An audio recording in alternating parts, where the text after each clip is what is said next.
A very good morning here from Tailem Bend here in South Australia, here at Shell V-Power Motorsport Park here on Blendline TV for our live stream coverage for obviously round 5 of the South Australian Motor Racing Championships. This is day 2 and is here on a Sunday morning under the dark gloomy skies here in SA this morning, not quite the same as what we saw yesterday. So we're about to kick off our Sunday program in just a moment with our Formula V. We've got a big program. If you weren't tuned in yesterday, we obviously had Formula V, a combination of Saloon Cars, HQ Holdens this weekend. We had 2 groups of Circuit XLs, Trophy and the Masters class, and of course the important one this weekend, of course, for our round 2 of the AU4 Championship, the National Series here this weekend. So there's some a few spectators up there at the top of the level, I think it's level 2 platform up there. Good to see a few familiar faces. A few from the Douglas Racing team up there. Good morning, all you people up there. And see the Forgans down there in the Westcott. So a few of the family members obviously up there for one good reason, because Formula V are about to enter the track at this very moment. So it is a little bit chilly out there. You can see there's certainly plenty of beanies and overcoats up there in that area at the moment. So we're just waiting for our Formula V contenders to come out. Let's have a quick recap of what did happen with Formula V yesterday. My name is Mark Nankara too, by the way, and I will be your commentating host here for the rest of the remainder of the meeting. And as you would have heard me also yesterday. Let's have a look for Formula V. Well, it was a bit of an action-packed affair yesterday. We got in the early part of the race, a couple of laps in. We had a collision between 2 cars. And unfortunately, those cars are pretty badly damaged. Certainly, car number 33, the Lamatic Racing entry with Marco Lima Marquez, unfortunately, multiple rolls there after catching the wheel there of Lockie Newell down the back part of the circuit. And unfortunately, that car is significantly damaged, and we won't be seeing that car, certainly not for the remainder of this meeting. It's got a fair bit of chassis damage. It's fairly twisted. It's knocked every corner out of the car, and it's got a lot of significant damage. Good thing, though, that Marco did manage to get out of the race car under his own steam, which is always good, positive news. We would have seen plenty of replays on Blendline TV overnight of that incident. So I'm not sure whether Lockie Newell will make it either. He had some front steering damage also from that incident. So they were working on that car last night trying to sort that problem out. We'll have a look in there in just a few moments whether that car will return. Beautiful part of the world here. We're at right alongside the Dukes Highway here in South Australia, which of course is the main road that links Adelaide and Melbourne. And out here, not too far away from Murray Bridge, just down the road, quarter of an hour down the road, and just 5 minutes out of the little community, the little township there of Tailem Bend, in case you're not too aware of a beautiful complex. We're racing here on the West Circuit here this weekend. We had the previous round back here in late May, and we raced on the International Circuit, which is the same circuit that the Supercars race on here, and they'll be coming up here in September as well. So just a shortened circuit here with a 3.41 kilometre circuit with just the 12 turns, get around laps here fairly quickly. So that's the first time we've used that configuration for the State Series so far for the 2025 season. And we can hear some noise and sounds like some rotary engines there, so that means that the Formula V's are making their way out. Basically, we had a one lap dash to complete the race yesterday after most of it was taken up under safety car conditions after that incident. So in the end, the top 3 were Ben Forgan, Dan Westcott, Nathan Clifton in that order, after Clifton led the race earlier on. And of course the safety car certainly played into Ben Forgan's hands. We closed that gap up, and we closed the gap up close enough that they were 3 abreast down at turn 1 on the restart, with Forgan getting himself on the inside and getting himself up the front, and that's the way the race finished. Nathan Clifton was our top qualifier yesterday, so you can see the gold and white striped car just behind him there. Ex-Joel Oliver race car, that particular race car, when Joel was racing back in the series. And back to 4th position was Luke Mader in the 54 car in the Douglas Race Team Elephant Crusader there. Then we go back to Reece Rowland in the 26 car, so then Luke Mader. Troy Forensko in the 93 car is next in the line there in the Spectra. And then we go back to the first of our 1200 class, quite a few of them here this weekend.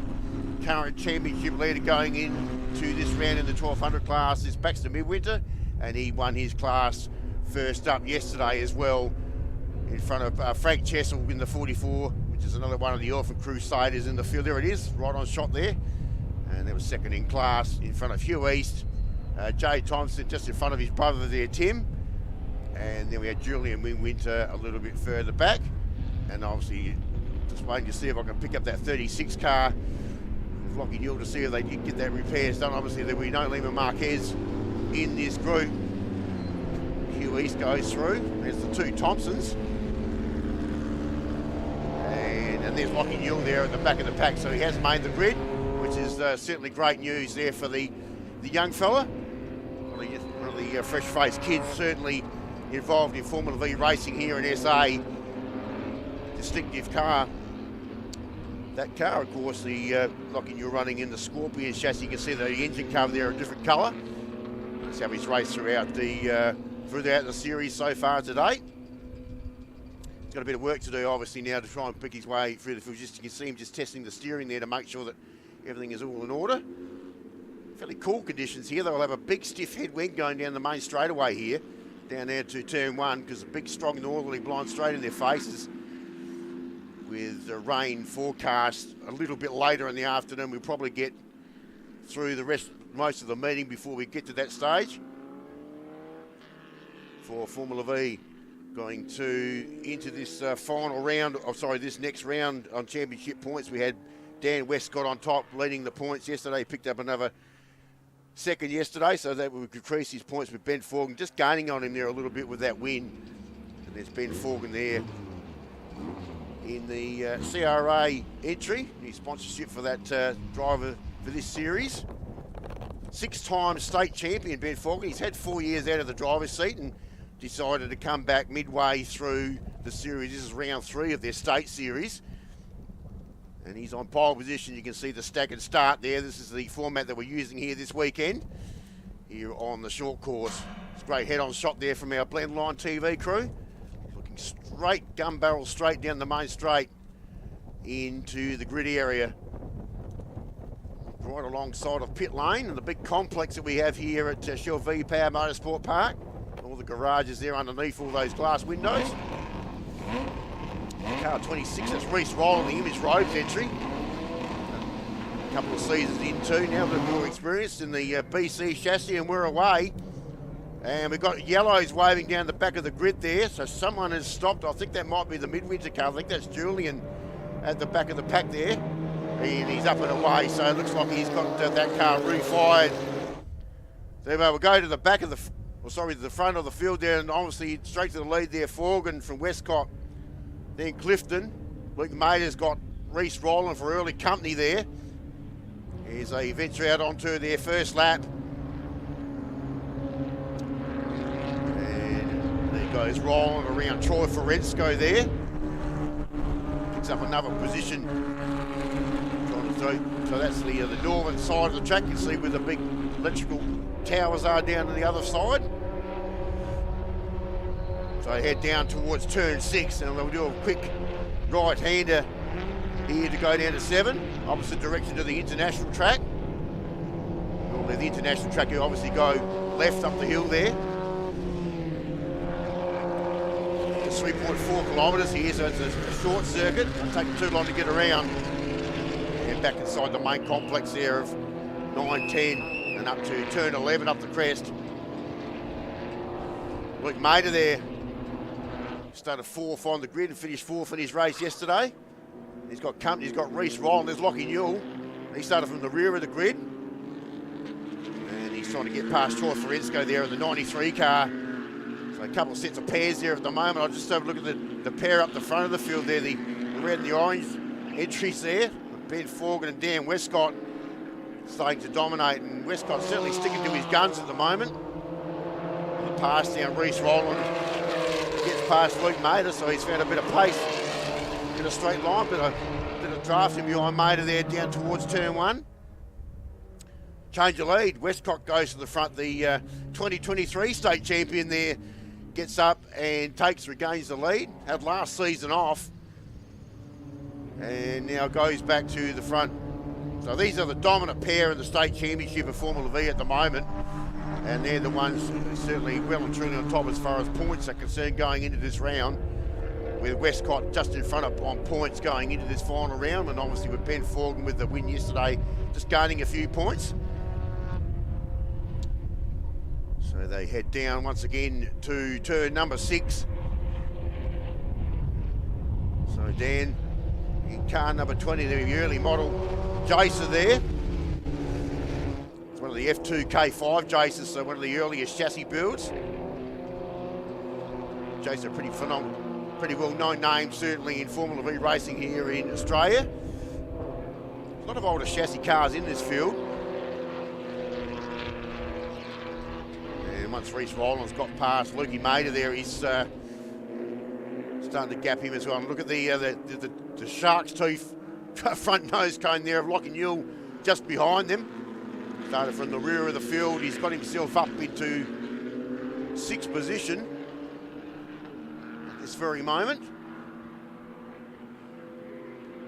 But yeah, Luke Mader had a big look in the mirrors there because he knows he's in a bit of trouble here. He's going to be overtaken down the main straight. And Newell just has a quick browse across to the left-hand side and says, I'll take that position, thank you very much. And that's exactly what he's done. So his car's certainly got plenty of pace, so no major issue certainly from yesterday's incident. I was just having a look at the 1200 class just behind him. They were 3 abreast too. Just coming down inside of turn 1. So let's have a look. So Ferensko and Mader. So Ferensko also found a little bit of pace as well, and all of a sudden these two lots of pairs have had a bit of all closed up once again. And in fact, there goes Lachlan Newell. In fact, he's gone straight past Reece Rowland there, so he's absolutely charging his way through the field at the moment. But obviously the dominant pair up the front are the ones to catch. Lots of chops and changes in the mid-pack. In fact, it looked like Rowland's got back in front of Newell there. He has. So, challenge accepted there. Let's see if he can do it again. So Reece Rowland, the orange image robes entry there, the BC chassis car. Bit of an unusual chassis build there. Oh, Mader a little bit squirmish there on the entry. And in fact, he's gone straight on. Just pinched the brakes there, went in too hard, so he's lost a couple of positions there also. There's the top 3 just going through. There on our screen there, and alongside of each other, the 2 leads 1600 class cars in the championship, and Westcott and Forgan in that order. Sharing the garage here this weekend. They're actually pretty good friends, but when they get them on a track, it's a different story. So Newell now has got past Reece Rowland, so that's another position change. So he gets himself up into 4th position on track. After obviously Luke Mader there made an error there in that previous lap. This is the battle for sheep stations. This is the 1200 class. Have a look at this. Here we go. So challenge up the front. And it's actually Jay Thompson in front in the 17 car. Frank Chessel in the Elfin Crusader in the 44. And Baxter Midwinter in the Panther chassis car, which is the purple and white coloured car there. Baxter's actually leading the 1200 Championship also going into this round. But he's got a bit of stiff competition at the moment. He has been dominant in that class. So this is the lighter capacity 1200cc class. Quite a few of them here have sort of re-entered the state championship. Because when Formula V started, there were practically all 1200cc cars. And a lot of them certainly have moved on to 1600s these days, but it's good to see a few of the old 1200 class still circulating, and they're in good numbers. It's been very popular here in the SA. So we've got the elder statesman of the group there in Frank Chessel. Pretty experienced campaigner in the South Australian built Elfin Crusader. There's a bit of a look around in the mirrors. He's got Baxter on his tail at the moment. So all of a sudden, Jay Thompson there has dropped back to 2nd position. I thought, no, make that 3rd. In fact, Midwinter just got him there down between turns 11 and 12. And the black car behind him is Jay's brother, Tim. That's the two Thompson boys there. Tim's just joined the series last round. The new car he's bought from Western Australia, which was the Williams-built chassis. Very distinctive square, bat-like, I guess, style of car. Don't know too much about the chassis build, but normally Tim's been had his hands in the toolbox helping brother Jay out, but not for the rest of the series. He'll now be inside of a race car. And there they are. So all the 1200s there at the northern part of the circuit. In fact, Chesil just starting to get away there. And there's a good reason for that, because Baxter Midwinter in the 39 there is driving a little bit defensively with the 17 Jay Thompson car just behind him in the Spectra. In the Manham Stock and Pet Supplies entry there. Manham, another little river town just upstream a little bit here on the Murray River. Just north of the Murray Bridge. In fact, he's got past, that's a nice little pass there from Thompson. He's got past Midwinter quite comfortably there. This is up to the front now, but this is completely changed. We didn't see it exactly what happened there, but Clifton's now gone to the front in the 1600 class. So, not too sure what's happened there. I don't know whether the two lead cars there have tripped over each other, but it doesn't matter. Clifton, who was our top qualifier yesterday, has gone to the front from Dan Westcott and Ben Forgan in the 86 in the Sabre. It's a beautifully presented race car too, absolutely immaculate. They broke a broken suspension in that car yesterday, so that's had a fair bit of work overnight. Just got him to, that's Julian Winter there. So the senior of the Midwinters just off track there. Julian also in the RG Devil chassis car. Just joined the series for 2025 as well.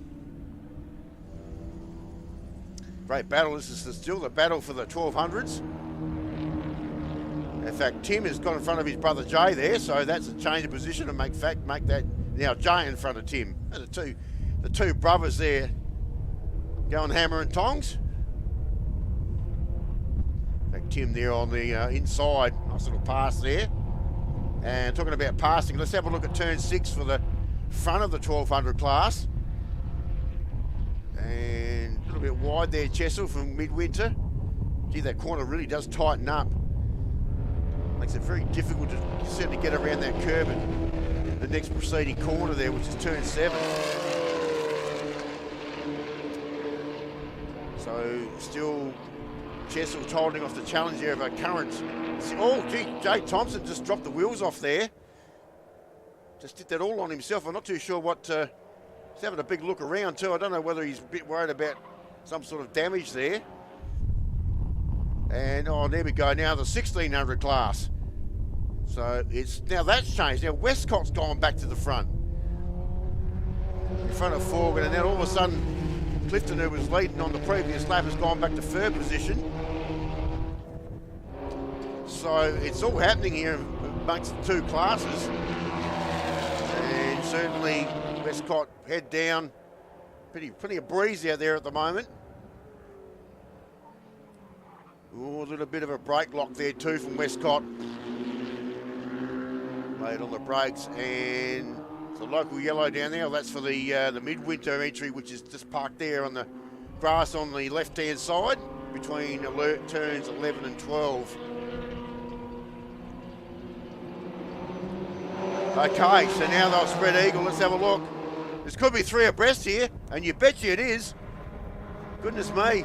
Didn't quite get the head-on shot there, but there it is. Got Forgan in the 86 on the inside. And in fact, Clifton's got himself up into second position in front of Westcott, who was leading the race, and now he's gone back to third. So it's all absolutely all happening here at the front end. And these, of course, are actually the top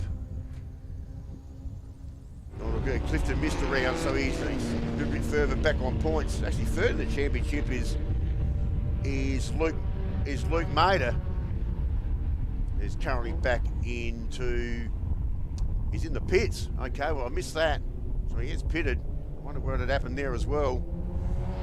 No, that's not going to do his points tally any good sitting in the pit lane at the moment. Okay, so we're just getting towards the end of this race. We'll probably only get a couple more laps in. And the way this race has panned out, you can think it's still anybody's race. Yeah, you can see Westcott there in the 20 there, trying to get it past down to Nathan Clifton in the 94. Down the crest, they go down the big dip down to the final corner, which is 12 here on the West Circuit.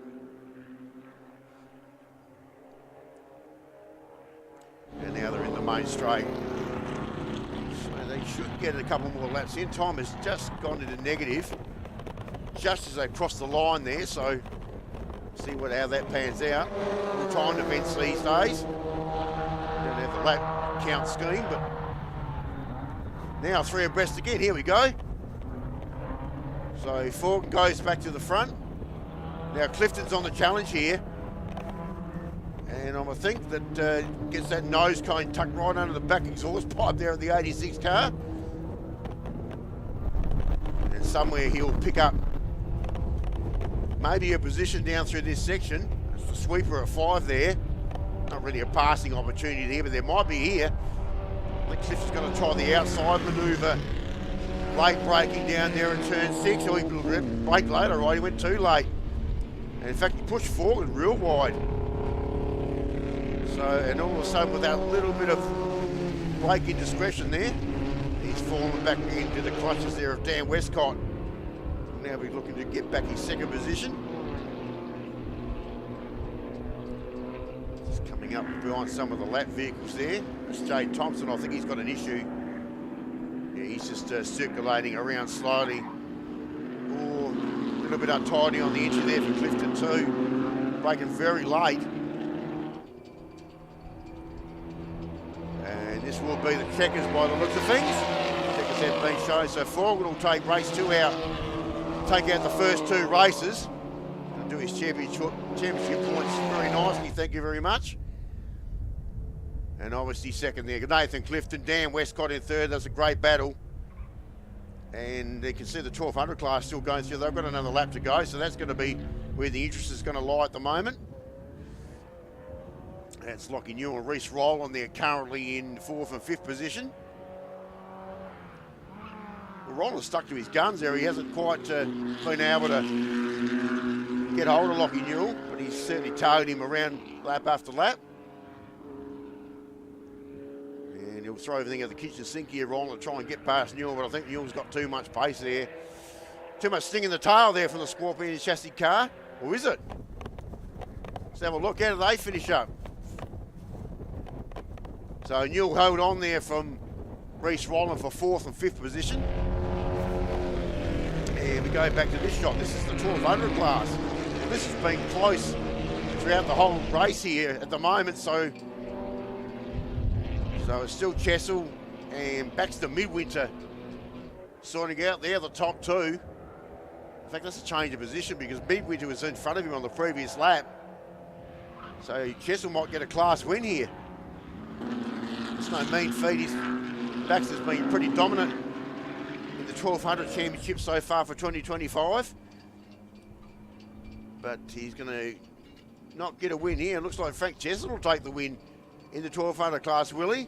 They go across the line side by side, and Midwinter got him. Just stuck the nose cone out there and just got him there right on the line. So Chessel didn't quite hang on there for the 1200 class. Then back to Hugh East, finished 3rd in class. Then it'll be Tim Thompson. Jade Thompson has obviously got some issues. And we'll be missing, obviously, Julian Midwinter's out there parked up on the grass. Troy Forensko was another one that didn't finish the race either. And either did Luke Mader, the 2 that didn't finish that race. So the winner's there. Probably Lockie Newell made up plenty of ground. It's going to put him up 4th position on the grid for the next race, not from rear grid as in the case in that particular race. So he'll certainly be a challenger, certainly coming up for a race 3 on their race 3 on their schedule, which is coming up in at approximately 12:40 this afternoon. So just a quick recap there. In fact, also the fastest lap of the race there went to Ben Forgan as well. So Forgan, Clifton, Westcott, the top 3. And that looks like the way they will run again for, hopefully, for the rest of the day's proceedings. And that is the curtain raiser here for round 5 on a Sunday for the South Australian Motor Racing Championships here on the West Circuit for Formula V, as those cars now get parked up into the pit lane garages. We'll have a short break. When we come back, we'll get some tin time action happening. We'll bring in our Saloon Cars and HQs. And that was a bit interesting too yesterday, to say the least.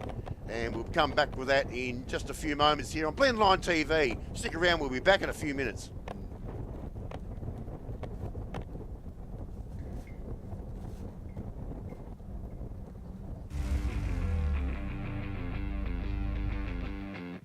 Tyrecycle's here with the Shell V-Powered Motorsport Park in partnership with Motorsport Australia to collect the end-of-life tyres from this race weekend.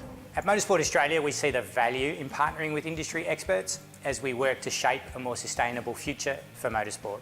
Tyrecycle is Australia's largest and only national collector and recycler of end-of-life tyres. We have a capability of recycling in excess of 20 million tyres a year, creating new products from what is somebody else's waste. Tyres are one of motorsport's biggest waste challenges. This pilot is a major step towards solving that sustainably. The tyres we collect and recycle go to a new life, whether it be in a playground, a sports field, in a road, or as used an alternate fuel. One way or another, the tyres we collect are recovered for a better use. Motorsport Australia will use what we've learnt from this weekend to help in building frameworks that can be rolled out at more motorsport events in Australia. We're just really pleased that we can be part of an innovative program and something that I think is going to be the future of these motorsport events. So we're really proud to partner with a great company like Tyrecycle and also Motorsport Australia to deliver a service not only to the competitors but also do something for the environment too. So as we continue to evolve our sustainability strategy, this is one piece of it. It's great for Tyrecycle to be partnering with the Shell V-Power Motorsport Park and Motorsport Australia in delivering positive outcomes for the end-of-life tyres.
Now we go back to racing, and this is now race number 3 for a combination of Saloon Cars and HQ Holdens. So a few Aussie 6-cylinder cars making their way around the track at the moment.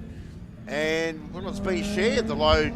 We saw Sean Jamison in the Saloon Cars take race 1, and race 2 went to Scott Dornan, so he'll start on pole position in the Saloon Cars, basically dominated by Commodores this weekend. We're missing a few Falcons off the grid from the previous round. And in fact, the only Falcon in the old field is James Jeske in the AU Falcon, and he's going to be in 4th position on the grid, just behind Dave Lyons and another one of the Commodores. And of course, the VZ Commodore there for Dave Lyons. Long time stalwart of racing here in SA, Dave, in the Evolution Crash Repairs entry. There's a winner for race 2 yesterday, the actual line marking entry there, and Scott Dawn, and we had a terrific battle between him and Sean Jamieson. And they got a little bit caught up in some lap traffic just towards the end of the race yesterday, which probably slightly did affect the result. So hopefully we don't have the same situation yesterday. We had the HQs that were having their own battle. They were trying to sort out their positions, and while that was all happening, we had obviously the Saloon Cars coming up behind them. So I got a bit mixed up there to turns 6 and 7. We also got car number 100, another blue Commodore there, Sean Berger. Had some issues also, I'm not too sure, I'm just trying to pick up that Commodore. Had some issues also yesterday. Then the only tin top in the field, Greg Lesnikowski in the V8-Power Monaro, who actually raced in improved production here at the previous round. There's no improved production racing here this weekend. So they've just put him in the tin top brigade here to cut some laps in. Then we go back to the first of our HQs. Well, that was an interesting affair, to say the least. Errol Crouch back in the winning circle yesterday. Him and Nathan Roberts were sharing honours, and Crouch ended up getting up and picking to that win. So that's the tyre power entry. The yellow car in front of the green machine, the SA Excavations entry there of Nathan Roberts. And it was a bit further back to Lee Smith. And the last two in the pack were pretty interesting too. 4th and 5th position between Tony Whitehair and John Hill. They were sparring at the rear of the field. Unfortunately, they also got lapped and were certainly caught up in a little bit of a scrimmage there for the Saloon Cars, and they were trying to make their way through in their own dice. Good to see Sean Berger back there. I just called the Commodore there, car number 100. Good to see that car back. Ex-Maltby racing car, which has lost its racing stripes on that era. And Sean Berger stepping up from Circuit XL Racing into Saloon Cars, only his 2nd race meeting as well, a little bit further back in the field. But let's have a look at that beautiful, great shot there from Blendline TV, looking straight down through the grid. Gives you a great look at exactly where they're all positioned. So certainly Scott Dawn in pole position, who puts him in very good stead heading down inside of turn 1. Staggered grid. There's the flag at the rear of the field. Revs up. Time to get a bit of Aussie 6-cylinder action happening here. Saloon Cars and HQ Holdens for their opening race on the Sunday. And they're away. And Greg Lesnikowski straight around Deegan Preen there. It's the rear of the field. Nathan Roberts won the start there in the HQs quite comprehensively there, to say the least. So let's have a look. Oh, Greg Lesnikowski running in the Tin Tops Brigade. Oh, big moment, big lock up there from Scott Dawn, and actually probably lucky to save that. It's not going to do his rubber any good doing that sort of caper, but certainly I thought lucky to save that. He was on full lock there. So he'll go to the front there for Jamison. Greg Lesnikowski running in the tin top class. Dave Lyons, James Jeske got a pretty good start as well. Got a new colour scheme on that AU Falcon, there it is, this weekend. Car number 91, Tintinara based driver, just down the road here at the Dukes Highway. And he's flying the flag for the Ford fans in the Saloon Car category this weekend, because he is the only Falcon. There was the blaze there of Deegan Preen. He was driving very aggressively yesterday, car number 85, the Sedan Hotel entry. And didn't quite finish his race off yesterday as they had it parked up just towards the end of the race. Certainly had plenty of pace, got the headlights on high beam at the moment. He's looking like he wants to pick his way through the field. Dave Lyons in the Evolution Crash Repairs VZ Commodore. Just behind Greg Lesnikowski in the Strathford Racing entry.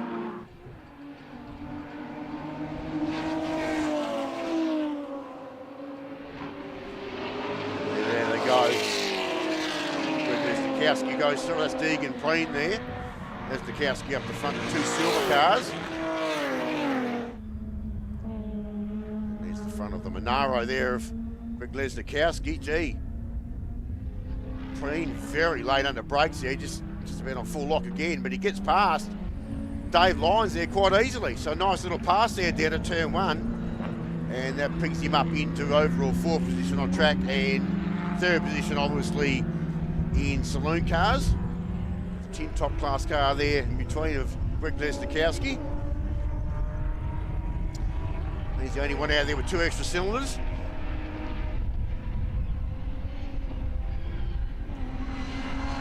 Egan hasn't really a lot of racing. There's a handful of races under his belt. Here we go. This is for the lead. This is Dornan and Jamison, exactly what we saw yesterday. Dornan did a terrific job to hold off all challenges. So let's see if we can do a bit of the same here on a Sunday morning. Yeah, Jamison just tailing him around. He'll sit there for a while too. Now, their big passing opportunity is certainly down here at turn 12. Oh, no. Nice defensive driving there from Dornan, no chance. So the 2 Commodores hurdle their way down to turn 1, and nearly a kilometre along this main straight here at the bend. Down through past pit exit there. And here we go. They'll fan out. In fact, in the inside there, Jamison. And in fact, he got past him easily.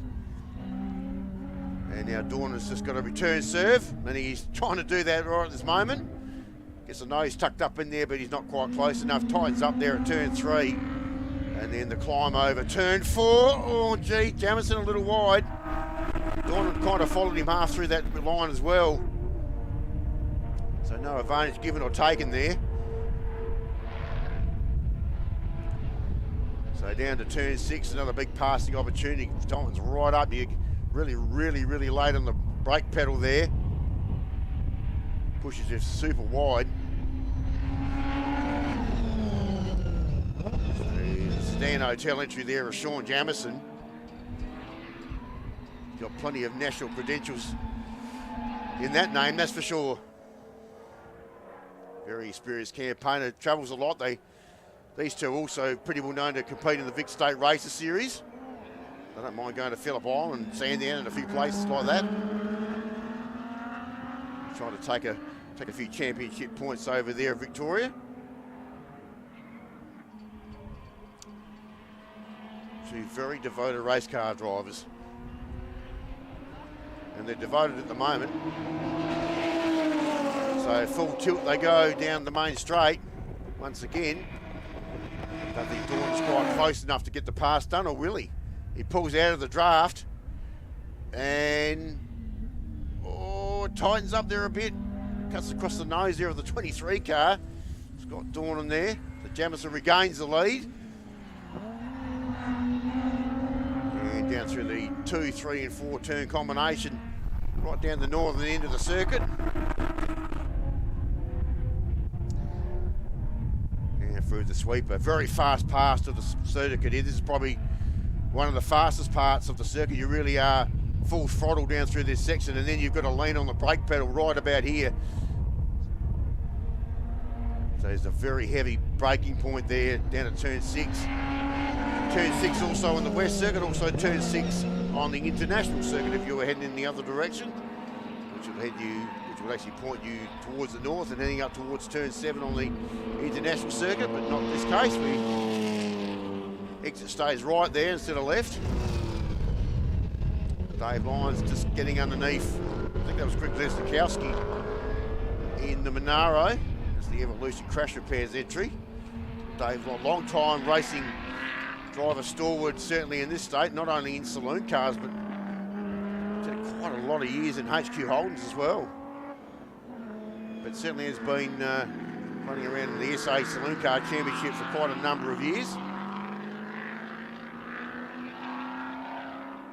Great sound, because it's a great sound, certainly back from our cameras out around the course here at Blendline TV at the moment. Pick up all the beautiful sounds of these race cars as they make their way around. And as they make their way around, we go back to the lead pair again. No change there. Sealed with Jamison. Oh, gee, Dornan a little bit wide there out in the lawnmower territory out there at the turn. Turn 3 out there. In fact, he's now given Nice big break here to Jamison. So he's shrugged off all the challenges from Dawn at the moment. He's got to try and fight his way back inside the last 6 minutes. So Jamison took race 1 victory yesterday, and Dawn a return serve yesterday to take the second race victory yesterday, which is the last race of the program yesterday. So we're having a look at Dave Lyons and Greg Nestakowski, currently 4th and 5th position on track, and obviously 2 different classes.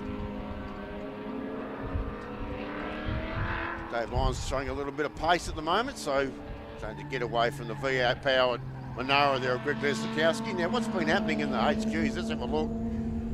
What is happening? Looks like Nathan Roberts in front from Lee Smith. Darryl Kraut's back to 3rd position after taking the win yesterday. A little bit of smoke coming out the back of that Lee Smith 54 too. The Bonetti Transport entry. And Darryl Kraut's underneath him, having his first round in the 2025 South Australian HQ Championship. Just light on numbers here for this round, unfortunately, but just the 5 cars in this championship. Current champ Darren Jenkins not here this weekend.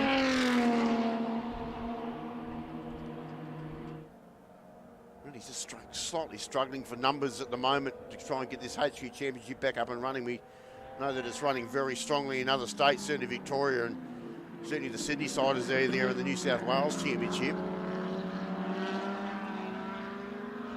But we certainly are just struggling for numbers in this class. Completely different race car from probably anything else that's here. They only run a 3-speed gearbox. Big, heavy cars. They're pretty hard work to steer around a racetrack. The line's got a little bit untidy there as well, down there at 6. And in fact, we've gone full course yellow. So what's happening here? So full course yellow by the looks of things. Now who's dropped off the screen there? Well, we've lost Sean Berger. So he might be the issue. So if we can pick up a stranded car somewhere around the circuit. But safety car has been called here. Yeah, there's Sean Berger that's gone missing off the timing screen. So where is that blue Commodore? Not too sure where it is at the moment. They were having issues with that race car yesterday as well. So, but unfortunate for Sean, who's just new to the series. The car is not certainly new to the series, but certainly the driver is. Trying his hand at Saloon Car Racing. It's only his 2nd race meeting in the championship. That safety car out and about, so you can see the Hyundai safety car doing its job.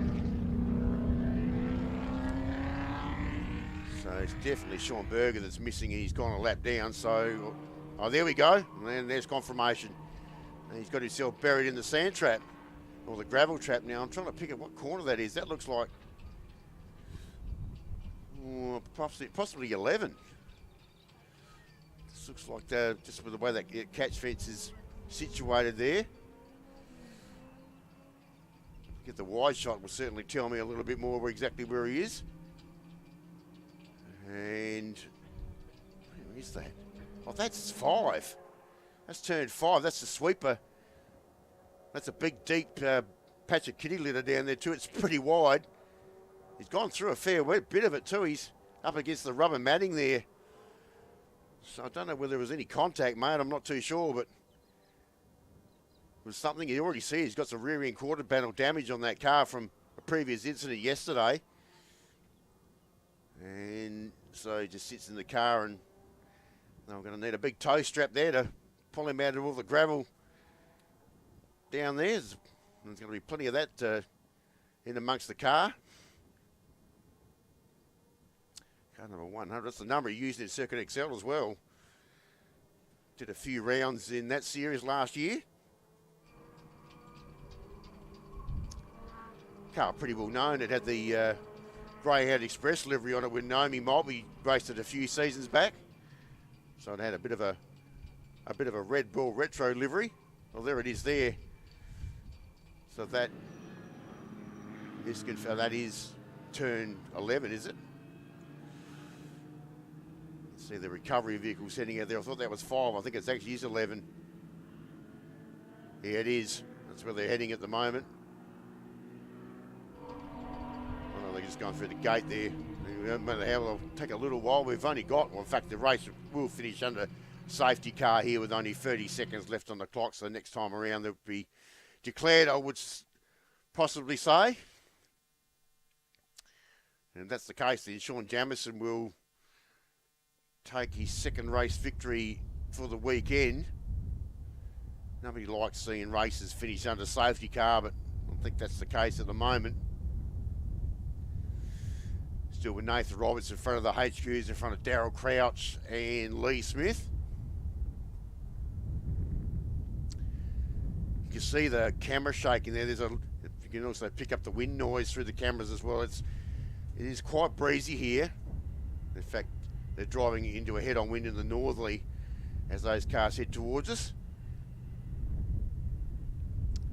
So it's a pretty tough day for some of our volunteers and officials out there. The sun has finally come out. We didn't see too much sun earlier on this morning. So cars making this. We got John Hill there in the HQ. Just makes his way through in the, I think he was at the back of the pack behind Tony White here in the HQ class. Darryl Crouch back. Just wanted a quick chat to Darryl this morning. He's just getting himself ready for the HQ Nationals to get a bit of practice in. So that's coming up in just a couple of weeks' time.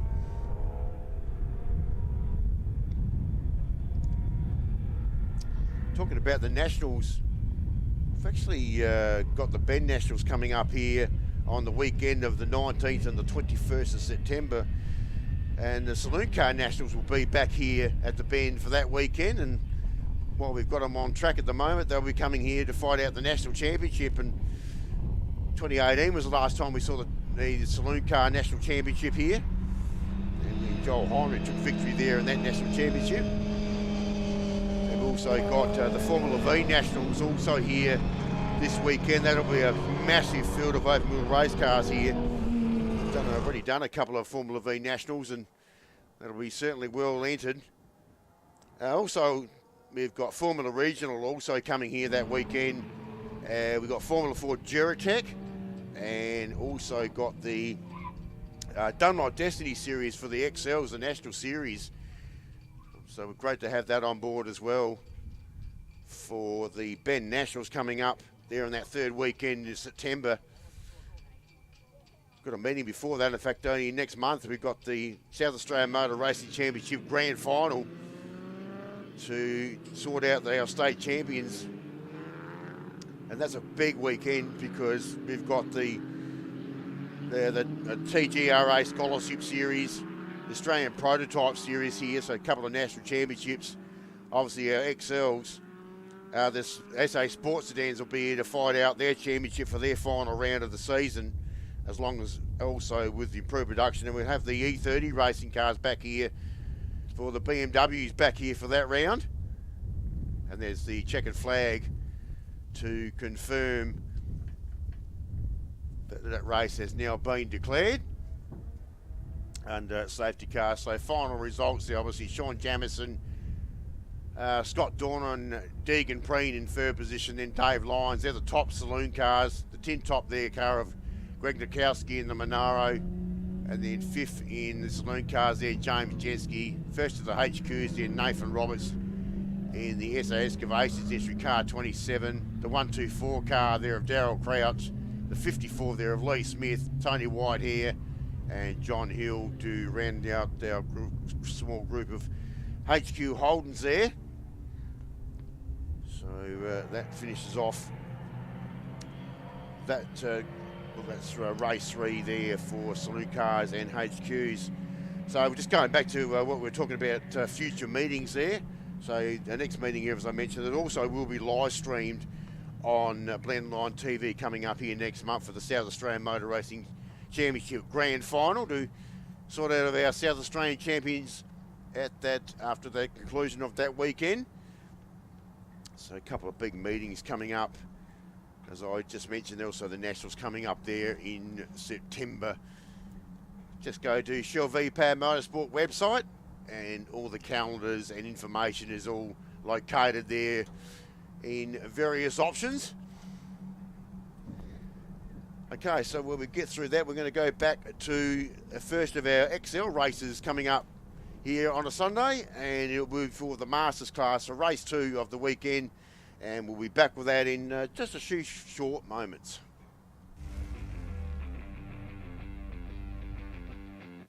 Tyrecycle's here with the Shell V-Powered Motorsport Park in partnership with Motorsport Australia to collect the end-of-life tyres from this race weekend. At Motorsport Australia, we see the value in partnering with industry experts as we work to shape a more sustainable future for motorsport. Tyrecycle is Australia's largest and only national collector and recycler of end-of-life tyres. We have a capability of recycling in excess of 20 million tyres a year, creating new products from what is somebody else's waste. Tyres are one of motorsport's biggest waste challenges. This pilot is a major step towards solving that sustainably. The tyres we collect and recycle go to a new life, whether it be in a playground, a sports field, in a road, or as used in alternate fuel. One way or another, the tyres we collect are recovered for a better use. Motorsport Australia will use what we've learnt from this weekend to help in building frameworks that can be rolled out at more motorsport events in Australia. We're just really pleased that we can be part of an innovative program and something that I think is going to be the future of these motorsport events. So we're really proud to partner with a great company like Tyrecycle and also Motorsport Australia to deliver a service not only to the competitors but also do something for the environment too. So as we continue to evolve our sustainability strategy, this is one piece of it. It's great for Tyrecycle to be partnering with the Shell V-Power Motorsport Park and Motorsport Australia in delivering positive outcomes for the end-of-life tyres.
And as we just saw there in that feature course supporting Grassroots Motorsport Blendline TV, and talk about Grassroots, we are back here with some Circuit XL action. My goodness, it was game on here yesterday. This is for the Masters class, so the more senior drivers involved in Circuit XL racing here in SA.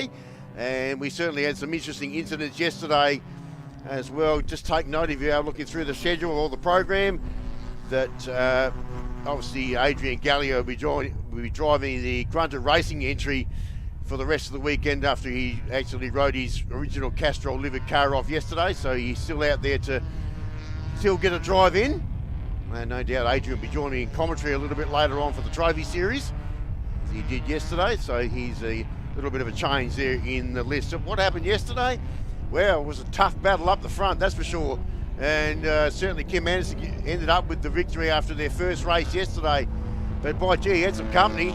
And to work hard, Vaughan Cole was in front there for a short period. Mick Nowicki in the fray there in the Barbie-inspired race car. There it is, just going through there in third position. Then we had Troy Donis, who led the race early, and he got back to fourth position. So it's like a game of chess out there with all the moves. So there was plenty happening inside that top four. Rob Zonetti was the hard charger through the field out there in the Joker-inspired car. And we go back to Sean Panowich, started well back in the grid. He made up a stack of ground in the complete doors and windows entry.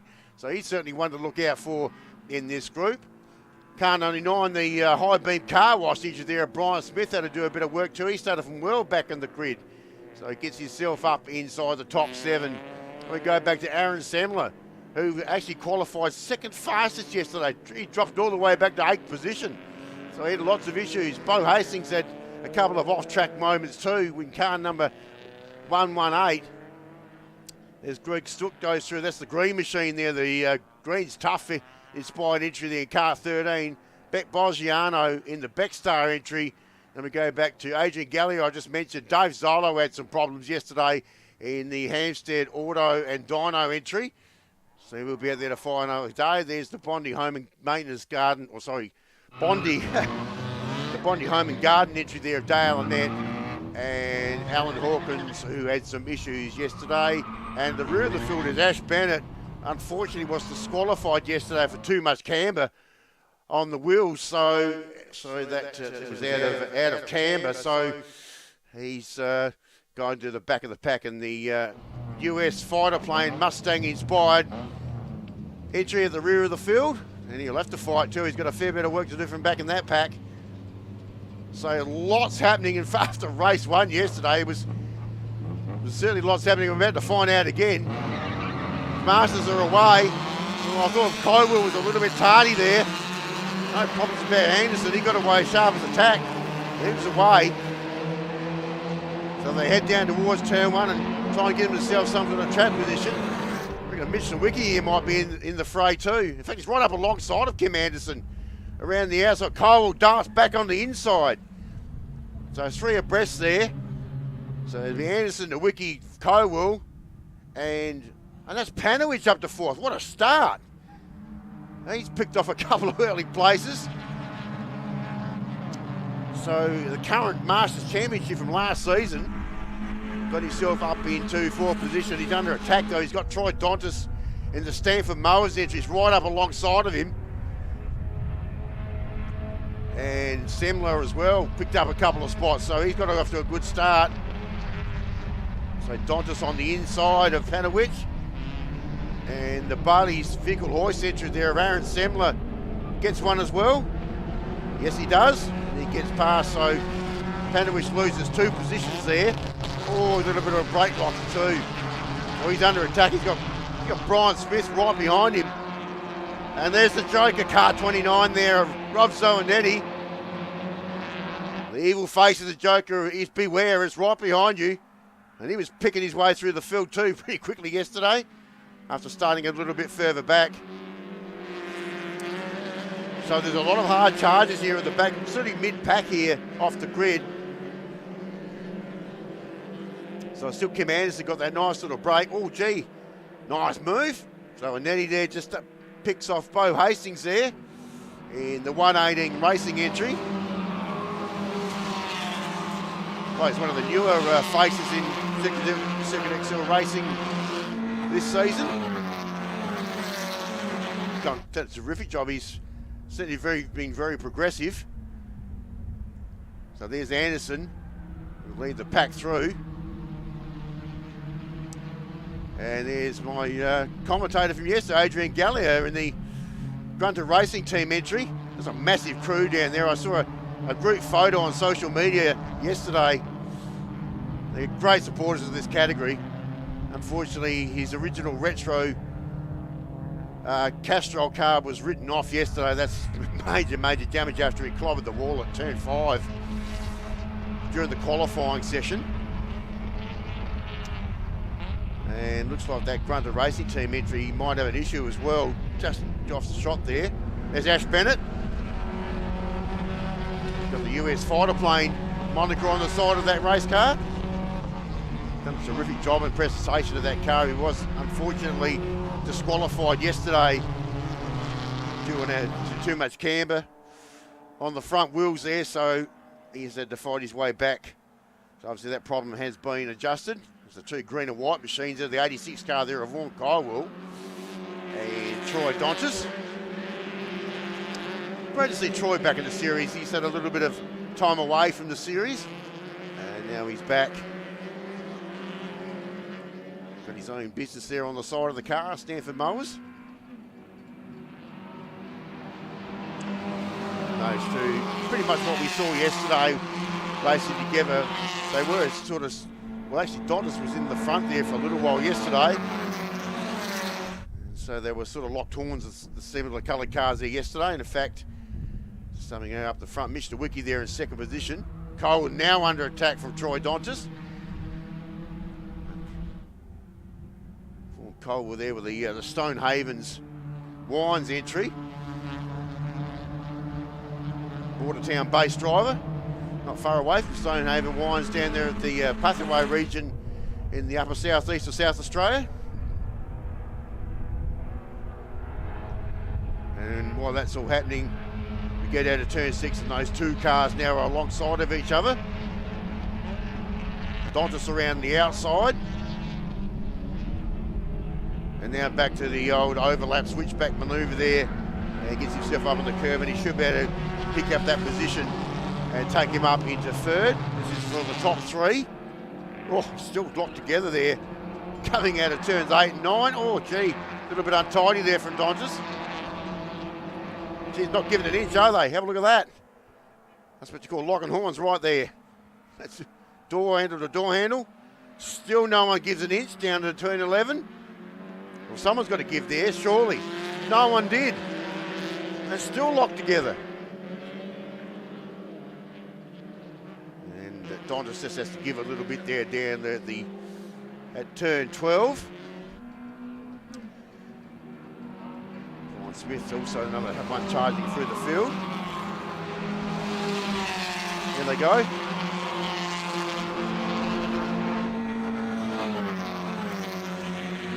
Turn 1. Glad to see the Stutz back here this weekend as well, and both father and son combination in the 17 car. Had a bit of time away from the series, but that's a terrific livered race car. In case you haven't seen it, certainly the Dick Johnson Racing inspired Green's Tough livery on that car, tribute livery. Great to see them back here this weekend. There they are, just there at the back of the pack.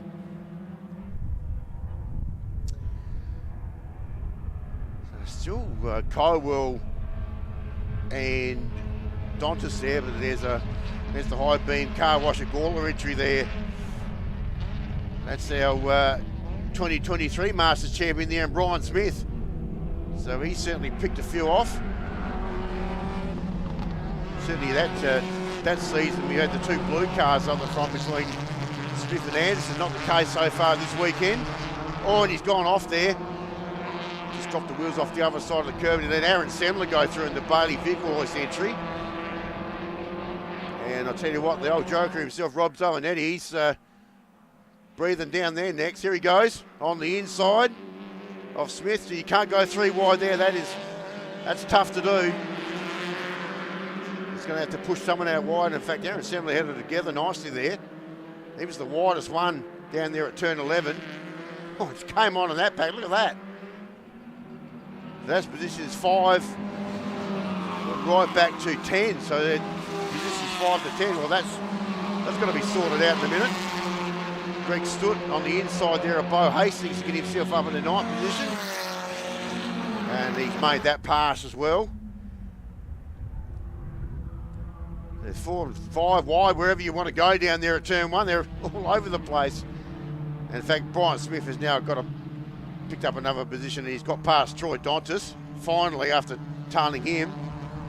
So and then the Evolution Crash Repairs Joker there. He's just breathing down Dontis' tailpipe too at the moment. Trying to find an opportunity.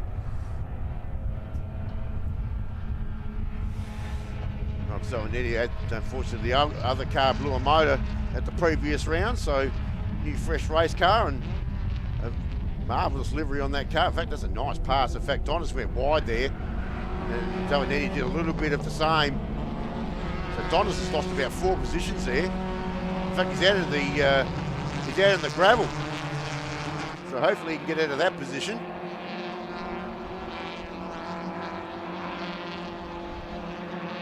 So let's have a look. There we go. So he looks like he's managed to get out of that gravel trap, but he was certainly in it. Just outbrake himself down there at turn 6. So it's still Kim Anderson in front of the Attaboy entry, but he's been very strongly contested at the moment. Mr. Wiki sticking to his guns. I just saw him out there at the camera shot as they head down the main straight. So Anderson hasn't quite got it his own way. In fact, only 0.4 of a second between the two of them. And there they are, right on cue, and looks like Nowicki for the pace. Is it go, Barbie, go? You bet you it is. And there he goes through the Missions XL Garage entry. Picks off Kim Anderson. Gee, that's no mean feat. He's already had a pretty successful season, Anderson. And so new race leader here in Circuit XL Masters. We've still 10 minutes left on the race clock, so still plenty of race time. You can see how far they've drawn away this top pair. They've really started to stamp their authority. In fact, it's nearly 4 seconds back to Vaughan Kywell, back in 3rd position. So, Anderson just drops the wheel over the curb there too. Really tight section, that turn 6 and 7 here on the West Circuit. It's already caught a few drivers out in various categories this early part of the weekend. Really late on the brake pedal down there and can really spit you out the other side. So let's have a look here. So that's Brian Smith, that's the 99. High beam car wash. Oh, that's Ash Bennett backwards out into the grass. That's not what he wanted. He just started rear of the grid. So hopefully he can get out of there, no problems. Grass pretty wet here. We've had a lot of rain and dew and a lot of moisture in South Australia over the week, and certainly some fairly heavy conditions off track. Managed to get himself back on there pretty quickly. Unfortunately for Adrian Gallia, he's in the pits, so that's an early retirement. That's a shame. That's the only car left in the Gallia garage at the moment, so hopefully they can sort that problem out.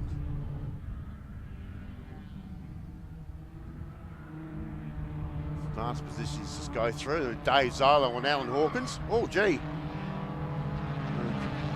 Brian Smith a little bit wide. In fact, Zoe Eddie's picked up a position. And it looks like he's going to go past Vaughan Kywell as well. Well, that's a big move. Let's have a look. Here they go. So Smith now up into 3rd position. And that'll bring in the Evolution Crash Repairs entry there of Rob Zoanidi into 4th. And all of a sudden, Vaughan Kywell's gone back to 5th position. So it's been a chop and changing there in those positions. Head back inside the main complex there, which is on this circuit turn number 8, and that's turn number 9. Kind of the stadium section here at the bend. A little bit of a crest, a little bit of a climb up there, and you go over the crest there and head down towards turn 11. This is the penultimate corner here on this circuit. So Smith has made heaps of ground uppies. So I mentioned up into now third position. He's actually got away from Rod Zolinetti a little bit too inside that lap once he's got the pass done.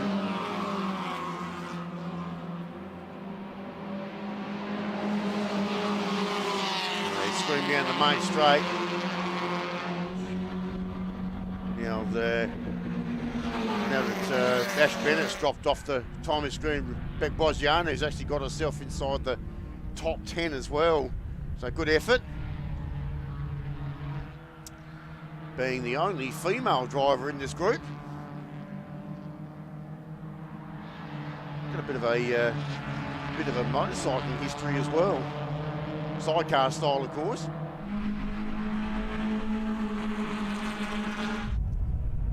So this is another position change. In fact, that's Zolinetti.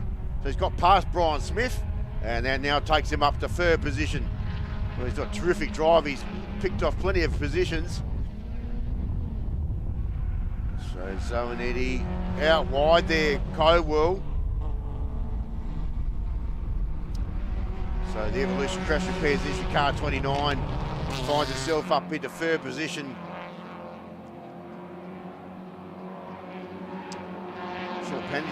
Sean Panowich also contesting too. He's certainly got Vaughan Cowell in his sights to sort of find a little bit of a track position. There he goes, trying to get himself on the inside. Not quite close enough this time around. And Panowich race team entry there. A long time stalwart in this category. Probably the most experienced driver in this category. Won a couple of state championships too, well, in the outright class back a few seasons ago as well, not only in the Masters class, but he won the Masters class championship in SA last season. And he's had a fair bit of stiff competition so far in 2025. Oh, Greg stood there trying to get a pass down there, and Aaron Semler. That very nicely presented Bailey's vehicle hoist entry. There it is, there's the Green's Tough entry. I think it actually had Greg's Tough written on the side of that car there for a period. It possibly could be on the other side. Had a few seasons there. They haven't been around for a little while, but good to see that pairing back, sharing the car, the father and son combination there. Aiden will be jumping in the seat for the trophy class. Oh, gee, Semler wide there, way out. But he managed to get back on track fairly quickly there. There's been plenty of cars out in that runoff area throughout these races.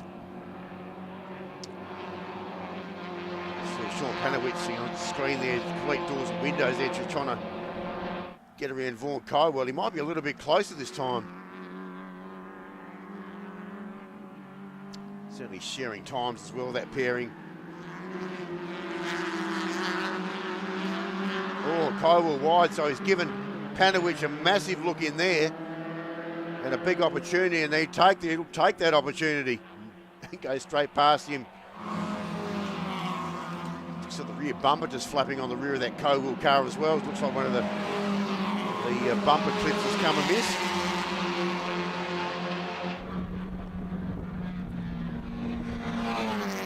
And he stood there still trying to get around Semler. It's not over, is it? Cowell fights back and tries to get back his position from Sean Panowich, or they're going to fight it. They're going to duke it out here down the northern part of the circuit. Oh, gee whiz. There's not a lot of room down there. So Panowich gets through. Oh, gee, there was a touch there too. I think Semler's just touched up Vaughan Cowell there. See, it really did unsettle the race car. So Semler's just backed off there. Gee, it's all happening here. Big dive bomb there from Semler. Oh, can he get it done? Late on the brake pedal. When he hangs Vaughan Cowell out to dry there, he had no other option. Oh, and they are door handle to door handle heading into turn 8. So Cowell and Semler lock horns again. And what about Greg Stewart? He was a part of this puzzle too. Oh, gee whiz, it doesn't get much closer than that. That's extraordinary. So Stewart trying to get around Aaron Semler. He's trying to get around the car in front of him there of Vaughan Cowell.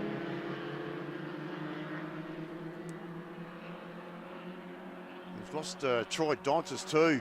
He's back to 13th position, so he's has an issue that the other green and white machine that was up in 4th position obviously has an issue. Yeah, up the pointy end we go. Still Anderson, Nowicki, Zanetti, Brian Smith. Well, that's about to change. And Smith, oh, gets a bit unsettled. Gets a little bit crossed up there. Just under brakes in front of Zanetti, who, oh, they're still fighting. This is 3rd and 4th position we're looking here on Blendline TV at the moment. And look at Sean Panowicz. And all of a sudden it becomes 3 wide heading down towards the sweeper. Oh, gee. Shut your eyes. Look out. Anything's possible here. Who's going to give down here at turn 6? Zanetti on the inside of Brian Smith for 3rd position. And he gets it done. Maybe. Oh, gee, look how wide Panowicz was down through that section. We certainly can't go 3 wide down there at turn 7. But try telling Vaughan Cowell that. He tried to sneak the nose up there too, so all of a sudden it becomes a group of 4. This is 3rd down to 6th position. As we're looking at our camera shot there, Panowicz left, right, trying to outwire Rob Zanetti, who's a big supporter of this category.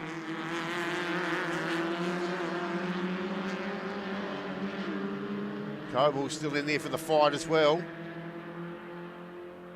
Yeah, Panowicz certainly got some pace there. In fact, he's just done his fastest race lap too, so that accounts for why he's all over the back there of Rob Zanetti.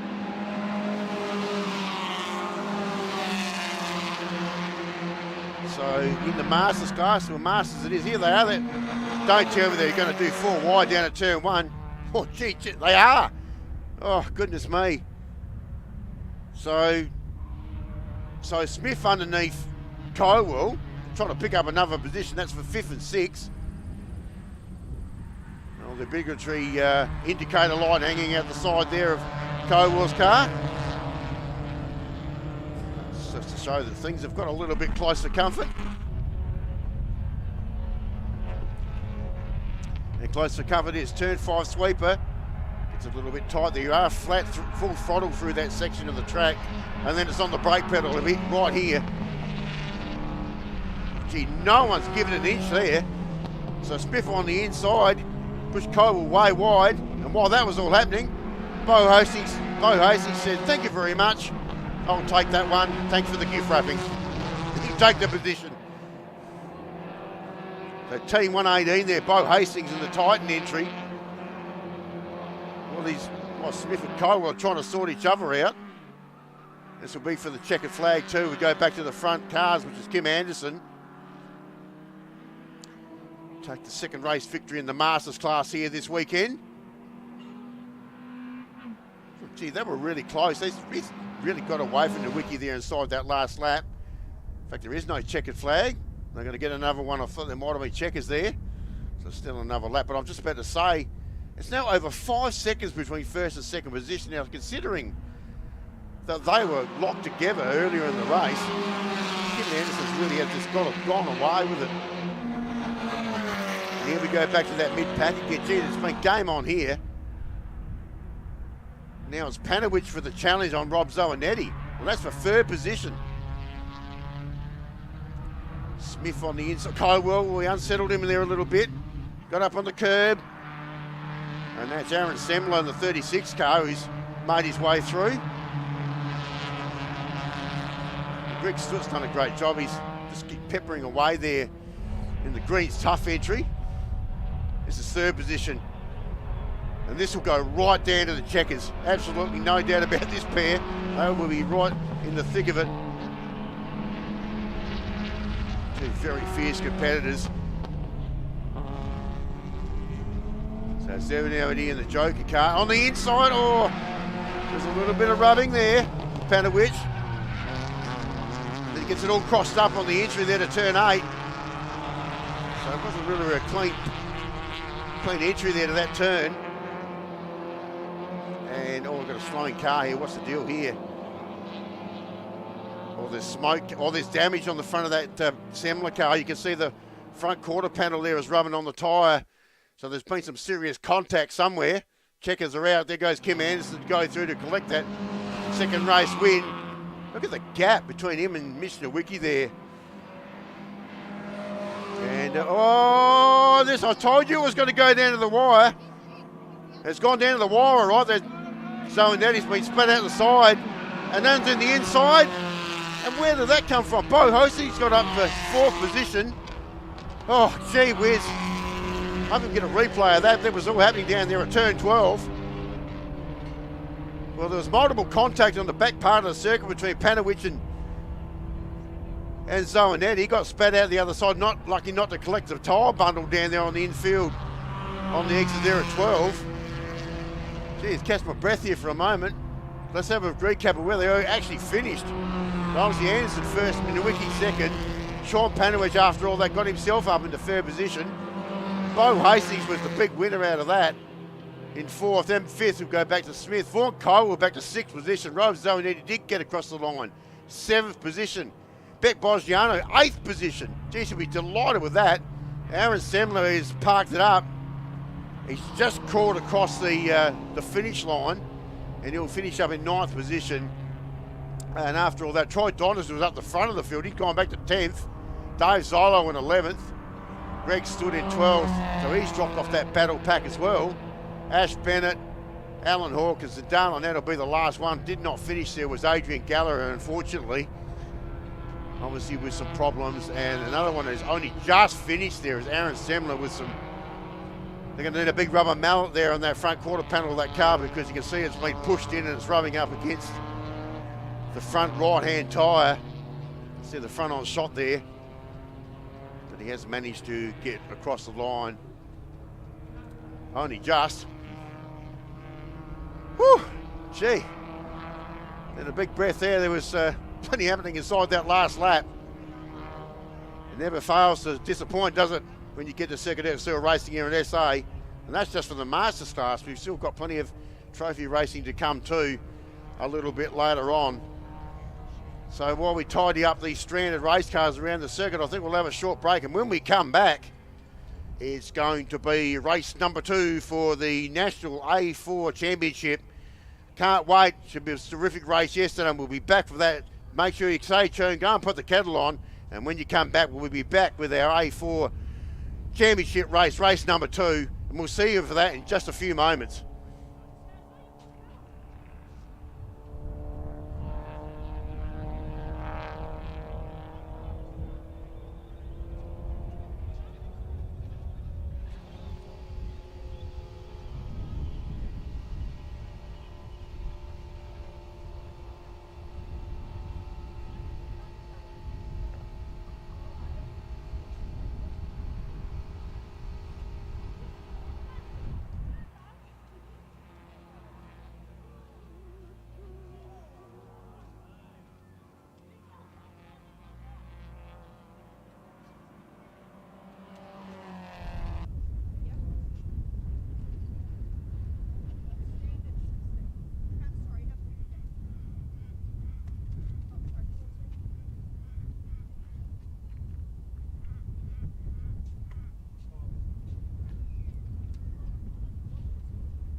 Tyrecycle's here with the Shell V-Powered Motorsport Park in partnership with Motorsport Australia to collect the end-of-life tyres from this race weekend. At Motorsport Australia, we see the value in partnering with industry experts as we work to shape a more sustainable future for motorsport. Tyrecycle is Australia's largest and only national collector and recycler of end-of-life tyres. We have a capability of recycling in excess of 20 million tyres a year, creating new products from what is somebody else's waste. Tyres are one of motorsport's biggest waste challenges. This pilot is a major step towards solving that sustainably. The tyres we collect and recycle go to a new life, whether it be in a playground, a sports field, in a road, or as used an alternate fuel. One way or another, the tyres we collect are recovered for a better use. Motorsport Australia will use what we've learnt from this weekend to help in building frameworks that can be rolled out at more motorsport events in Australia. We're just really pleased that we can be part of an innovative program and something that I think is going to be the future of these motorsport events. So we're really proud to partner with a great company like Tyrecycle and also Motorsport Australia to deliver a service not only to the competitors but also do something for the environment too. So as we continue to evolve our sustainability strategy, this is one piece of it. It's great for Tyrecycle to be partnering with the Shell V-Power Motorsport Park and Motorsport Australia in delivering positive outcomes for the end-of-life tyres.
Welcome back. The thrill and excitement of AU4 racing is about to return here to Shell V-Power Motorsport Park. And welcome aboard. If you've just tuned into Blendline TV here, this is going to be race 2 for their round. We already saw one race completed yesterday and a big victory going to Isaac McNeil in the Gen 2 car to take out victory yesterday. We saw Jensen Morale take out Gen 1. So they're the two victories out of the two separate classes yesterday. Terrific racing, and obviously the grid will be slightly changed. There was lots happening, certainly from the start yesterday, and we'll certainly see a bit of that here once again. Those that have just tuned in this morning here from Tailem Bend here in SA, this is where we are located, looking straight down to that camera shot down the main straightaway here, looking down towards the go-kart track down the southern end of the track. And that's where we are, the big complex here. State-of-the-art facility here in South Australia. Just over an hour down the freeway and down the Dukes Highway down here in SA. The state-of-the-art complex, and that's why we get a high-quality national competition like Formula 4 right back here. Again, we saw the series return after some time away in Australia back here last year. This is actually round 2 of their national series. We saw round 1 completed here back in May.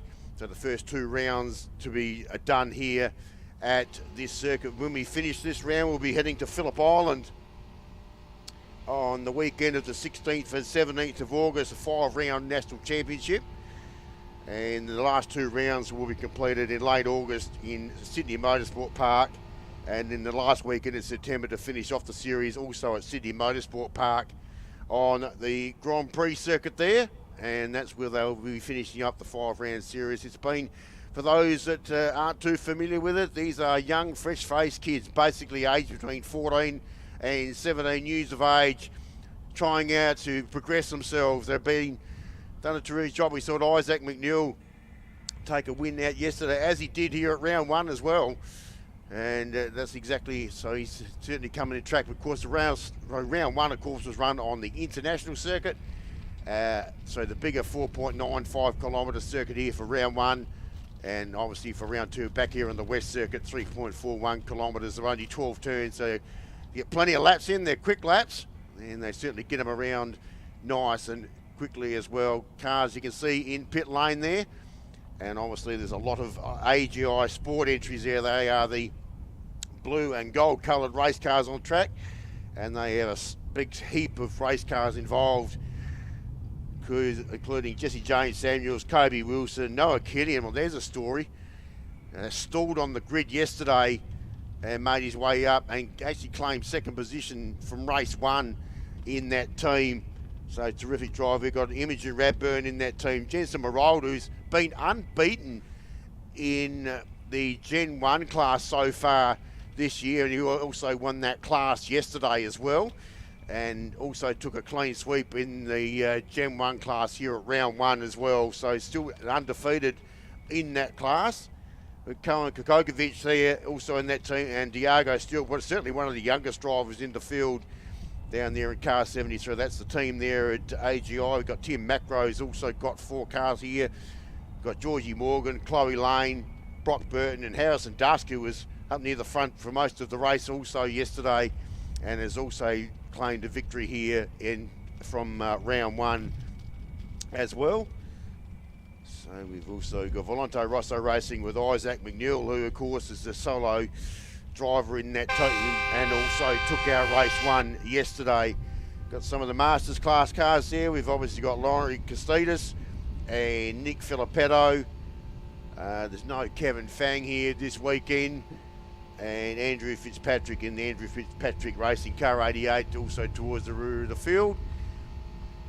So basically backed up. So it's just Gen 1 and G2 cars, basically to describe what they are. It's basically 2 classes in one race, racing for separate class honours. And obviously the Generation 1 cars are the older style Gale race cars, Ford powered race cars, French design cars. And they're the older generation cars from the original Formula 4 series back a few seasons back. And then we've got the new generation, very exciting Tatis engineered race cars with the Fiat R-Bath motor in them. And so they are the two specs of cars which you will see roll out onto the track at this very moment, and that's exactly what they're doing. Coming out there at pit exit. Exciting race cars. It's great that they've chosen to run round 2 here at Shell V-Power Motorsport Park again this weekend before they head to Phillip Island for round 3 of their championship. But this is only race 2 of round 2, so anything's quite possible. Let's see how they're going to line them up this time. So the hard charger, certainly through the field yesterday, Noah Killian, who went through the field, stalled on the grid, and he'll start from pole position in this one. So we'll just reverse the top 3 or 4 here. We'll go back to Harrison Dusk in the second position, car number 35. And he's in the Tim Macro Racing colours. We go back to Isaac McNeil, who won race 1 yesterday in the Valentino Rosso Motorsport entry. Looks a little bit different. It's got the green and gold colour scheme on that race car. Car number 44 is Koen Kogotovic, another one of the AGI entries. So they're the top 4 off the grid in the off the grid at the moment. Then we go back to Imogen Radburn. She was having a terrific battle with Brock Burton yesterday. They'll be the next 2 off the grid, and the last of the Generation 2 cars there will be Georgie Morgan in car number 2 for Tim Macro Racing. Then we go to our next group off the grid, Generation 1. Well, Jensen Marold, I just told you about, undefeated in that class so far for the series, and he'll start off that pole position. Then we got Kobe Wilson, made up plenty of ground also in race 1 yesterday. Jesse James Samuels the same, finished up 3rd in that race. Then it's Chloe Lane, Andrew Fitzpatrick, Diago Stewart, Nick Filippetto, and the older stalwart in the race here, Laurie Costettis. That is the full field. Just bring him into pit lane, and then we'll bring him back around and put him on the grid. All their grid marshals waiting patiently, waiting for them to return to get into grid position. Young drivers, some of these drivers don't even have their learner's permits yet. So just young, fresh-faced school kids just out there just learning their craft. And this kind of category will take them places, and it gives them massive opportunities certainly also take them overseas. And that's been the case so far.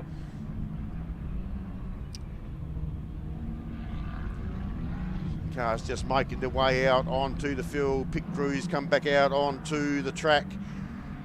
So I think we've covered, so just looking at the going into round 2, we've already completed 1 race already this weekend, but going into round 2, obviously in Generation 2 on championship points, it was just Isaac Manuel only 5 points in front of Harrison Dusk in Gen 2. That margin will now increase with Isaac McNeil's victory yesterday.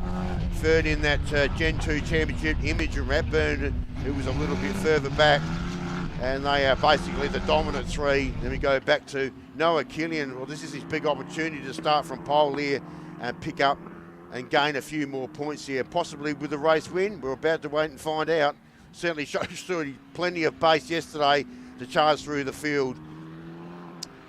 Gen 1 has been dominated, as I said, by Jensen Marold, who's been undefeated in the series so far and took another race win yesterday in that Gen 1 championship, going into Kobe Wilson 2nd in that championship, and he's been the bridesmaid certainly behind Jensen Marold for the whole series, and we certainly saw the same again yesterday. In fact, they finished 1st and 2nd in Gen 1 throughout all of their races so far in the series. Then it'll be back to Andrew Fitzpatrick 3rd in Gen 1, and Diago Stewart is a little bit further back yesterday, currently 4th in that Gen 1 championship. So there is car 11, that's Isaac Manuel, who won race 1 yesterday in the Volante Rosso Motorsport entry. It's a beautiful race car. Makes my job easier when it's a little bit of a different colour than a few of the others in the field. But that was a very convincing win yesterday. But it was the guy that was chasing him down that got up for 2nd, might be the concern here, and he starts from pole on this one in Noah Killian. So we'll be, you can see there on the front on shot there He sits up right behind him, so he'll be looking for a nice, clean start. Get up behind our pole sitter. Harrison Dusk is also a very good starter as well, and we certainly saw that yesterday, and also at round one here at the Bend. No one in front of him either, so with the staggered starts here, a new staggered start, a bit like Formula One, and that's exactly how they line them up here. Not too many spectators up there on the deck. That's Brock Burton there, visor up, and he's going to start from 6th position on the grid in the Tim Macro Racing colours there, so keep a close eye on the Hoyts Movie Cinemas entry. Got the bright yellow mirrors, so I can certainly pick him out on track. Him and Imogen Radburn also having a terrific battle yesterday for that 5th and 6th position during that race. And they certainly did chop and change a little bit for that race, and with Radburn virtually finally getting up into 5th position in front of Brock Burton during race 1. But it was all about this bloke here, another young up-and-coming driver, certainly very talented, Isaac McNeil, and it was a dominating victory yesterday. He's just got to sit behind our pole sitter there, and Noah Killian, as I just mentioned. All fully focused. Full wings and slicks racing. You can see the halo around it for safety. That's now a compulsory issue, of course, these days with modern race cars, but all looking towards us. Had a few seasons away from the Formula 4 Championship, and as I mentioned, made its return here last year. One of the IGA entries there, which is car 13, and that's our pole sitter, Noah Killian. A terrific drive yesterday, stalled on the grid. Now the whole field went past him, and then he had to chase the whole field down and actually got himself up into 2nd position. So that is a very good fast car, and now he's got pole position. He'll certainly take that opportunity. And certainly the car behind him, they're the ones I'll be watching off the line. So there's pit crews told to pick up their equipment and leave track. Just got the battery man there standing alongside him in case the car decides not to just to stall.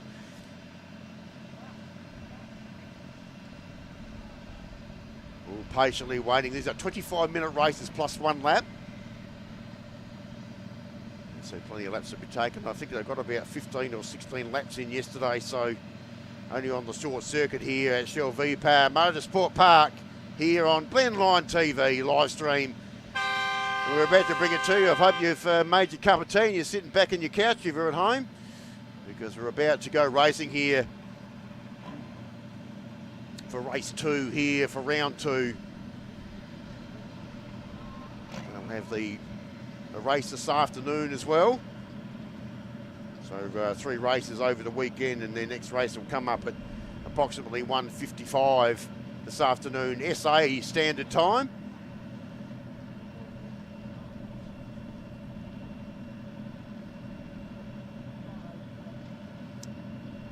Currently it's 10:40 South Australian time here, in case you're in maybe in other parts of the world or maybe interstate watching this. Welcome aboard.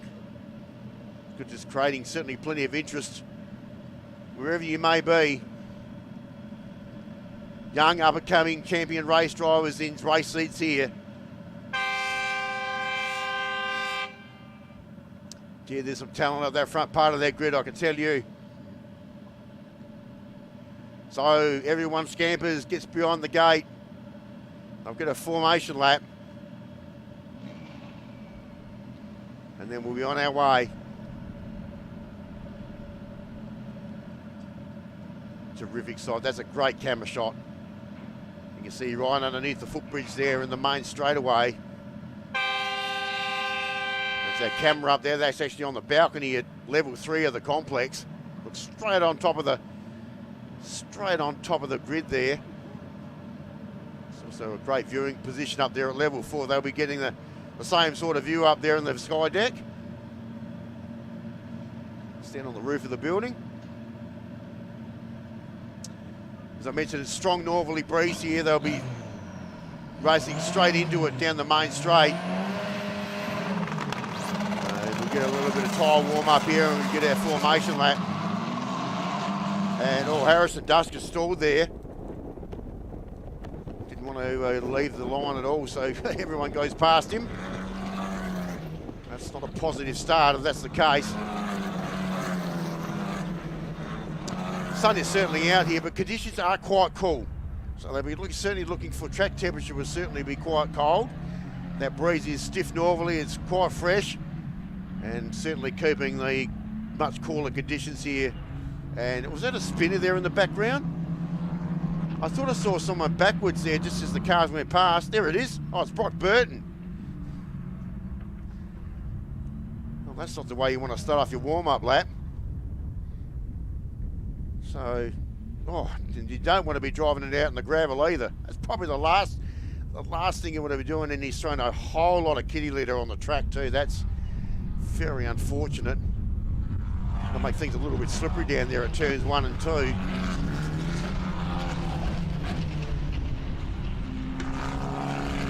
Harrison Dust did the same thing, stalling off the grid there for the formation lap. So, gee, a couple of early errors there, but they haven't even gone racing yet. You hear the wind in the background, it's certainly being picked up by that camera down the back of the circuit there. Very blustery conditions.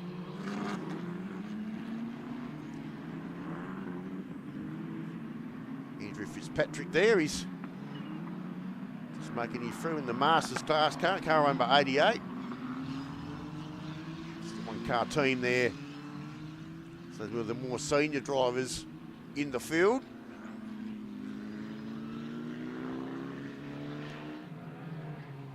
And now they'll grid them up. Well, hopefully we can get a clean start here because we obviously didn't see that yesterday. We know Killian is stalling off the line, but he's got no problems. Hopefully he gets away safely here because he's got pole position. As we all pick them up. A couple out of position, obviously. Just waiting for Brock Burton to regain his position after he's had his little moment down there at turn 2.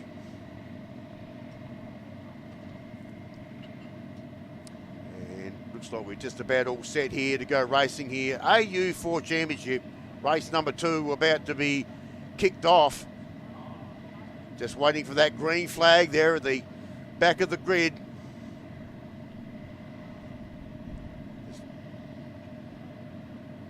Official down there doing a great job waiting for the information to say we're all set to go from our official stewards up in the box. There it goes. It's time to go racing. The mares scampered down to turn 1 here at the bend. We're about to find out. Keep a close eye on the inside 2 here. Very important. Killian was good. McNeil will also clean as a whistle. Harrison Dust got away cleanly. No problems there at all. And they head down to turn 1. And now they'll pan out. So Killian goes to the front, no problems. McNeil followed him through, got up to 2nd position. And Dusk up to 3rd position. So they're the top 3 off the grid. Look at all the gravel down the road there. That's bad news, really. And it looks like Kokovic also slipped through there in 4th. So all the top 4 there have gone through clean as a whistle. And now they enter into lap number 1 down to turn number 6 for the first time. And look at McNeil. Yes, alongside of each other. Got a bit close there between him and Killian. And McNeil goes through and he gets the lead inside of the first 7 turns. This is what he did yesterday and he dominated. But this is going to pan out over the next certainly 20 minutes of racing time left. Very exciting stuff. This will chop and change. Stay tuned. So McNeil goes to the front for Killian. And then Harrison Dusk. All nose to tail. 44 car there of Colin Kovakovic just behind them.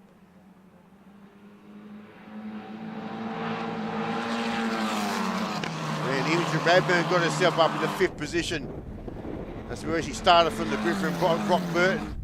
And already Jensen Marold in the Gen 1 car up to 7th position. He's already passed Georgie Morgan in the Gen 2 car, so that shows you how dominant he's been so far in this series in that Gen 1 Championship.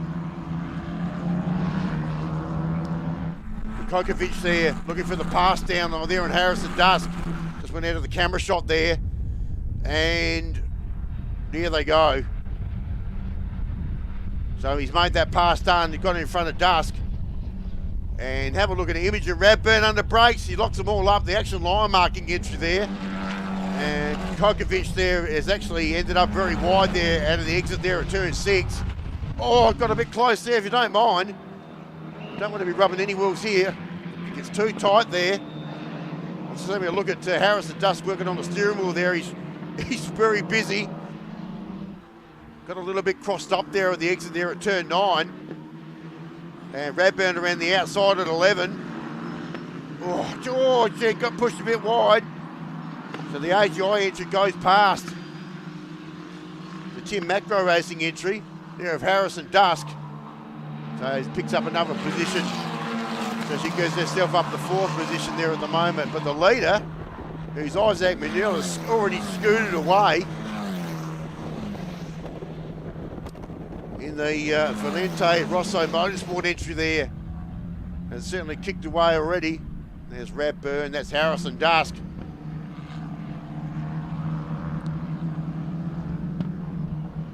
So up the climb they go. And there they are. Very exciting race drivers. And Killian on the inside lane under brakes. Oh, he pinches one. It's going to push him wide. He can't go in hot and come out this other side properly. So he just lets McNeil go straight through. There's a bit of a dive bomb there for Killian. That's not going to work there, unfortunately. A little bit too late on the brakes. Killian's got plenty of pace, no doubt about it. Just needs to pick his braking markers a little bit better. And he does it again. He's late on the pedal again, trying to get on the inside there of McNeil. But McNeil was a lot cleaner. So this is positions 1 and 2. Oh, gee, a little bit unsettled there, McNeil over the curbing. And you can see, look at the gap between them and Kalen Kokovic there. There they are. And these pair are running away, and they were the dominant pair yesterday. Certainly, McNeil was. Obviously, Noah Killian had to fight his way through the field after stalling off the start. But you can look at the rubbish and gravel there on the track going down through that section. I'm going to need some brooms down there after. Now, here's a busy section. Big brake lock up there too. Andrew Fitzpatrick in that group. And, well, that's the 3 car that locked them all up. And that's Jesse J. Samuels and another one of the AGI Sport entries. There's our front 2 again. So McNeil and Killian. Jump back a little bit there, Killian. I wonder if he's made a slight error out of shot. And talking about slight errors, and that's beached as. And that's Jesse James Samuels there, and he won't get out of there. That'll be a safety car intervention, I would have thought, because that race car is well and truly buried. Not too sure whereabouts.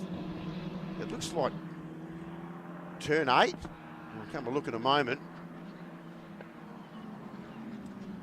So, unfortunately, once you get in the kitty litter around here in low flying open wheel race cars, not much chance of getting out.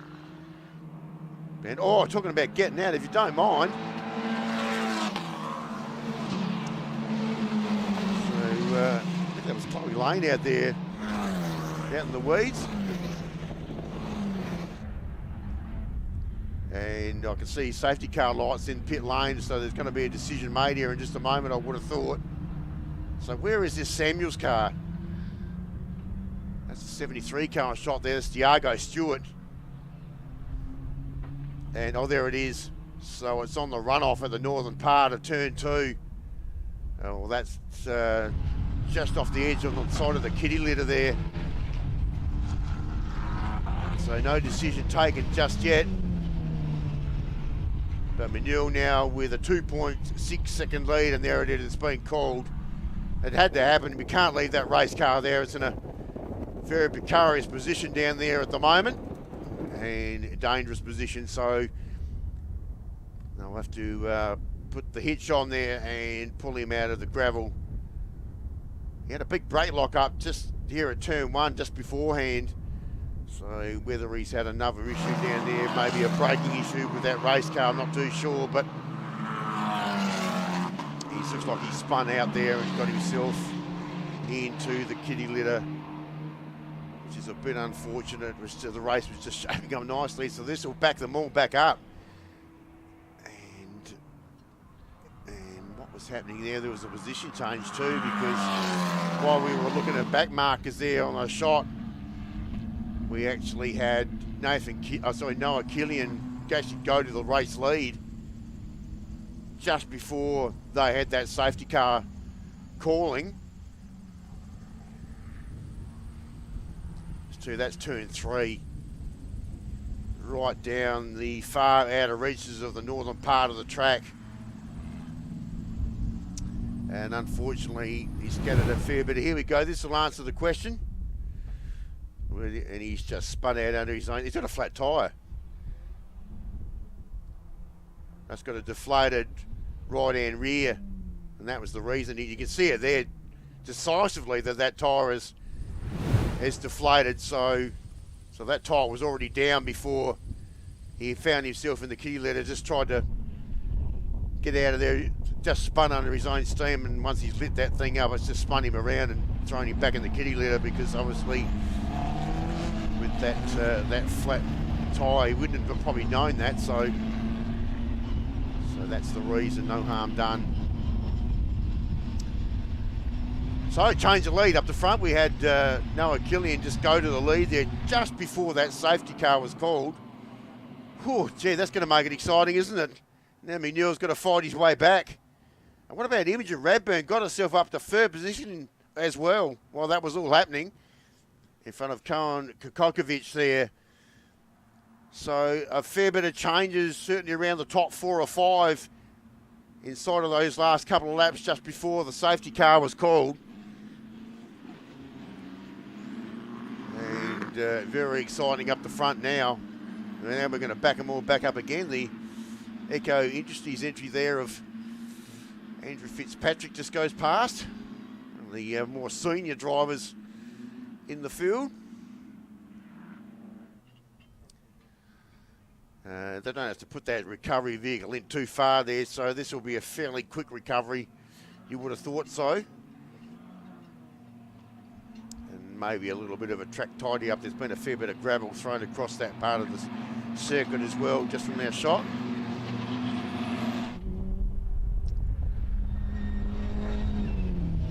Number 6 a little bit further back. That's Kobe Wilson. He's a long way further back. He's should have been up a little bit further. One of the IGA Sport entries that isn't the same colour as the others. Just makes my job a little bit easier. So trying to get some heat in those tyres. I mentioned track temperature is still fairly cold. And Jesse out of the car there, so no harm done. He'll now be able to see that rear right is deflated. And you'll understand the reason why he had no control of that car. Trying to do the old flick spin there, but it didn't quite work, and it doesn't usually work with flat tyres. So that's the reason he's got a bit of the carbon fibre skirting there as well. Well, that's actually from the cockpit around the race driver. So, it looks like the lift's been called for there. Bit hard to, probably these are very low cars, easily damaged trying to drag them up on top of a tilt tray, so that car will be, we'll have to pick it down there and they'll just pick him up. Well, it's had everything, hasn't it? We run through already race 1 yesterday, but it's completely different to what we saw yesterday. Now with the lead change again.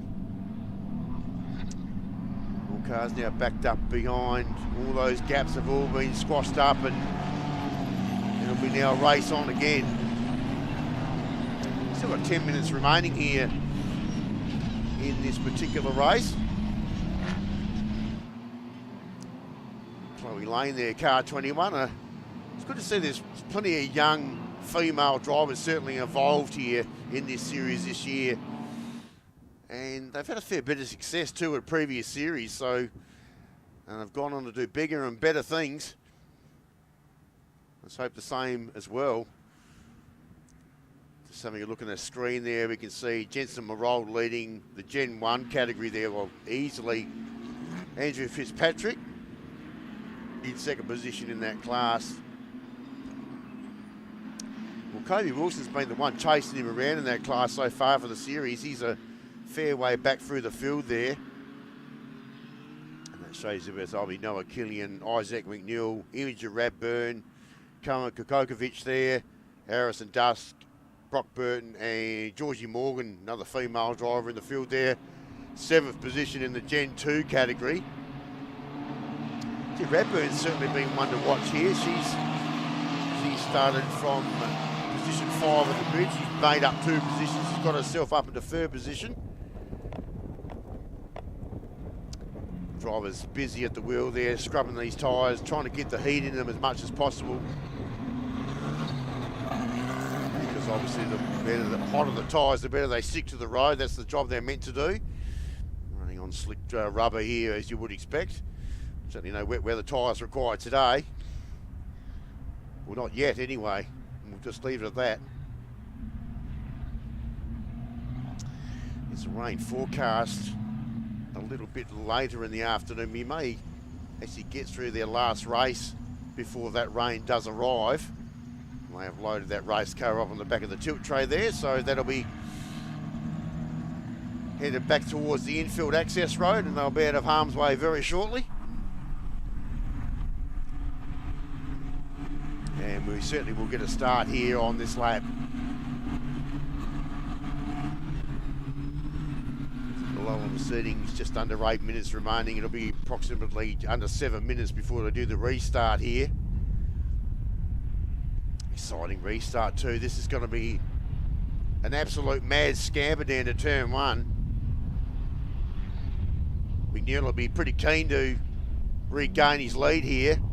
Did all the hard work in the early part of this race to get up to the front, but gee, Killian, we saw yesterday, he's got some talent, this kid. There's absolutely no doubt about it.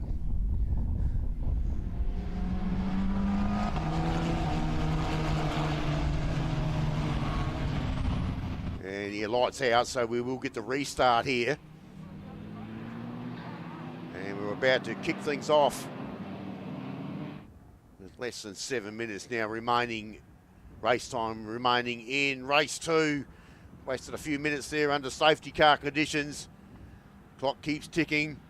Safety car's pulled in, that's turn 11. And you can see the safety car will exit stage left in just a moment. Get into formation, single file. And here they come. Oh, gee, Killian backs them up too. He brings them in nice and easy. And away he goes. So green it is. Gee, Harrison Dusk got a flyer there too. I think he might have got himself back up to 4th in front of Kokovic there.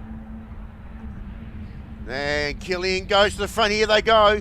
So McNeil and Killian alongside of each other through turns the 2-3 complex. Oh, no one giving an inch there. Over the crest of 4. Oh, look at Radburn. Yeah, she's come to the party too, and now it becomes 3.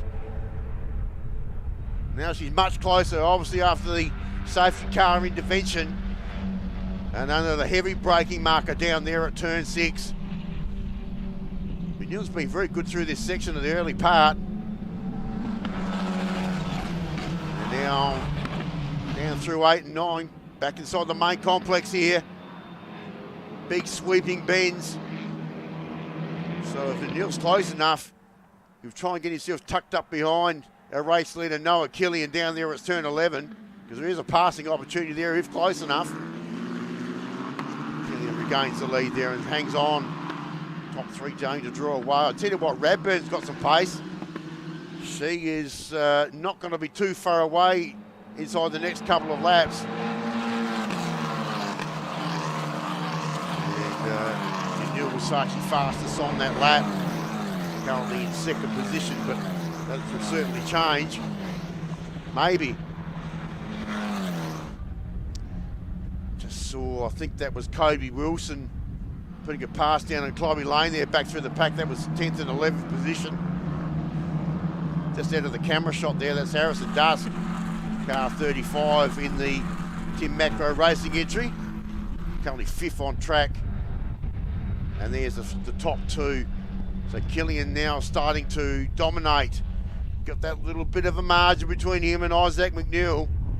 So where's the image of Radburn and all that? She's still there, just trying to drop off that pairing at the moment. She was certainly right up behind him on the restart. Colin Kovakovic there back in 4th position. So there's lots of blue and gold machines out there at the moment involved in that top few in the AGI Sport entries. As you would expect, it's a very large team and they actually run the series, so plenty of race cars involved. Plenty of talent in that team. So 0.86 of a second there between first and second on that race lap. And the lead lap cars now head out onto their 11th race lap with just 3.5 minutes remaining here for race 2 of the weekend. There's a mini jump buck entry makes its way through. That's Jensen Marold, who's been undefeated in the Generation 1 category. And he's got a nice little break too. Again, in fact, he's nearly 6 seconds in front of second place getter in that class, and Andrew Fitzpatrick. So just showing his normal dominant style there in Gen 1 as we've seen so far throughout the series. And around the outside is the 6 car. That's Kobe Wilson. So that's position for Gen 1. Second and third position. And Wilson goes up into second position. So the usual second position bridesmaid at Gen 1 has gone back to second position because he's the one that's been second behind Marold for the whole series. And now he goes back up into that second position there for Gen 1 in front of Andrew Fitzpatrick. And just behind them, the 21 car there, another Gen 1 car there of Chloe Lane.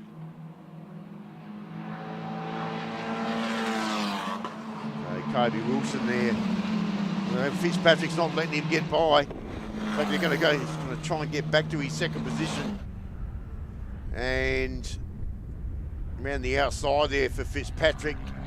Probably not there, I wouldn't have thought. And Wilson will hang on there for second position in Gen 1. If you look at that camera shot there, look at all the kitty litter that's been thrown over that section of the track. It's certainly see it clear as day there.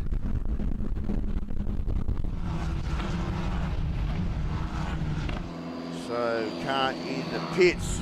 Well, that's Brock Burton. It's just made his way through. So he drops down through the field. He was in 6th position. So one of the Tim Macro Racing entries, unfortunately, into the pits early on lap 11. This is fighting for position. Kobe Wilson and Andrew Fitzpatrick. We just talked about the 2 Gen 1 cars currently second and third on track in that class. Well, Kobe Wilson's got past him okay, but he hasn't really got away.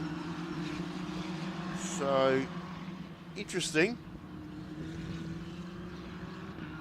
Marold leading that class has already gone across the start-finish line. Yeah, Chloe Lane just behind him there in the 21 car, not too far away, so that's second, third and fourth position on track for Gen 1. That's been fairly closely contested, and there they are. And just behind them there is Diago Stewart as well, so he's coming to the mix.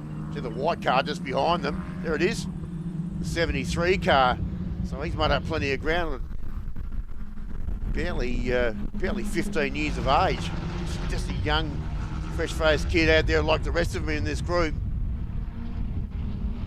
Made his debut in the series here at round 1 here at the Bend. Did a great job too. So still that battle for Gen 1 we can see on screen at the moment. Just looking up the front there, Killian now 2.5 seconds between him and Isaac McNeil there in second position. In fact, make that 3.3. They've just gone across the line to complete 13 race laps. So that gap now starting to widen, and for good reason, because Noah Killian has just done the fastest race lap so far of this race at a 1:18.81. So that's the first time anyone's got into the 1:18s so far in this race. So that's a real quick lap. And that's why that margin has just widened up a little bit. Imogen Radburn back in third position. She's not too far away actually from McNeil, so obviously we'll see where they are on track at another camera angle very shortly. 21 car, that's Chloe Lane and Diago Stewart. They're fighting it out. They're currently 10th and 11th overall on the track, but they are currently 4th and 5th position in the Gen 1 class. And there's our race leader. So let's have a look at these margins at the moment. So that's Noah Killian, and that's checkered flag. So that's the end of it. So Killian takes that victory. No, he doesn't. What happened there? Yeah, it is Killian. It's just flicked over. So it's Killian, McNeil, Imogen Radburn. Yeah, got through that time pretty quickly. So they're the top 3. Then we go back to the next Gen 2, which will be Cohen Kukogovic, Harrison Dusk, and the first position 6 on track, and first in Gen 1, Jensen Marold, who got in front of the Gen 2 car there of Georgie Morgan. And we go back to second in class of Gen 1 will be Kobe Wilson again. No, so second in every single race of the series so far in that class. And then we're back to Andrew Fitzpatrick, Chloe Lane, held off the challenge there from Diago Stewart. And a bit further back to Nick Filippetto, Laurie Costidis, and the 2 non-finishers there. Obviously, Brock Burton may have actually come back out again. So whatever that issue was, he might have got a couple of laps in towards the end. And unfortunately, didn't finish. Jesse J. Samuels there, who got the thing beached down there at turn 3. And so that was the reason we had the safety car intervention there a little earlier, which was only 4 laps in during that race. Well, there we go. We saw this young fella screen through the field yesterday, and he finally puts one on the board there, Nathan Killian. And so car 13 takes it out for Gen 2, and Gen 1 will go to, once again, undefeated in that class, Jensen Marold, to round out for that race 2 here for Australian AU4. I hope you enjoyed. There was lots going on there amongst different classes and battle packs, but super exciting to be a part of. And I hope you've enjoyed our AU4 race. I'll be back a little later on at approximately 1:55 this afternoon, so make sure you keep tuned in to Blendline TV. And that certainly does swap the positions around also as far as points are concerned. And certainly good points gained there by Noah Killian into taking that race victory, and might change certainly positions as far as the championship is concerned going into the final race this afternoon. Well, we'll have a short break. We'll come back. We've got some Circuit XL trophy action happening just before our officials' lunch break. So while everybody gets themselves sorted out and puts the kettle on, we'll be back a little bit in just a few little moments to get through that Circuit XL trophy race.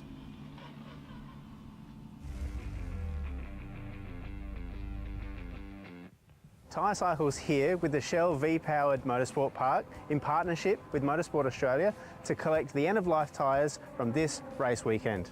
At Motorsport Australia, we see the value in partnering with industry experts as we work to shape a more sustainable future for motorsport. Tyrecycle is Australia's largest and only national collector and recycler of end-of-life tyres. We have a capability of recycling in excess of 20 million tyres a year, creating new products from what is somebody else's waste. Tyres are one of motorsport's biggest waste challenges. This pilot is a major step towards solving that sustainably. The tyres we collect and recycle go to a new life, whether it be in a playground, a sports field, in a road, or is used in alternate fuel. One way or another, the tyres we collect are recovered for a better use. Motorsport Australia will use what we've learnt from this weekend to help in building frameworks that can be rolled out at more motorsport events in Australia. We're just really pleased that we can be part of an innovative program and something that I think is going to be the future of these motorsport events. So we're really proud to partner with a great company like Tyrecycle and also Motorsport Australia to deliver a service not only to the competitors but also do something for the environment too. So as we continue to evolve our sustainability strategy, this is one piece of it. It's great for Tyrecycle to be partnering with the Shell V-Power Motorsport Park and Motorsport Australia in delivering positive outcomes for the end-of-life tyres.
Welcome back to the South Australian Motor Racing Championships here on Blendline TV, our live coverage, and see the course car just heading out to lead some cars now because we've got Circuit XL Trophy coming up in just a few moments' time.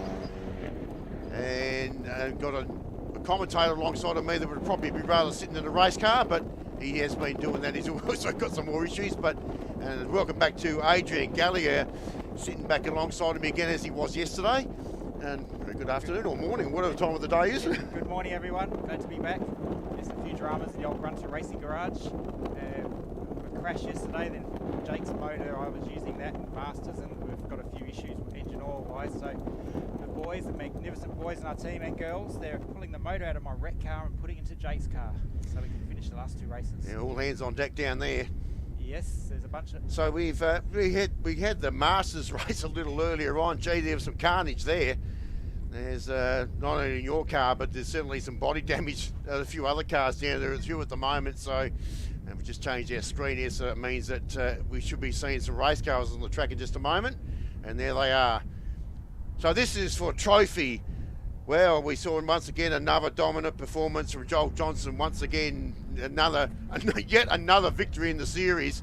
There's been lots of them, and that's why he is dominant on top of our point score going into round 5 for 2025. And the bridesmaid behind him there, and Aaron Oliver, who's been chasing him around, not quite quick enough, but this pure talent has got Joel Johnson over the line every single time. There was a bit going on yesterday. We saw these two up the front, then we had Fletcher Lewis and Jackson Faulkner. They were the other pair, 3rd and 4th position, that were also trying to sort each other out for those positions as well, and that's how they'll start here in this race. Then back to Darcy Hine, who had to come from rear of field as well in that race, got himself up into 5th position. Then we got Bailey Fred, the XL Star Search car, which goes through. Then we got Isaac Sparks, Aidan Brand, the B-Sport entry in the 242 car. Brody Dominic got himself a little bit tangled up a little bit further back through the field. Tyler Craig was a solid effort, got himself inside the top 10 there just towards the end of that particular race as well. And Aidan Stewart might be interesting because that car was just involved in an incident during the Masters race. So we'll just see if we can pick up that green car. No, that's out. That's out, yep. Thank you. The boys are fixing that at the back to come borrowed parts off my broken car. So it's had a fair bit of front end damage on that car. Looks pretty substantial from the camera shot, so I'll suggest there's going to be full hands on deck in that garage as well. Yep. And Aaron Semler's got a bit of damage to the right front. They're fixing that. So. A few hammers banging down there at the moment. Let's go back a bit further in the field. So with no Stut there, we go back to Jet Zerk. Car 77, got the Ford racing stripes on there from the 1970s there, very much a Ford inspired race car. And we go back to Magnus Paul. Jackson Sullivan got himself a little, he was up near the pointy end of the field in the early part of the race yesterday and dropped back through the field. Cam Quinn, who didn't finish his race yesterday, had some issues. You've got Jake Gallier, who won't be there. And then we go back to Bailey Perryman, Jamie Ewells, Jacob Length, Ethan Whitehead, and the back pair, Ian Morrison. And I don't think Connor Gowling will be a part of this race either. Is that right, Adrian? No, his car's fixed. He's good to go. Yes, he's borrowed an engine, spare engine we had, and the boys are putting it yesterday, and it's all good to go. Terrific news. It's all good, positive news. Fletcher Lewis there on shot there in the wins entry. What a talent this driver's been. Got the Blight Fluorescent race gloves there, so we don't miss his hands on that steering wheel. Yeah. He's come through, obviously, the Star Search, Talent Search last season. Much improved driver. Anyway, we're about to go here.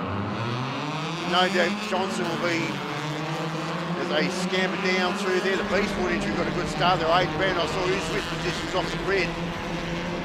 And there they go. So it will be Johnson, Oliver in that order. First and second as they head down towards turn 1. There they are.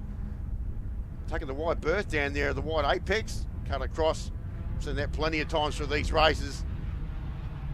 And there's the Autobahn and the Penrite entry once again.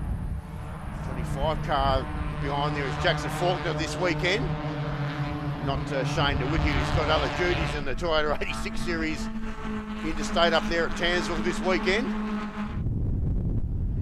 Darcy Hine back there in 5th position. Let's have a look. There's Faulkner, Lewis and Hine. Oliver's closer this time. He's still on he's right behind him at the moment.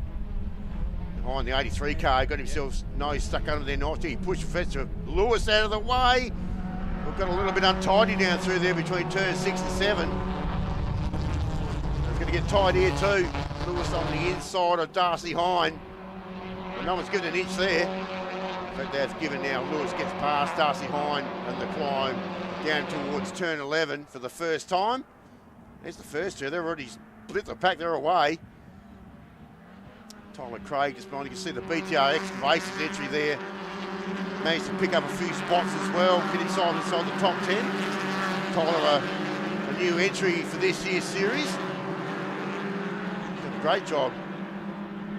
Brody Dominic's got some work to do, hasn't he? He started a long way back through the pack there. So he's certainly, the green and black machine will certainly be looking forward to probably picking up a few positions. He's got Isaac Sparks just in front of him. We've got a run going, slipstreaming going on. Oh, Mr. Oliver's really close. Close enough. Oh, Jackson Faulkner, Darcy Hine. Fletcher Lewis wants his position back. He won't give it up easy. Tag each other. It's a very hard part of the turns 2 and 3 and 4. You know it's all those off-camber corners down through that northern section of the track. And down through the sweeper they come. Well, all that Jackson Faulkner can see is a big fluorescent car behind him. And of course, that is Fletcher Lewis. Very bumpy entry into that corner. Got to get a good run, keeping the track limits, otherwise you'll get pinged. Get the run. Behind around the outside there, but he'll be on the inside of turn 8. Perfect. So he should be able to pick that one off. And he goes past Faulkner. And while that was all happening, Lewis made full total advantage of that, and he picks up another position. So he just followed the 83 car through and made that job done. Ticked that one off. And a bit of brake smoke there, so a little bit heavy on the anchors down there at turn 11. Pole's up into 8th spot at the moment.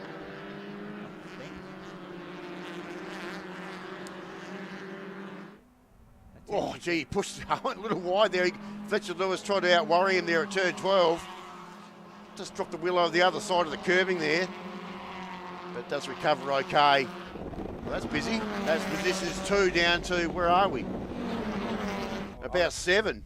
So that's very busy. There's the top 2. There's Johnson and Oliver. So they're away in their own little dice at the moment.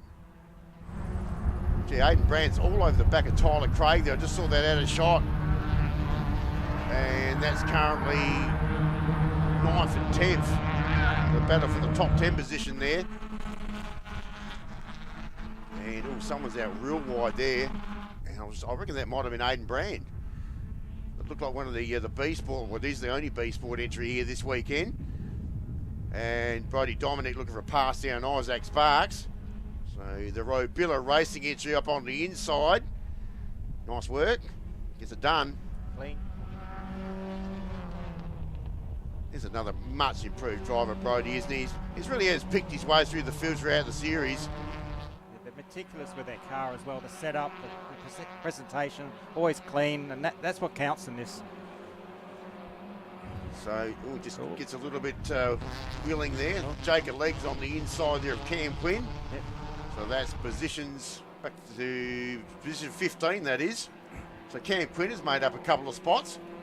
Jacob Lengs was just working on Jake's car, putting a fuel regulator in, and he's run off, jumped into this, and he's straight on the money.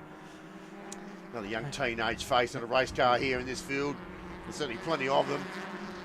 It's one of the Exo Terra entries, only the one Exo Terra entry here this weekend. Sam Woodland usually in the pink and black machine, obviously not here this week. Well, not racing, he's here on the putting his hands in the toolbox more so than driving, but he'll be sort of looking after Cam for the weekend. And he looks like Cam's looking for a pass there on Jacob too. Yeah, Jacob suffers a bit of top end speed. He's a little bit slow onto the straight. He's vulnerable now. He's very vulnerable. I think he's lost that position, and he has. But he's got him in a straight line. That's a nice pass. Nice little bit of pace down through the main straight. But Jacob Lengs is good round the back here. He won't give it. There he goes. Yeah, he's a good racer. He's clean too. We've got Ain Morrison just sitting in the back. He's got past Ethan Whitehead at the moment. Ain had a few fuel pressure regulator issues as well, and hopefully we've fixed his car. And the final 2, oh no, it's not final, 18th and 19th position, Ethan Whitehead and Ain Morrison. Had a big moment here in the previous round, to say the least. Good to see him out back in racing once again. 45 car, so that would be the Jackson car, isn't it? Jackson Sullivan's car. Yeah. So that's Sullivan. Got past Aidan Brand. There's Tyler Craig. So that's So that's got Sullivan up to 8th position if that's the case. So he's now well and truly got himself cemented inside the top 10. Tyler Craig, another big number car, number 458. Must be a story behind that number. Yes. Maybe it's his phone number. It's postcode. Postcode. In the BTR Excavations entry, good to see BTR on board in this series.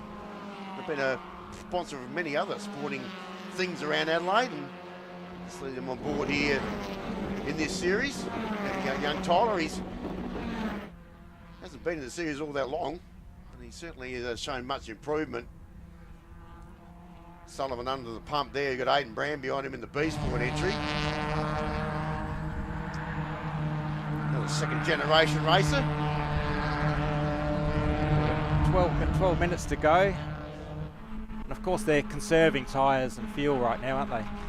Well, you would think so, if that was the case. Yeah, not likely. They'll be pushing and pushing and pushing. Except for Mr. Johnson, he'll be maintaining a gap. What's the gap? I can't see the gap. I don't think there's anything too conservative about trophy class, to be honest. No, I think it's all hands on deck and straight into it. No, I was chatting to Mr. Johnson yesterday, and he says he was trying to maintain a perfect lap time, and a bit of sweat dropped down in his eye, and he was 0.2 of a tenth of a second. Oh. He dropped, and he was quite disappointed with himself. But he is a machine, and his cars were all set up and beautifully presented. Well, him and Aaron Oliver are a mile in front of the rest. Oliver's still just 3/4 of a second just in front of him. That's the closest he's been so far this weekend, I think. Darcy Hine in third. Lewis, looks like they've got themselves settled. There's the two cars on the screen there, the 83 and the 56. So it looks like those two drivers have got themselves in a nice little rhythm there. So no change for third and fourth position. And as I say that, there they are. There might be in a moment, because I think Lewis has had enough of this. Here we go. So this is for third and fourth. So the wins entry all over the back. The high-speed tear-offs entry there. It's probably close enough. That's down through the top section of the track. When they're that close behind you as a driver, all you see is the helmet, the car. You can't see any of the front of the car because the cars are quite jacked up at the back, and it's quite intimidating. So obviously he's got his eyes forward. Yeah, this is the interesting point.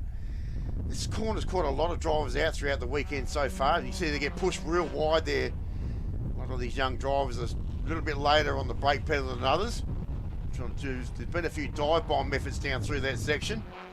Some have worked, some mostly not. There they are, the 25 car. They're just behind there, Jackson Faulkner, having his first run in the series for 2025, and good to see him back here once again. Yep, that's a good car, that one. Prepared by Mish's XL Garage. Usually driven by Shane, of course, in the regular series we mentioned before, not here this weekend. So Jackson happily jumps inside that race car and running in a strong 5th position at the moment. Gee, they're right up against the pit wall there too, look at that. Yeah, there is a gain there, especially with a wind. There's a bit of side wind going on today. You do actually get a gain. But once you get to the end of the concrete there, the car gets buffeted. You've got to be real focused. Look at the gap. Oh, he's still tucked in behind. He's trying to shelter him as much in the draft as possible there, but he's just going to stick on behind. Pretty tough to pass down through this section. There's too many off-camber turns down there to try and get past. So but now they get to the fast part, so it's full throttle here. Exit at turn 4 down through the sweeper. And Hines dropped back, I believe. He's dropped behind Gowling.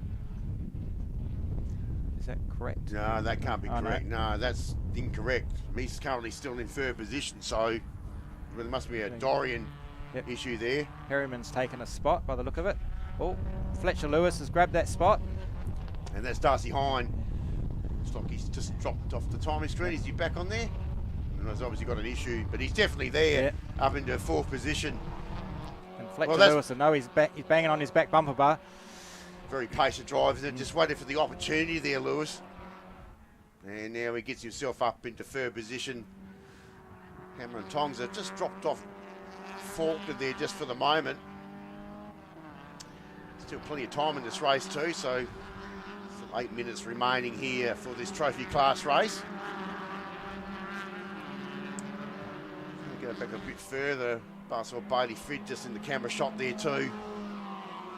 Once again, another one of the Mrs. XL Garage entries. There's, as we mentioned yesterday, plenty of them in this field. It's a hard gap to keep, catch up. It's just out of your slipstream.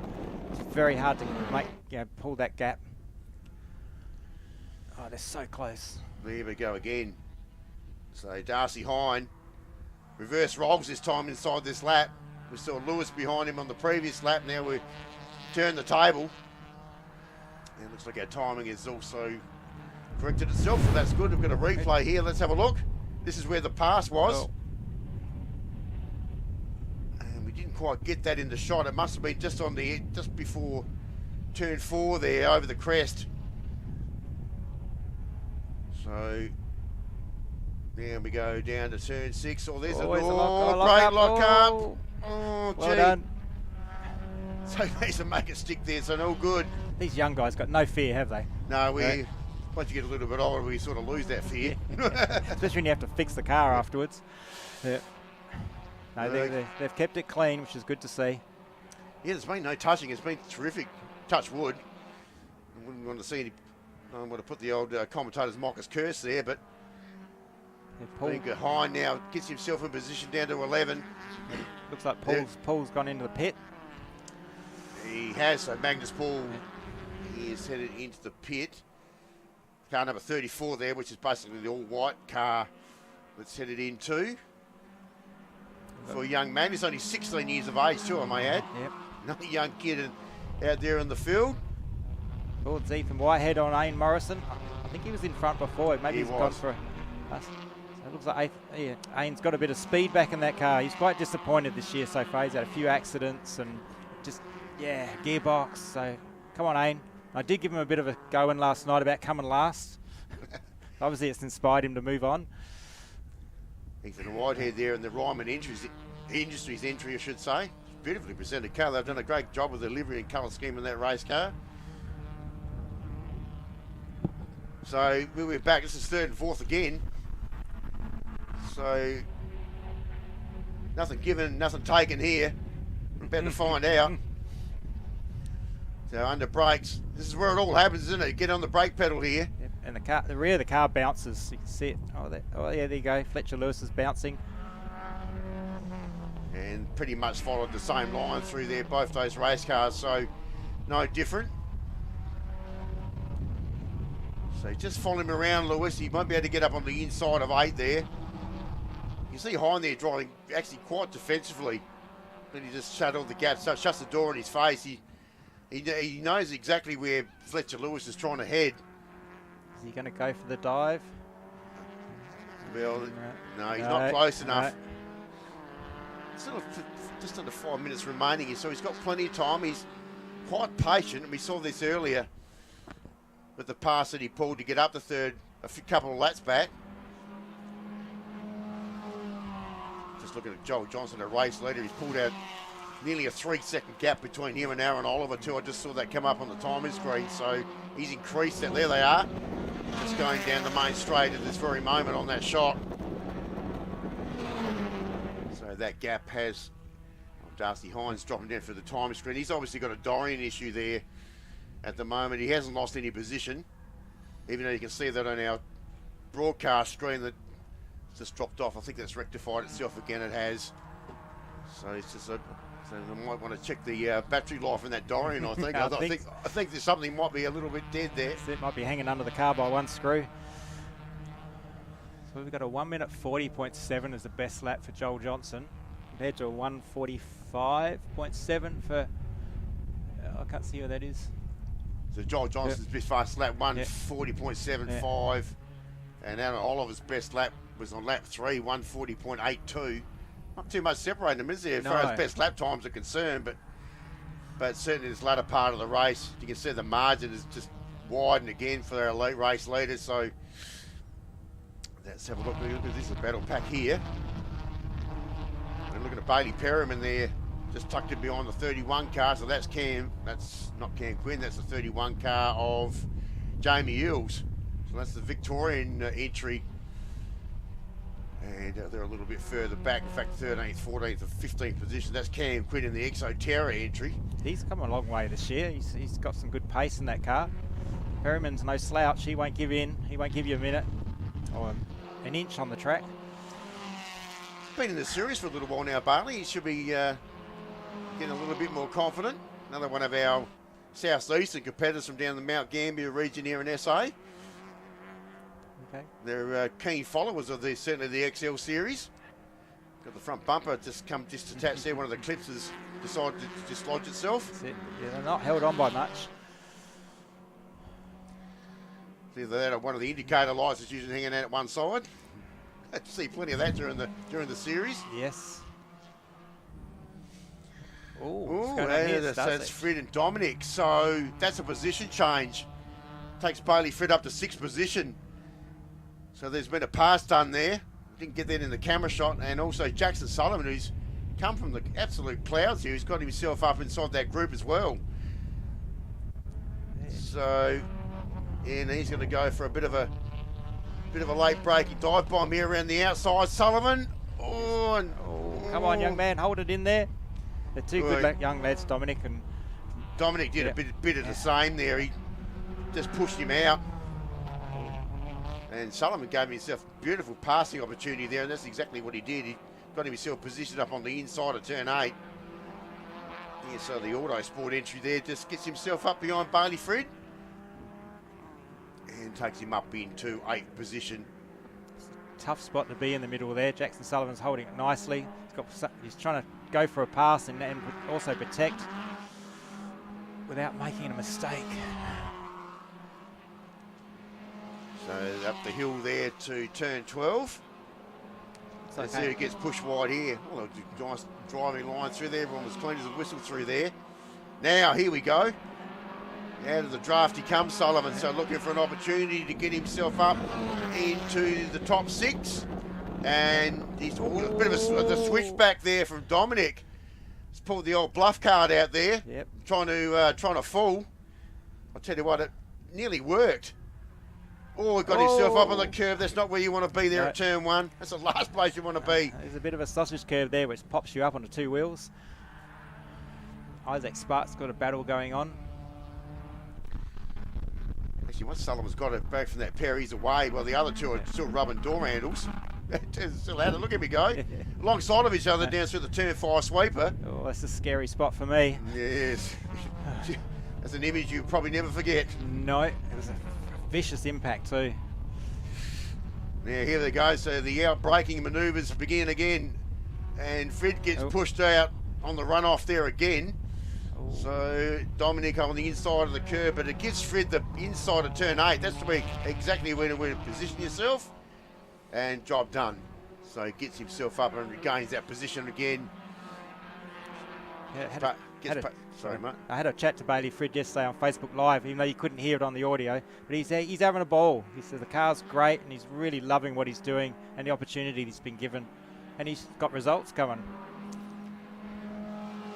So what are we looking at there? That's the 70 car. That's Aaron Oliver in 2nd position. Because I just caught Darcy Hind in the background there. And he still had Fletcher Lewis giving him a hard time as well. There they are. Look at that. Giving him a hard time. That's an understatement. I reckon Lewis has had enough of this. He's been pretty patient lap after lap, but I think he's just about had enough. In fact, they've gone into time negative here, so this might be it. This possibly could be the last lap. Let's try and get himself on the podium here for race 2. Hines done a great job. He's been driving extremely defensively lap after lap and hasn't really given him too many opportunities. No, he's sitting comfortably in 3rd. I say comfortably, but... No, I wouldn't say too comfortable just yet. Just needs to defend. He's entitled to defend. Here we go. Dive bomb. Oh, no. He still holds it. Oh, wow. I think Dicey Hines will let him have a little bit of a comeback. That's actually a pretty good result for Lewis. Gets him on the inside for 8. and he should be able to get slip on through. Oh, Hines not having a bar of this. And he gets through, so this will be for the checkered flag, and there it is. There's that Auto Barnum Mildura entry once again. And now the full bag of points for position 1. They've won every race, every round this year so far, and they even won at Bathurst. That was a big moment, wasn't it? It was. We did celebrate his win. And there he goes. So, once again, Aaron Oliver becomes the bridesmaid and is still second in the championship. And just widens that gap between first and second in the trophy championship. So, Lewis, Hine in third. Jackson Faulkner finishes up in 5th position. Lewis got Hine on the over the start line. The look of it. Yeah, he was already in front anyway. Yep. So he's already got him. Oh, that's right. Yeah, Fred, Dominic, Aidan Brand, Isaac Sparks just inside the top 10. Now this is that's Cam Quinn there in the Exoterra entry. Got in front of Bailey Perryman, so they dropped off Jamie Hills there. And then we've got Tyler Craig in 11th. Jet Circle just outside the top 10 there in 12th position. There's on through, and there's Cam Quinn, and he'll get lucky 13th position, or will he? Oh, Bailey Perriman's having a bit of a dive there, but he won't be quite close enough. So Quinn 13th, 14th, Bailey Perriman, Jamie Hills. Jacob Links finishes up in 16th position, and we're just waiting for the final 3 positions to make their way through. And who are they? We've got Whitehead, and it looks like Connor Gowling's actually got in front of Ian Morrison inside that last lap as well. Oh, that's pretty good. So he just picked him up. I might have to charge him rental on that engine. So, good quality engine, that one, no doubt about it. Yes, that came from Alan Hawkins at the beginning of the year. He lent it to me, and I passed Alan Hawkins on down the straight with his own engine, and I've kept that one. And do not finish there. It was obviously Magnus Paul's got some issues. Yep. Finished up over only 5 race laps there. Obviously, Aidan Stewart's still trying to sort out that problem. Maybe we might see him a little bit later on. And, well, we're trying to sort out the Gallia car. I see that's where you'll be heading in just a moment to try and get that back into its normal pieces. Yep, they were about 10 minutes away from starting that car. Okay. Yeah. Great job. Amazing work by all those guys and girls out there. All right, so that's a wrap there for race 2 for the second XL Trophy. A bit ahead of myself there, Adrian. But anyway, we're actually going to head into an officials lunch break now until approximately, where are we? At about 12:15, so approximately 30 minutes away. Now we've got a replay coming up here before we just sign out. Oh, there's the big dive bomb. He's got those rears fully well and truly locked up. And he's... Look at that. But it was good because it gave Lewis the chance to get up to 3rd position here. So even though it looked a bit ugly at turn 6, it actually worked out okay. That's good driving, isn't it? So it's all good there in the end. Well, thanks, Adrian, for coming up. And no doubt we'll see you a bit later on this afternoon while you get down there and sort out your race cars. And we'll come and go do officials lunch break. We'll be back in approximately 30 minutes back here on Blendline TV for our live stream coverage. And while we go and feed and water our volunteer officials around the circuit, we'll also have a short break. And we'll be back in approximately 30 minutes to begin our broadcast for our afternoon. Thank you. Cool. Thank you for having me.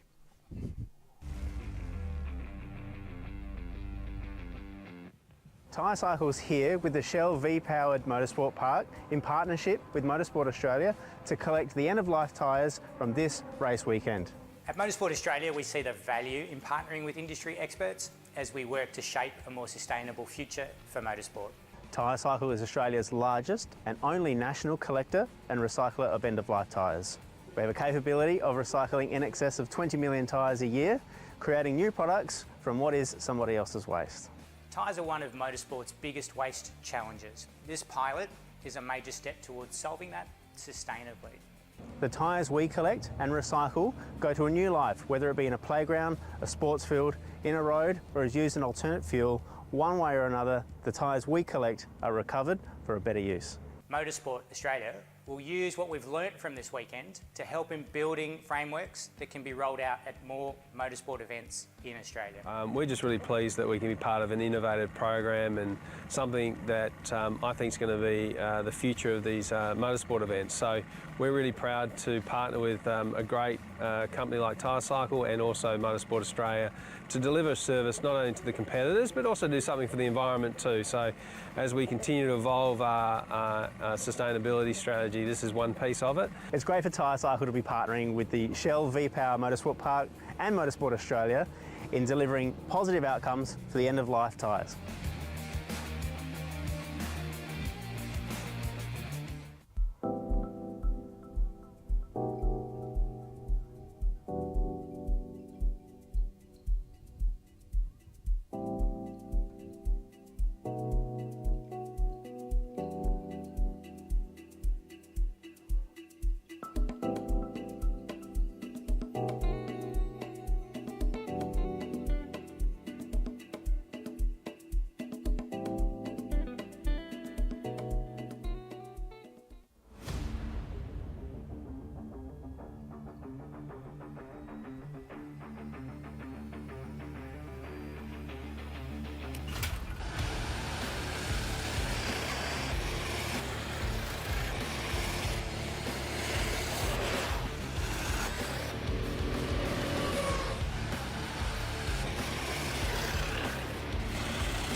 Welcome back. We conclude and restart our program here on a Sunday afternoon. Of course, it is round 5 of the South Australian Motor Racing Championships right here at Shell V-Power Motorsport Park. We've just had our little lunch break and we're about to re-begin, and we can see Formula V's making their way back onto the track.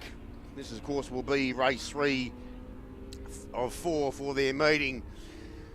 So as we come back, my name is Mark Nancaro. Welcome aboard again as commentary livens up and we get back into some good old-fashioned racing of Formula V style, and we've seen some really interesting moments so far this weekend. We go back in and have a look at our grid. So it'll be Ben Forgan, who's just taken 2 wins out of 2 races in car 86. He'll be taking a pole sitter there in the Sabre. Then we go back to Nathan Clifton alongside of him in car 94 and the Middleton Logistics entry in the Chaser. Then we go back to Dan Westcott, car 20, another one of the old F2 K5 Chasers as well, who were the dominant 3. Then Lockie Newell, who come from Riverfield, to finish up in 4th position in towards the end of that race in front of Reece Roll. Then we go back to the first of the 1200s. Frank Chessel picked up a class win in the last race in front of Hugh East and Tim Thompson. In front of Blake Midwinter, Jade Thompson, Julian Midwinter, who didn't finish the race. Troy Forensko also was a non-finisher. Luke Mader also a non-finisher in the previous race. The 66 car is certainly back there. Julian Midwinter behind the wheel in the 1200 class in the RG Devil. That's the blue and white car there just on the screen. Car 17 there is the red spectre there of Jade Thompson. So they bring their cars around. So the championship is interesting now with Ben Forgan with obviously 2 wins. So he'll gain a few points there on Dan Westcott, who was leading this championship going into round 3 of their state championship. Good to see a nice big healthy field here over the weekend. It's good to see that Formula V is certainly fighting back here at state level and SA once again. And it has produced us with some interesting, because both classes have been fairly closely contested throughout the weekend to date. Certainly with the top 3 in either class certainly trying to sort each other out for class honours. So to this particular point, weather conditions here are really windy. In fact, the sun has disappeared here and it looks very ominous out there at the moment. So there's a lot of dark clouds to the south and southwest of this complex. So hopefully that rain will hold off a little bit longer than expected. But still very cool conditions, very strong breeze. I was talking to Adrian Gallio in commentary here the previous race, and he was telling me the side wind coming out from behind the pit wall is quite strong, and it certainly does affect the race car's ability once they get out beyond the shelter of that wall. So the car's coming up to the line for race 3 for Formula V here for the weekend. Highly contested state category. Been a lot of names coming on in this category for over many years. 6-time champion on pole position there, Ben Forgan, after a 4-year absence. He returns this year to the series, and they're away. So they're obviously the dominant 3. Lockie Newell might be the one to watch here, car 36 in the Scorpion chassis car. He got a good start too. He got himself in front of Reece Rowland there. So no problems there again. So it's going to be Forgan and the head-on shot from Dan Westcott and the Middleton Logistics entry there of Nathan Clifton. So Sabre, Chaser in that order, and Scorpion chassis back there in 4th position. If you're following your mates of different Formula Vs. And there they are, the dominant 3. So it is Forgan again to lead them through. And already that 3 are broken away. Back to 4th position from Lockie Newell. Unfortunately, was involved with that very bad incident with Marco Lima Marquez yesterday. That car obviously, don't know whether that car will see too much more racing time, but we'll wait and see. That crew's got a lot of work to do to get that car back to racing shape, that's for sure. Has been well and truly replayed on Blendline TV through the social accounts. Meanwhile, back to the race. Over the crest of turn 4 they come. back of the circuit they go.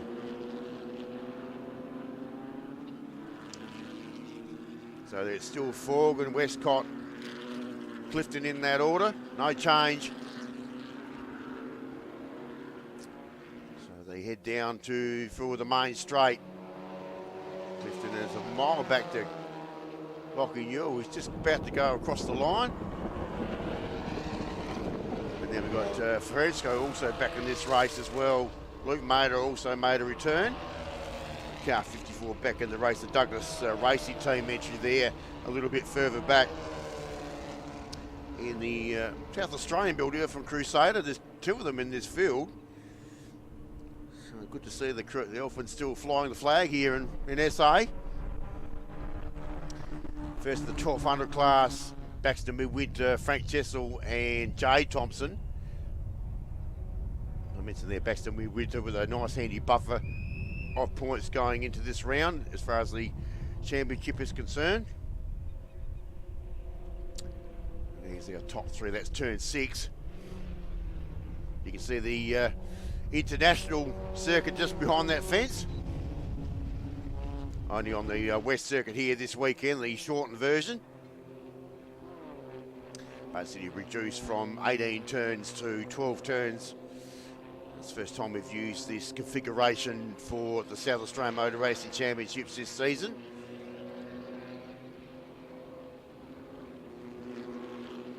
We usually throw one in somewhere throughout the season. Here's the top two in the championship going into this round. Dan Westcott, car 20, led on points. Remember that Forgan didn't start the championship after the second round, so he virtually only raced for one round of championship points, which was the last round at AU4 Motorsport Park, which was a one-day event, and a very wet event, I may add as well. These poor guys got absolutely drowned in AU4. It absolutely poured with rain on a couple of occasions, and trust me, they are not ideal cars to be sitting in the rain. Now there's a change. It's Reece Rollins has put a pass down on Lockie Newell there. Did it quite convincingly as well. And Reece gets past him, gets himself up into 4th position. So pace-wise, certainly a little bit more pace on that lap too, so he's got past it quite comfortably. And there they are. So that's the BC chassis, the image robes entry there of Reece Rollins. Been in the series now for a couple of seasons. He's certainly getting a bit more race time under his belt these days. I mean, you're fairly new to the series, certainly not newer than what Reece is. And these guys are no strangers to Formula V racing in this, so they are obviously Ben Forgan and Dan Westcott. They're out in front. This is the 1200 class. Here they are, all 4 of them. All nose to tail, that's great to see. Such a strong 1200 class here in SA. It's always closely contested. Baxter Midwinter in the 39 car there, the Panther chassis car, was leading the championship going into this round. Frank Chessel's also won a race as well. Midwinter won the previous. And Jay Thompson just trying to get a pass down to get up into 2nd position. And the outside there in the 17 car, Hugh East has got past him in the 9. So that's one of the Sabres too, beautifully presented race car. Hugh's also new to the series this season. He'll run out the new season, so he's done on leaps and bounds. A very nice prepared little race car. So Midwinter's just starting to get away there. You can see Father Julian down the back a little bit further.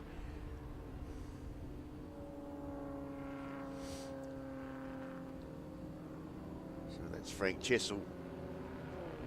Certainly the much older stalwart in that trio. Been around racing open wheeler race cars for quite a considerable amount of time. I probably won't put a stamp on that, but certainly very experienced Troy Forensko there in the shot.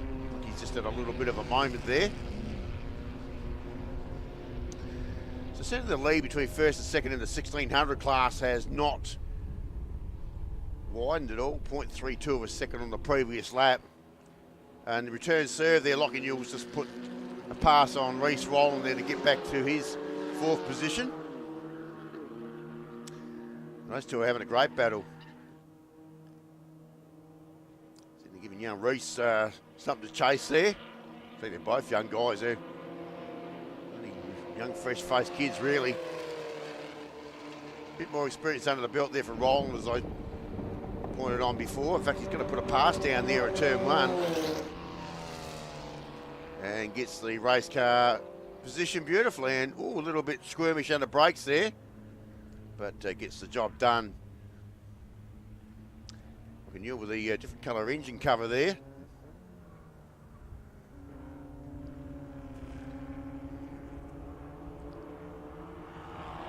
See the different body shapes on the rear of those cars. The very decisive Scorpions chassis and the BC chassis.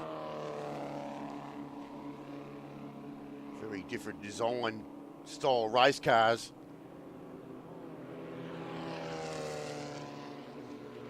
That's turn 6, so Lockie Newell still holds that 4th position. Oh, we've had a change of the lead in the 1200 class as well. Well, this is exactly what was happening in the previous race.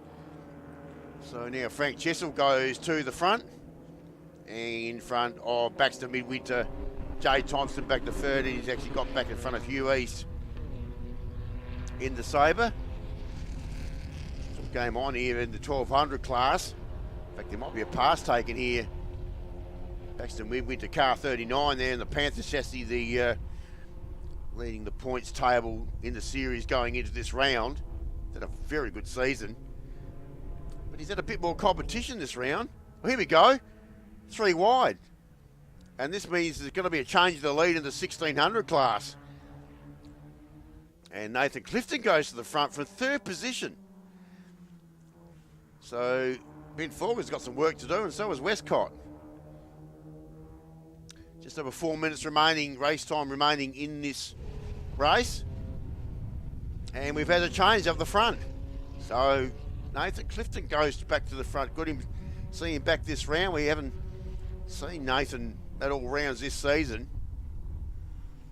His counterpart, Matthew Bialek, also not here this weekend, who actually won the state championship last year in the 1600 class, is not here. Gee, Clifton's found some pace or what? Gee, he's got away from Ben Forgan there. Car 54 in the pits, that's Luke Mader. He hasn't had much of a weekend. Once again, won't be able to finish this race. What would it change the lead for the 1200s? Well, it's all happened. Look at those dark skies behind. That's what I was talking about before. So it's Jay Thompson out in front. So out there in the old Spectra there. In fact, he's got away from him quite convincingly while the others are trying to sort each other out. And Frank Chessel's going to get short back at sides. He's got both sides of him. Midwinter on the inside, Chessel around. He's got braking himself, has he? No, beautiful move. Nice little braking manoeuvre there from Chessel to get himself up and back into 2nd position in that class. And change of lead for the open class. Goodness me. We've it's all happening. We've got all these packs forming. This is 1600. And Forgan's gone back to the front. Not sure we got that pass done. I don't think Clifton wants anything to do with this. Up alongside him around the outside. A little bit of brake pinch there from Forgan. Pushes him wide. Lets Clifton go through. Oh, this is great racing. Good old-fashioned grassroots racing here in SA. Back inside of turn 8 as we get towards the end of this race.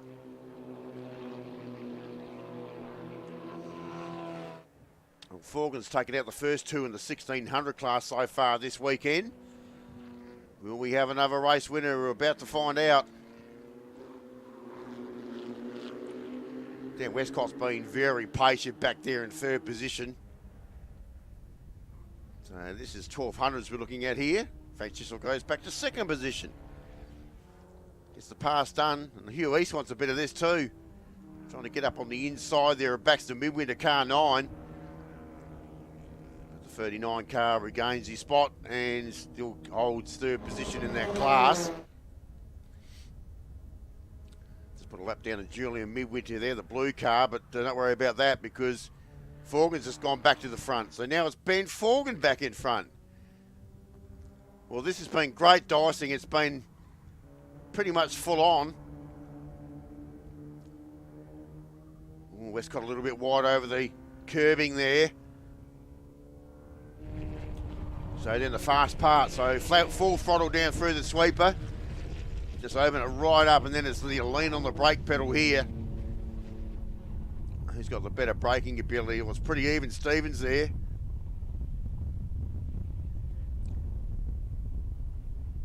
And still Forgan regains that lead. Better track position also down to turn 8, so he's driving nice and defensively there, making his way up towards the crest here, and over the top they go towards turn 11. Westcott being very patient, he's watching these two in front of him. Just waiting for someone to trip over each other.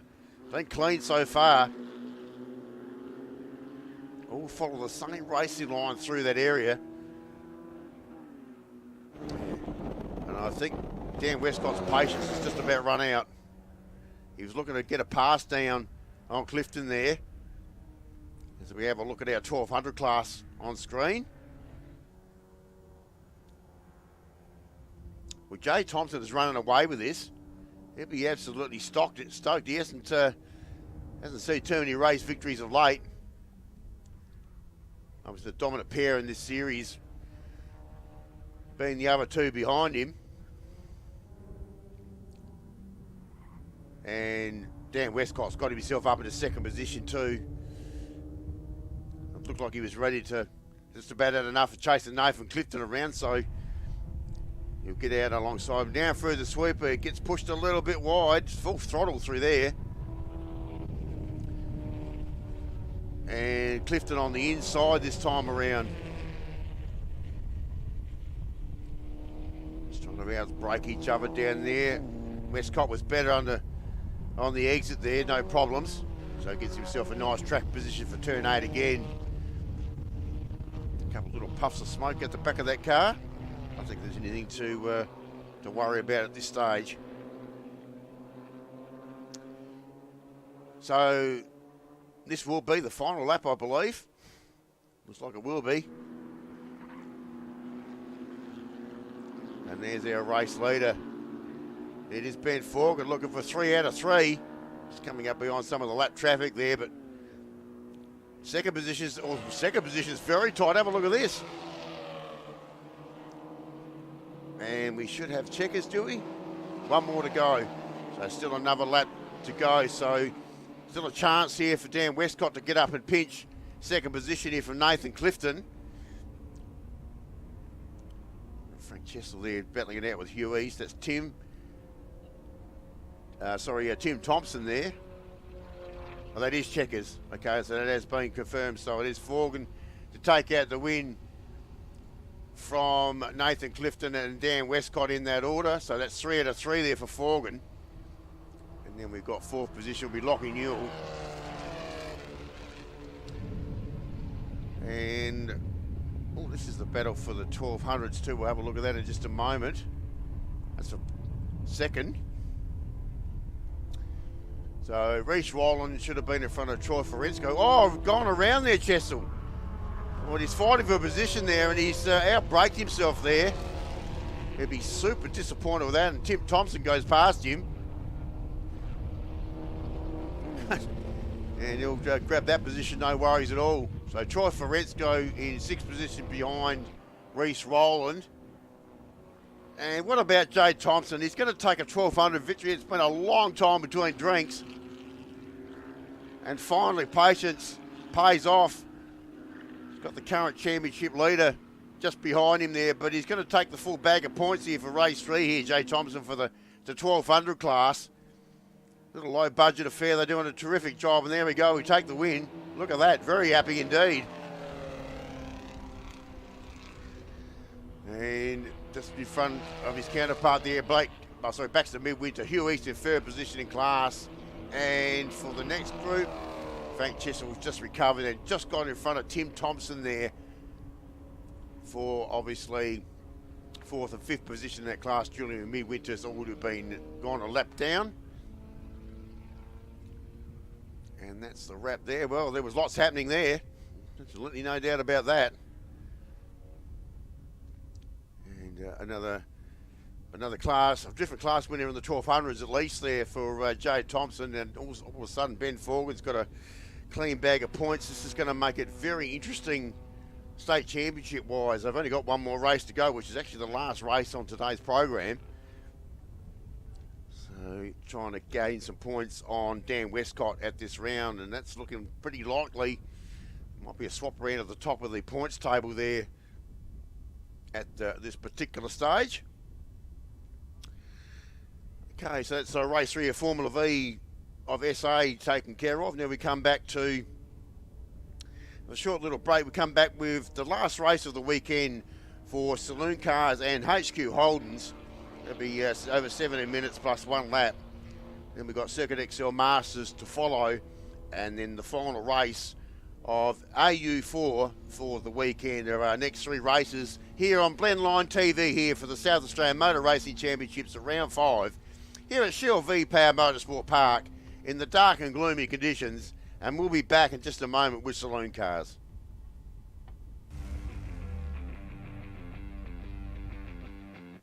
Tyrecycle's here with the Shell V-Powered Motorsport Park in partnership with Motorsport Australia to collect the end-of-life tyres from this race weekend. At Motorsport Australia, we see the value in partnering with industry experts as we work to shape a more sustainable future for motorsport. Tyrecycle is Australia's largest and only national collector and recycler of end-of-life tyres. We have a capability of recycling in excess of 20 million tyres a year, creating new products from what is somebody else's waste. Tyres are one of motorsport's biggest waste challenges. This pilot is a major step towards solving that sustainably. The tyres we collect and recycle go to a new life, whether it be in a playground, a sports field, in a road, or as used in alternate fuel. One way or another, the tyres we collect are recovered for a better use. Motorsport Australia will use what we've learnt from this weekend to help in building frameworks that can be rolled out at more motorsport events in Australia. We're just really pleased that we can be part of an innovative program and something that I think is going to be the future of these motorsport events. So we're really proud to partner with a great company like Tyrecycle and also Motorsport Australia to deliver a service not only to the competitors but also do something for the environment too. So as we continue to evolve our sustainability strategy, this is one piece of it. It's great for Tyrecycle to be partnering with the Shell V-Power Motorsport Park and Motorsport Australia in delivering positive outcomes for the end-of-life tyres.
Okay, so showing some of the great things that are happening around here at Shell V-Power Motorsport Park. There are different activities and all the wonderful things that happen around in this area. Talking about wonderful things, it's Saloon Car time and HQ Holden time here.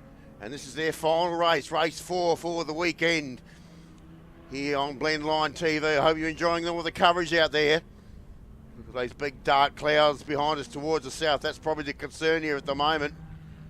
So hopefully that holds off for this race and probably for the rest of the meeting, we would hope so.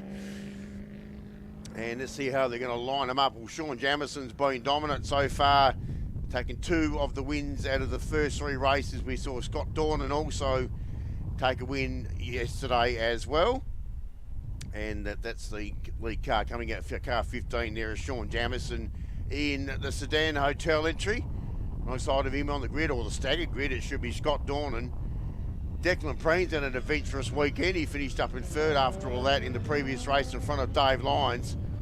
And they are the top 4 of our Saloon Cars. A little bit of a tyre warm up there from Sean Jamison as he makes his way through turn 8. Good to see lots of green grass here too. There's been plenty of rain here during the week. Then we go back to the first of the one and only Falcons, the AU Falcon there of James Jetski, car number 91. Car 100 will not be there. That car is currently being loaded on the back of a trailer in front of me. So car number 100, Sean Berger, will make no place. I've got car 46 up there, Reg Ralph, Western Australian. Then we've got Greg Nesdakowski in the tin tops category, and he's the only one here in that group. HQ's the 5 we have remaining. Pole position for that group, we Nathan Roberts alongside him with Darryl Crouch, Lee Smith, Tony White here, and John Hill on the back of the bus.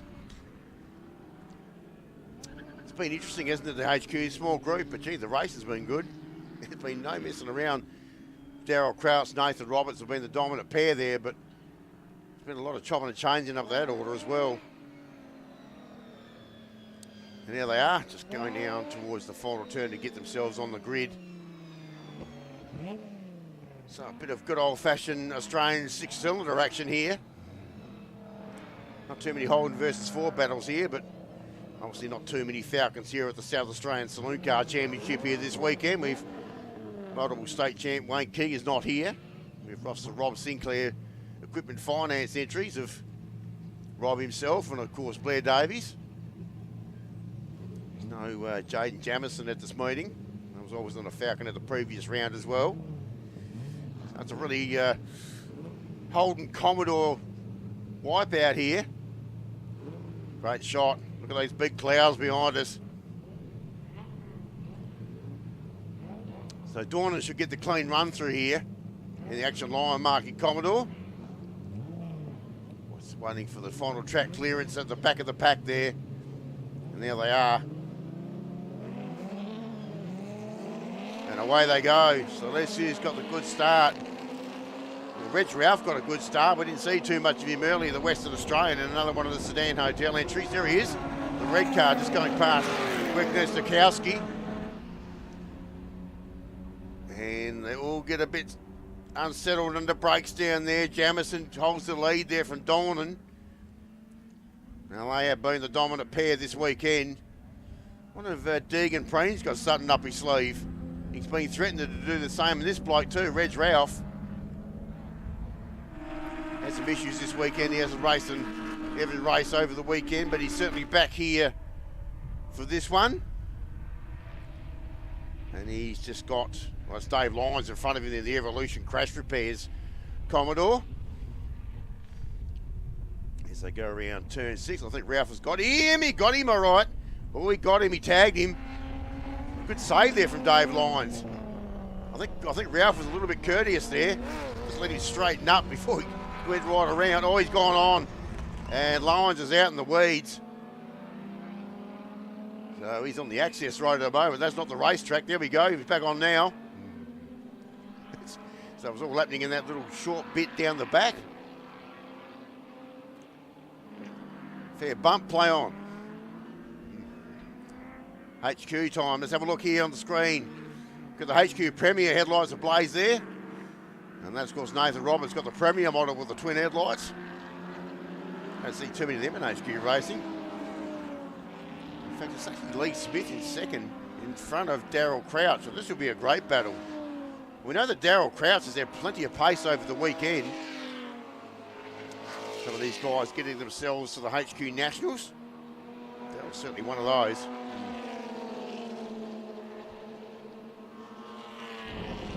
There they are. There's the top three, Roberts, and they're all going to fan out. I think Crouch is having he's going for the dive bomb here on the inside in the yellow machine there. No, not quite close enough. In fact, Lee Smith has got to the front from Nathan Roberts. Well, they've come to blows certainly here. They did here at the last round. In fact, Smith ended up with a little bit of rear end damage in a race here at the previous round here in May. There's the big three. Crouch goes around the outside of Nathan Roberts. Not close enough down there through the sweeper. Pretty strong here though. We have a look at under brakes. So Roberts under brakes. They're all on these big heavy cars. They're hard to pull up, and they managed to get it all done cleanly through there. Yeah, big heavy cars, they move around everywhere. Australia's most mass-produced model in Australia, HQ Holden. I don't know the exact number, but I know there's lots. And just race them how they sold them. They did the 202 sealed motor. They got to run a controlled tyre, 3-speed gearbox. They're all identical. There's no change. No real advantage in any of the cars. It's just down to driver skill. And good preparation is probably the other word that comes to mind. Got about good preparation. I think Darryl Crouch is getting a bit eager on the throttle there. I think he might be looking for Nathan Roberts on a pass down there at turn 1. And the tyre power entry, and that's what he's exactly going to do. Up on the inside. Darryl Crouch for his first run in HQ Holdens this season for the series.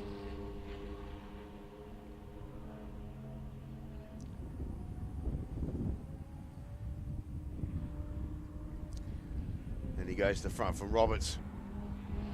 Like I said, only a small field of HQ Holdens here at the Bend this weekend, but it has been very competitive.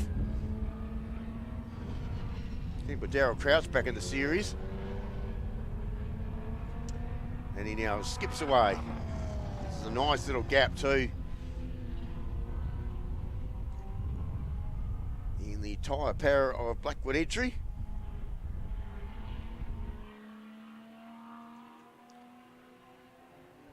And we've got a car coming in to very slow onto the bridge there. What was that? This is a Saloon Cars battle, so it's still Jamison and Scott Dornan. And Dornan up on the inside.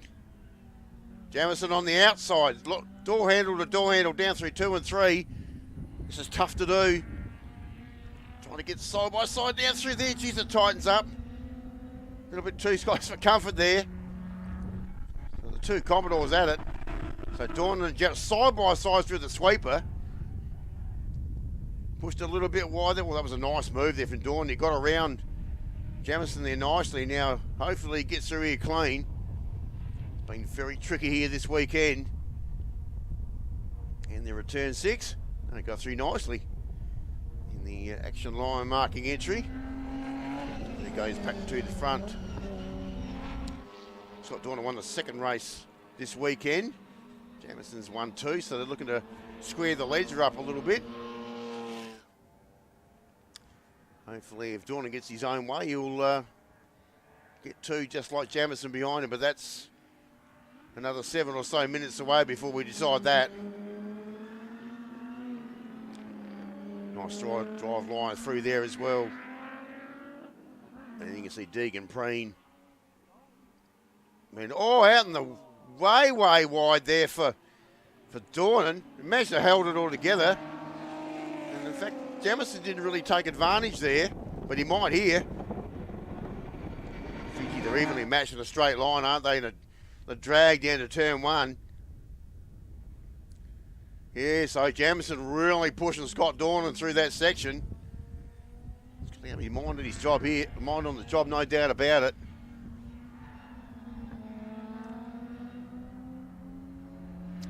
So the BRE Motorsport Services entry makes its way through.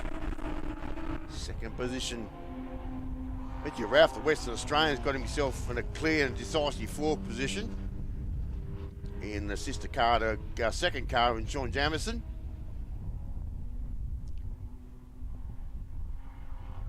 So Dornan and Jamieson in that order. They're the ones that have been fighting it out all weekend. And they're going to fight it out right to the line here for the final race of the weekend as well. 8 and 9 there. So basically just following each other through there. Pretty experienced campaigners. They should know exactly where to place the car. Don't you worry, Jamieson will be very patient here. He just bided his time over the last 5 minutes.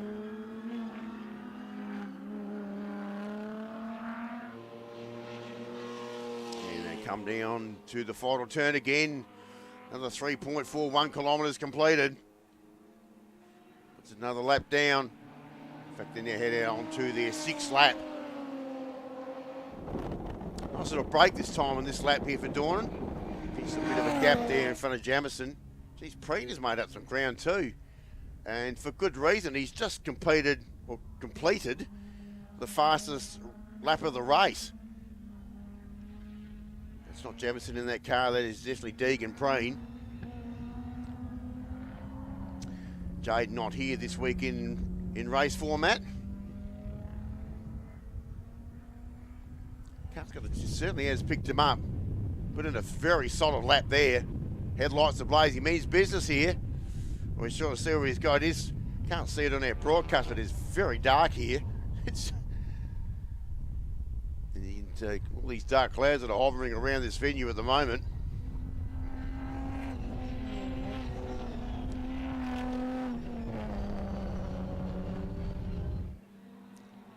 So to put the lap down there on the HQs, John Hill was the first one of those. That was Greg Lesnikowski that came in the pits earlier in the Monaro. So the tin top class is finished and he'll call it an early day. Here's Preen again. Certainly putting in some nice laps. No doubt about it. He's certainly got a bit of competitive spirit. We saw that in earlier races as well. Hear the wind blowing through our cameras out there on circuit. It's very strong out there. There's a Benetti Transport entry there. That's Lee Smith. Oh, he's gone wide, right on cue. As soon as we give him the camera shot, he's out in the grass. So Preen is actually... No, he hasn't improved on his time there. So this is now HQs. Daryl Crouch is starting to dominate that small group in front of Nathan Roberts there. That's the top 3 go through on our screen. In the 54 car there, Lee Smith is probably the stalwart holding up the series here in South Australia at the moment. Been around for a few seasons. Daryl Crouch a bit the same, even though he's not been a regular this season.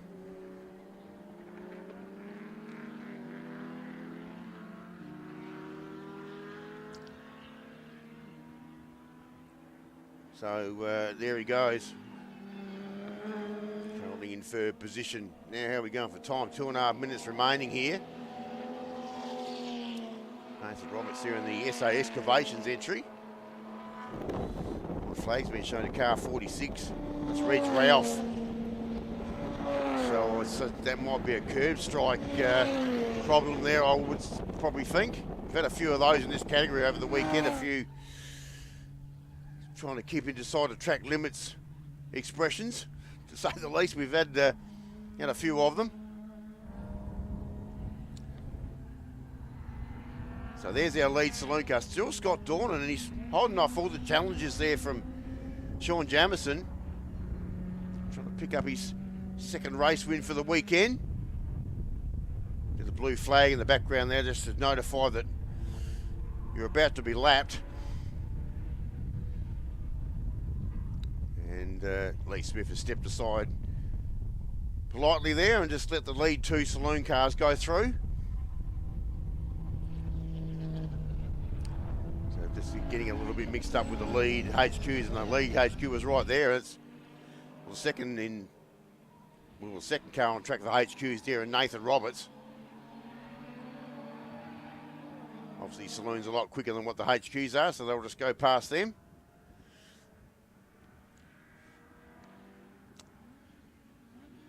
There was a time many, many years ago, I remember Saloon Cars were introduced here to racing, and they were the next protege, I guess, to take over HQ racing in that particular era. That was where it was all developed. Oh my goodness, what's going on out there?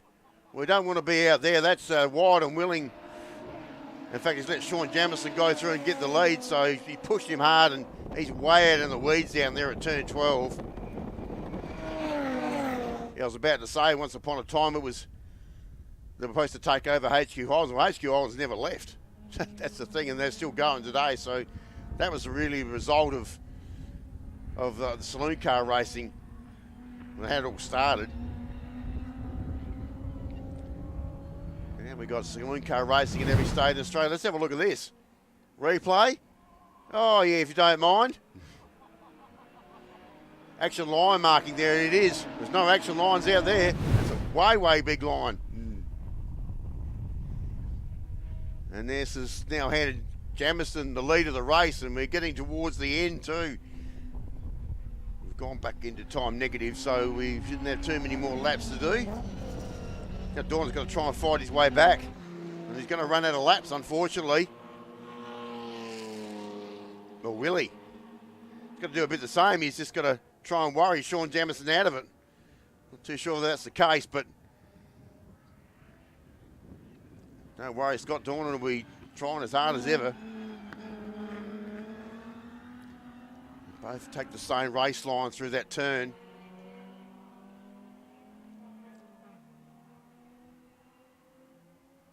Oh, he's got it a bit wide there as well. So he's pushing hard.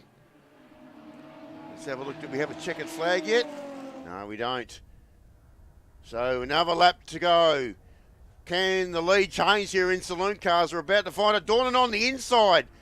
So he gets the better line. Can he pull it up? Can he pull it up? Oh, geez, that's close. There must have been some rubbing there, surely. Man, they're hanging these Commodores sideways. Here we go again. Over turn 4. This is the final lap of the weekend for Saloon Car racing. And it's going to be a blinder. We'll go right down underneath the checkers. Here we go. Very important braking marker down here at turn 6. Pulls it up, Jamison nicely. Dornan the same. Yeah, pretty much the same drive line through that area. But we're getting inside the last 4 turns of the weekend for this. Oh, gee, Jamison was a little bit crossed up there. Oh, look at Dornan. He's looking for it. His last passing opportunity is going to be here. Can he nail him here at turn 11? He's certainly close enough. Let's have a look. Laid on the anchors. No change. 1 corner to go. Brings him around. Oh, and Jamison will hang on. Well, what an interesting finish. So Jamison takes 3 wins for the weekend. Scott Dornan won for the South Australian Saloon Car Championship. And they've been the dominant pair. And talking about taking to the line, the HQs are going to do the same. So it's Darryl Crouch and Nathan Roberts who's made up plenty of ground. So they're going to take it to the wire as well. Here they come. Who gets the better line? Roberts up on the inside. Oh, right down to the line. Oh, goodness me. So Crouch just gets it in front of Roberts. Gee, what was the separation there? Not very much. We actually went a lap down. But that's gone right down. They've crossed the line to locked arms together with Crouch and Roberts in that order. And then Lee Smith's gone through for third position. Then it will be Tony Whitehair, which is the car on our screen at the moment. The red car with the yellow wheels there. James Jetski's also just gone through. He's actually the final position in the Saloon Cars category. So Tony Whitehair's gone through, and just waiting for John Hill, who's also gone a lap down. There he is, down there at the back of the pack there, down there at the final turn in the dark green coloured HQ Holden. And he greets the checker flag to be the final one through. Well, that's the final race for that group for the weekend. It's been terrific racing, and it has been, as we saw there, to finish off the weekend for that group. Very good finish. And well done to all the people involved there in SA Saloon Car Champion and also the HQ Championship as well. So that's the end of them. It's been terrific racing brought to you this weekend by Blendline TV for that particular group. But we've certainly got plenty more races on the program. And in fact, we've got another 4 to get through for the afternoon sessions here at round 5 of the South Australian Motor Racing Championship. And while we have a short break, we'll be back with Circuit XL Masters, and this will be the Masters also last race for the weekend. And it was pretty controversial, the last one, and I've got no doubt we're about to see a bit more of the same in just a few moments' time, and we'll be back with all the action on Blendline TV in just a few moments.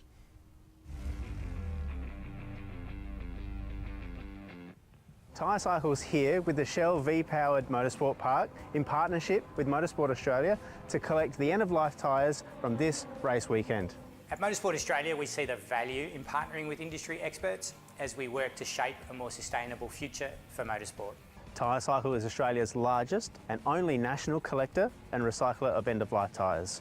We have a capability of recycling in excess of 20 million tyres a year, creating new products from what is somebody else's waste.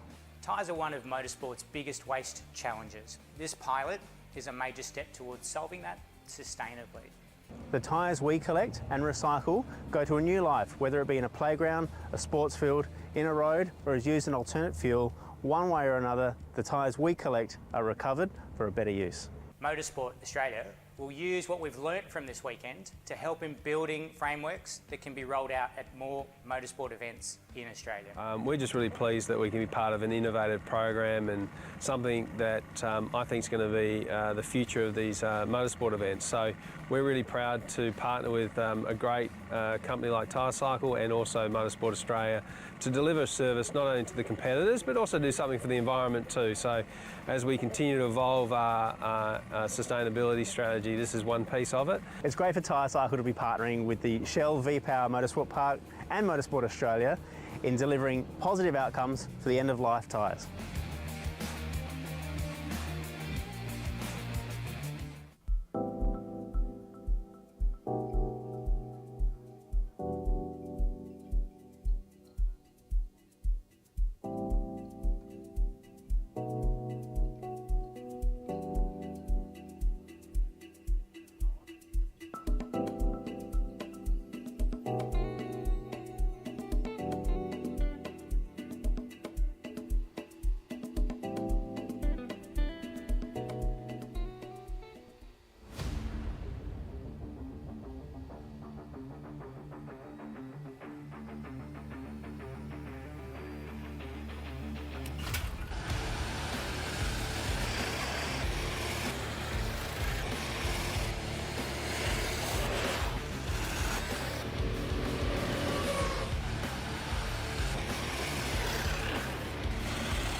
And we have sounds trackside, which means we're going into the final race here for Circuit XL Masters. Man, have these guys turned it on, and girls. Rebecca involved here as well, but wow, you reckon it was adventurous the last race? Here we go, the final for the more senior members of Circuit XL Racing here in SA. This is the Masters class, and we did see a fair bit of damage certainly in the last race as well. So we'll have a look to see who did make it back. Pretty sure I saw the Bailey vehicle hoist entry there of Aaron Semler. There it is.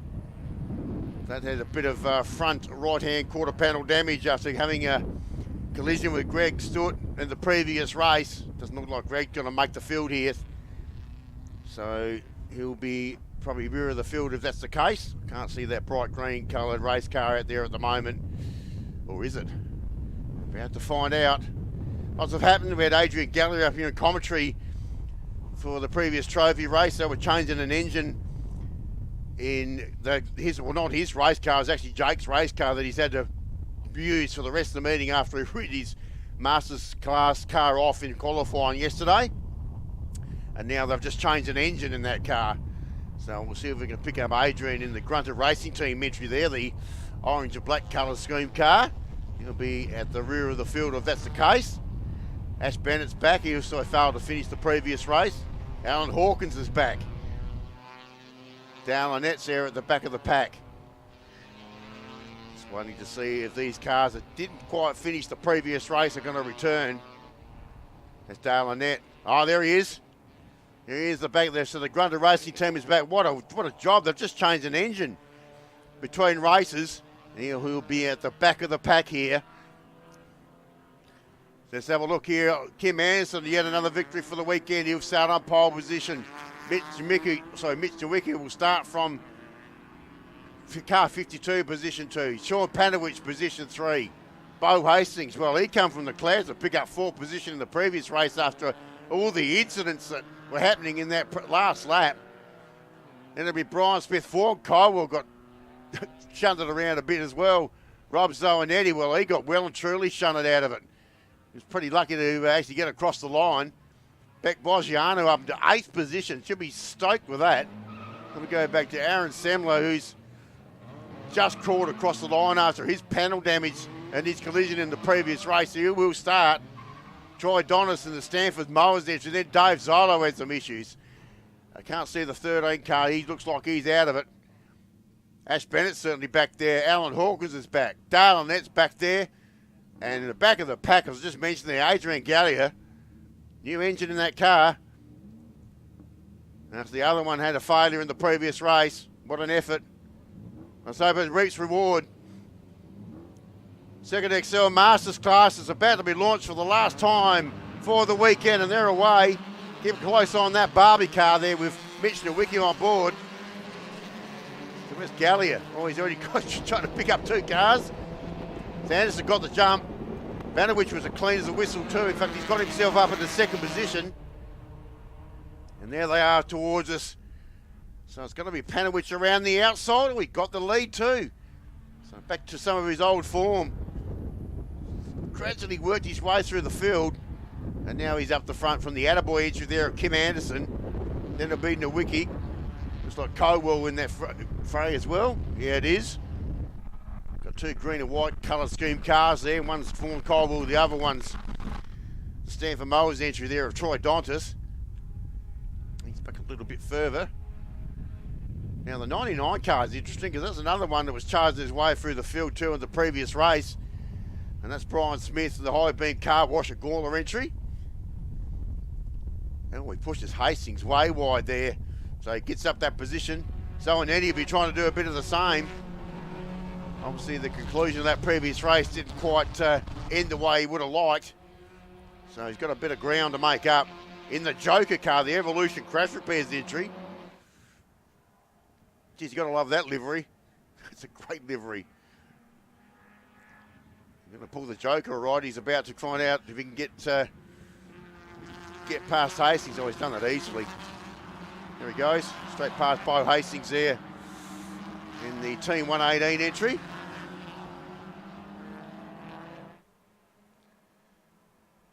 And Aaron Semler also trying to recover. He's all bailed up. He's still up behind the rest of the cars. He's actually got Hastings in front of him, similar colour scheme cars.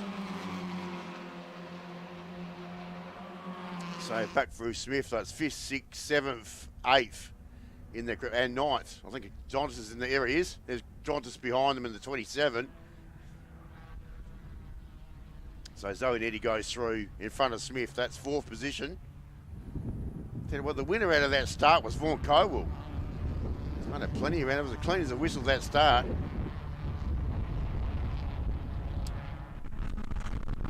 So Aaron Semler, no doubt they've been out there with a big hammer trying to knock the big dent out of that front quarter panel after it got collected by Greg Stood in the previous race. But it's done the job. Let's get the tyre off the wheel arch, and that's the main deal. So Zoe and Eddie picks up another position, or just gets over the curb, but that's no fuss. Plenty of people have been doing that. Beck Wosiano, she's got the charge. He's got Ash Bennett. And Bennett ran out of room there. He got himself up on the grass, and Dave Zolo said, "I'll take that position. Thank you very much." Oh, Wosiano. Oh, Becky's all over the place in the SM Fabrications entry. Did just a great job in the previous race. He's a little bit untidy there. And they've got Adrian Gallia breathing down her neck.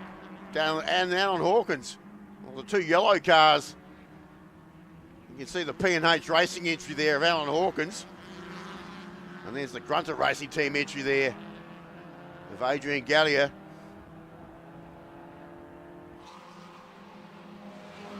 There's another one that started well back, didn't finish the race. Dash Bennett hasn't had much of a weekend.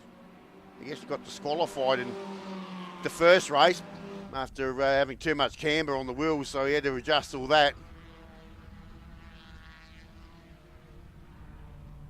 So he's just picking up place. He's got Dave Zolo on his sides. Car 24 on the inside. And Ash Bennett goes past Dave Zolo there in the Hampstead Auto and Dyno entry. Been a big supporter of the series too.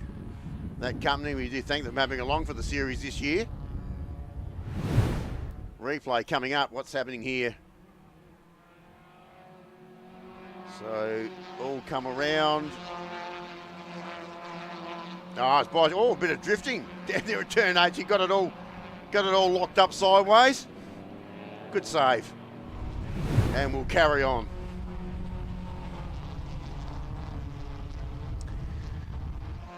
Two similar coloured cars there. The Bailey's vehicle hoist entry there. That's Aaron Semler.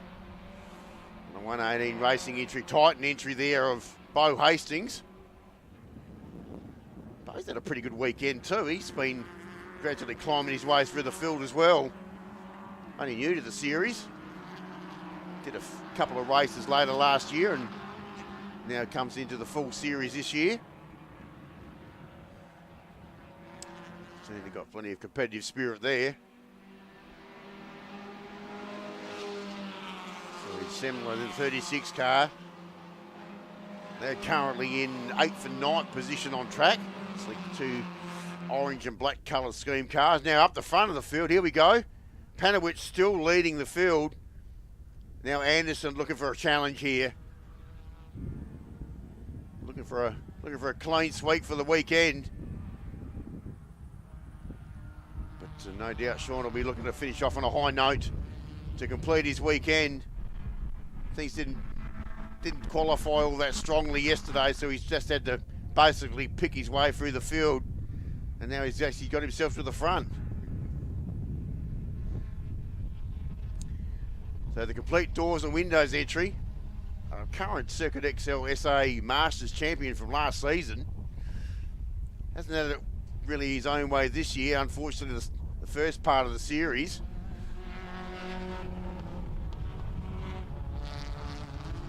So the attaboy entry chasing him with Kim Anderson.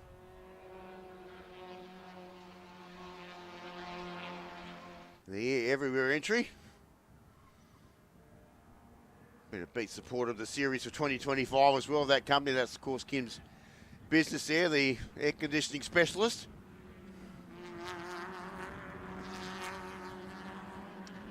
So let's spot here. There's Troy Dontis in the Stanford Mowers entry. Chase up beyond Brian Smith and Rob Zonetti. So Zonetti in 5th, Smith 6th, Dontis 7th. That's the track position. Oh, gee, Smith a bit wide there. He gave Dontis a massive look in. Give him a big opportunity there, and he's going to take it. So Dontis will pick up another position. Car looks like it's got plenty of pace. Sitting in a straight line. Oh, and that's a position change. I think Cowell just got in front of Mitch Nowicki there. The Mrs. XL Garage Barbie style. So they're trying to sort it out for third and fourth position. See, there's nothing between these top two there. It's going to go down to the wire. There's still plenty of time in this race.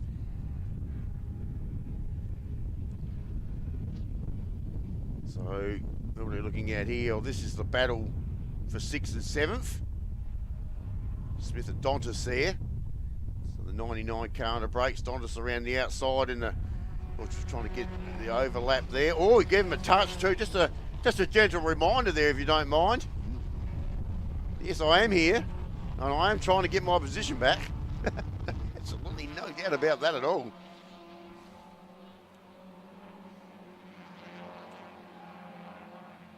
All these front-wheel drive cars, they're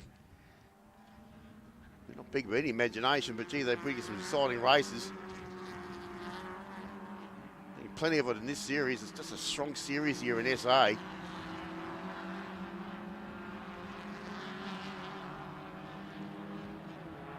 So while these two behind the Joker Evolution Crash Repairs entry and Rob Zonetti, just starting to sneak away from that pairing. The other two, we've still got Semler and Hastings at it as well. And the 36 and the 118 car. All these little packs that form in these races. Change of lead. Anderson to the front there, out at turn 1. And so Anderson back to the front there from Sean Panowich. Then it's Vaughan Cowell, who's still under attack there from Nowicki. So a couple of groups of pairs there. You can hear that wind really blowing through our cameras down there at the northern section of the track. Very exposed down there too. So let's have a look. So now Anderson in front of Panowich. 10 minutes left on the racing clock. This is back towards the rear of the field. And that's 13th and 14th position. Adrian Gallia trying to put a pass down on Alan Hawkins. You change a motor in that car in that Grunda Racing entry. Gee, they've had a torrid weekend down there at Grunda Racing, down there at Gallia Racing. They've been flat out doing all sorts of stuff. Changing motors and virtually scrapping parts off the wreck car to put in other cars. That's pretty much what's happened. Alan Hawkins here in the P&H Racing entry. Gee, that brings back some memories of touring car days gone by. Back when obviously cigarette advertising was on everything, virtually back in the day. Not these days, of course. Had to slightly alter the letters there to make sure it wasn't cigarette advertising, but you get the drift.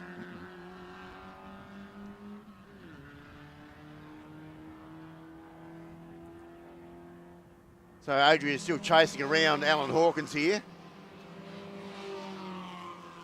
He had a huge accident here during the series last year down at turn 1 and got himself inside the concrete wall, and unfortunately that car had to be reshelled. They built a brand new car between meetings. I think the meetings are only a couple of weeks apart back in the series last year, and they put this brand new car back together.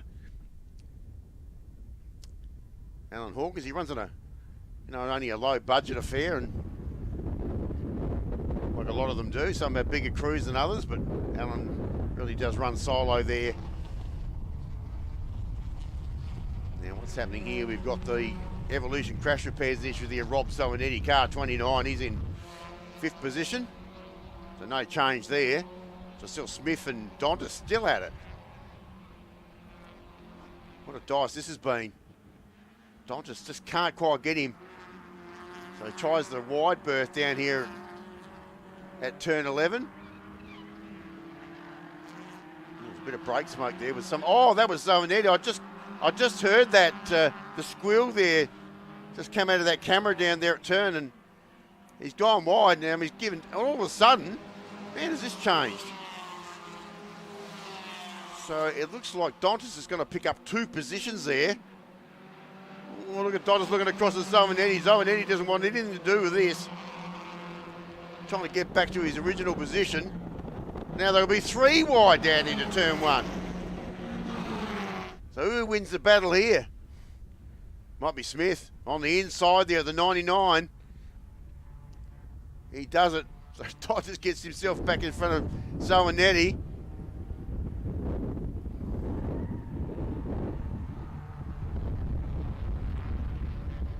And then we go back to the Bailey's vehicle hoist entry there, Aaron Semler. Still locked horns there with Bo Hastings. In fact, they're starting to come in to the next group in front of them. We've just been calling, and yeah, so there, those 2 cars certainly have got plenty of pace. There's the 118 Motorsport entry there. Not quite close enough there to Aaron Semler under brakes there at turn 6. But you can see now they're actually starting to catch Rob Zonetti in that trio of cars. Currently Brian Smith in 7th position on track. The 99 car in front of the 27 car. The Stanford Mowers entry there of Troy Dontis. Of course, twin brother of Craig. Of course, pretty well known for ute racing around the countryside. Long-time ute racer, not only in the old series and also the new series as well.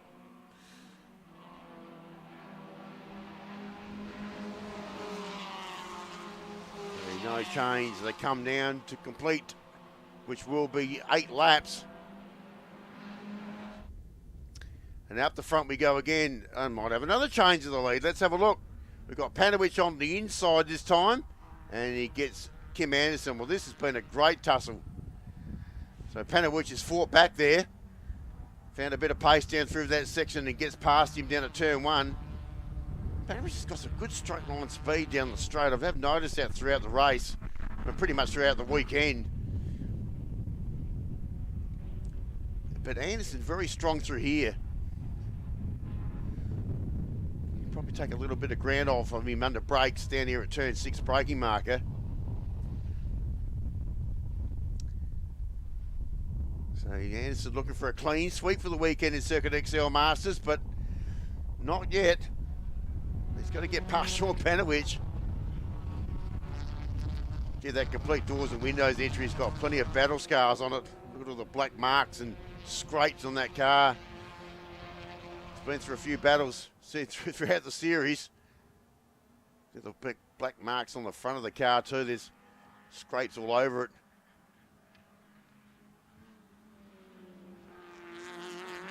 Okay.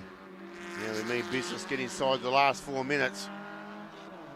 So still Panowich, Anderson, then back to Vaughan Caldwell, then Mitch Nowicki back there. 2 groups of pairs. There they are, right in the camera shot, looking straight towards them. And then we've got that other battle that's being led by Troy Dontis there. Oh, look how they spread eagle, the pack behind. Drafting, trying to get some cover. It's quite windy there. So Nowicki, I think he's got Coble there, just out of the camera shot there. I just saw, there we go, in the back. Panowich back to, well, he's got dropped his position. He's gone back to 2nd position. So Anderson now back up into the top position. So he now leads the race. Getting the latest parts of this Circuit XL Masters race. Of course, race 3 for the weekend. Only 3 races for the XLs.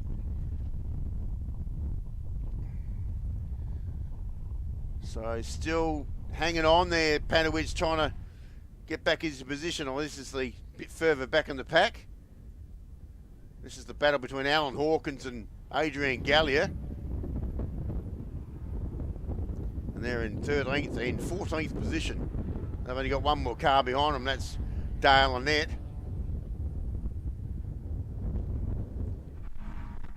So pretty evenly matched there at the moment. Adrian getting himself a bit of airtime. He's been my guest commentator up here in the broadcast position. Just trying to help me out a little bit. Now he's back in the race car.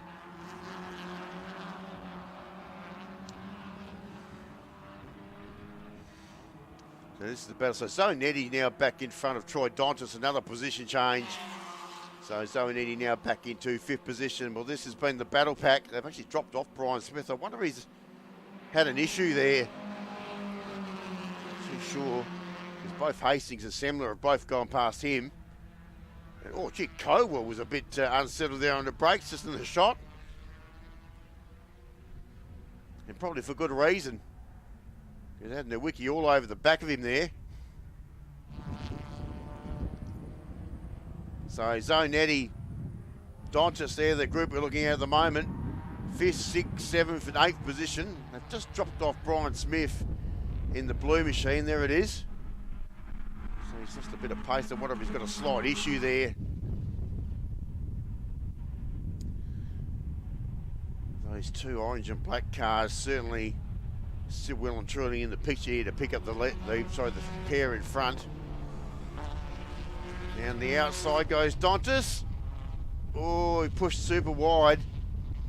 And have a look at this. Oh, Semler had a nice look. He saw the opening. Yeah, Dontis tries to chuck his nose in underneath Zonetti there at turn 8. It didn't quite work. All of a sudden, 2 pairs becomes 4 for these positions. So 5th down to 8th position. That's the cars we can see on the Blendline TV coverage at the moment.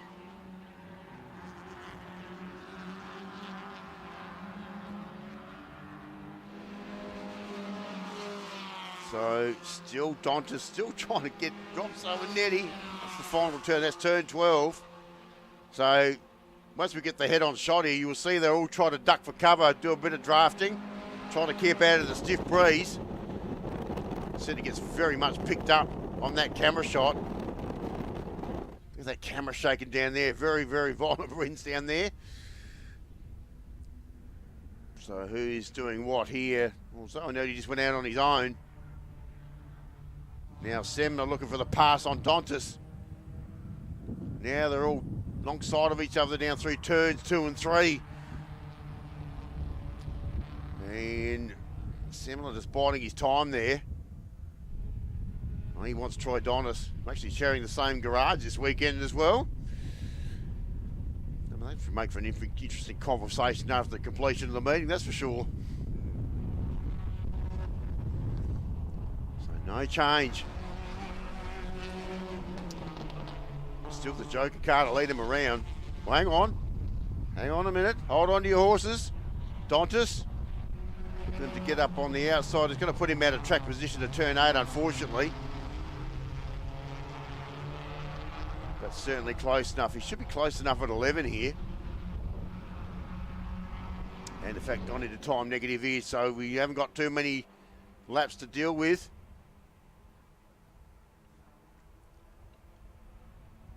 Yeah, well, certainly, Rob's certainly held off all challenges, and there's the checkers. And Kim Anderson, clean sweep for the weekend in the Masters class in front of Sean Panowich, who did lead for most of the race. Then we go back to, I think, Cole just in front of Mitch DeWick. And here we go, the other battle pack we've been following around. And through for 5th position will be Zonetti. Dontis just behind him, Aaron Semler, Bo Hastings, and then back to 9th position, Brian Smith. And it should be Ash Bennett. Should get himself inside the top 10. Just waiting for that car to come back into, there he is, just coming back into view there in front of Beck Boggiano.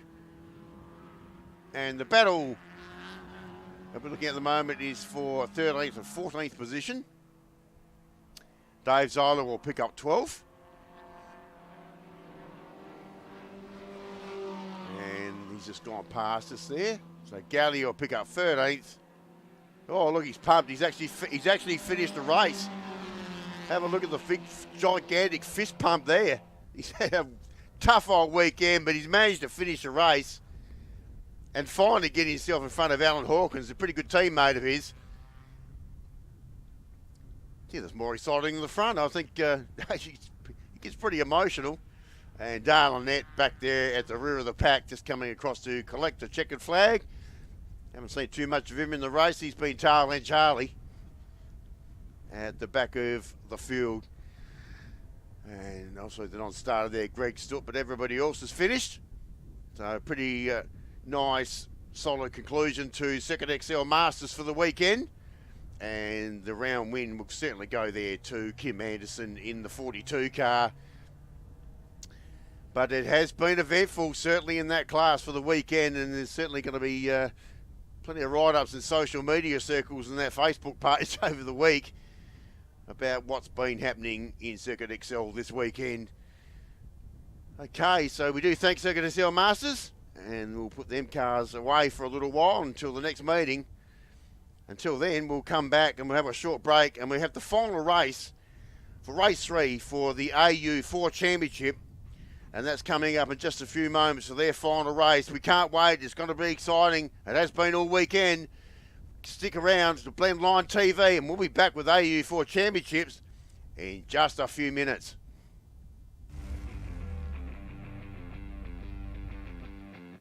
Tyrecycle's here with the Shell V-Powered Motorsport Park in partnership with Motorsport Australia to collect the end-of-life tyres from this race weekend.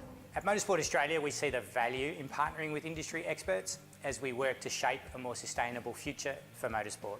Tyrecycle is Australia's largest and only national collector and recycler of end-of-life tyres. We have a capability of recycling in excess of 20 million tyres a year, creating new products from what is somebody else's waste.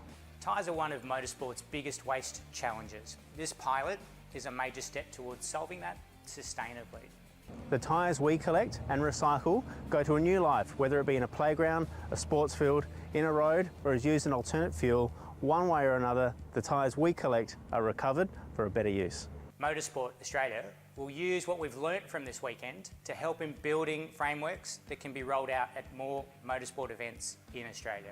We're just really pleased that we can be part of an innovative program and something that I think is going to be the future of these motorsport events. So we're really proud to partner with a great company like Tyrecycle and also Motorsport Australia to deliver a service not only to the competitors but also do something for the environment too. So as we continue to evolve our sustainability strategy, this is one piece of it. It's great for Tyrecycle to be partnering with the Shell V-Power Motorsport Park and Motorsport Australia in delivering positive outcomes for the end-of-life tyres.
Welcome back to Blendline TV, because we got our final race of the weekend here for the 2025 AU4 Championship race. Race 3 for the weekend. We've had 2 races already the weekend with 2 different winners.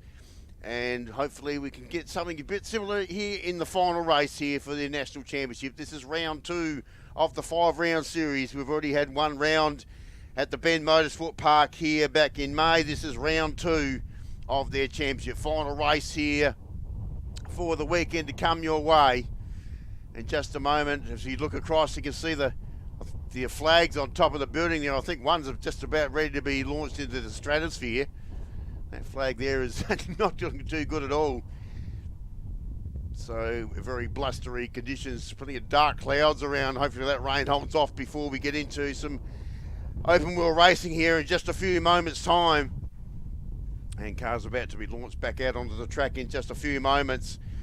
So a quick recap at the moment. We saw Isaac McNeil win race 1. We saw Noah Killian win race 2. And now we'll swap them around on the grid. Also, we'll put up Harrison Dust, the Tasmanian, on pole position for this one.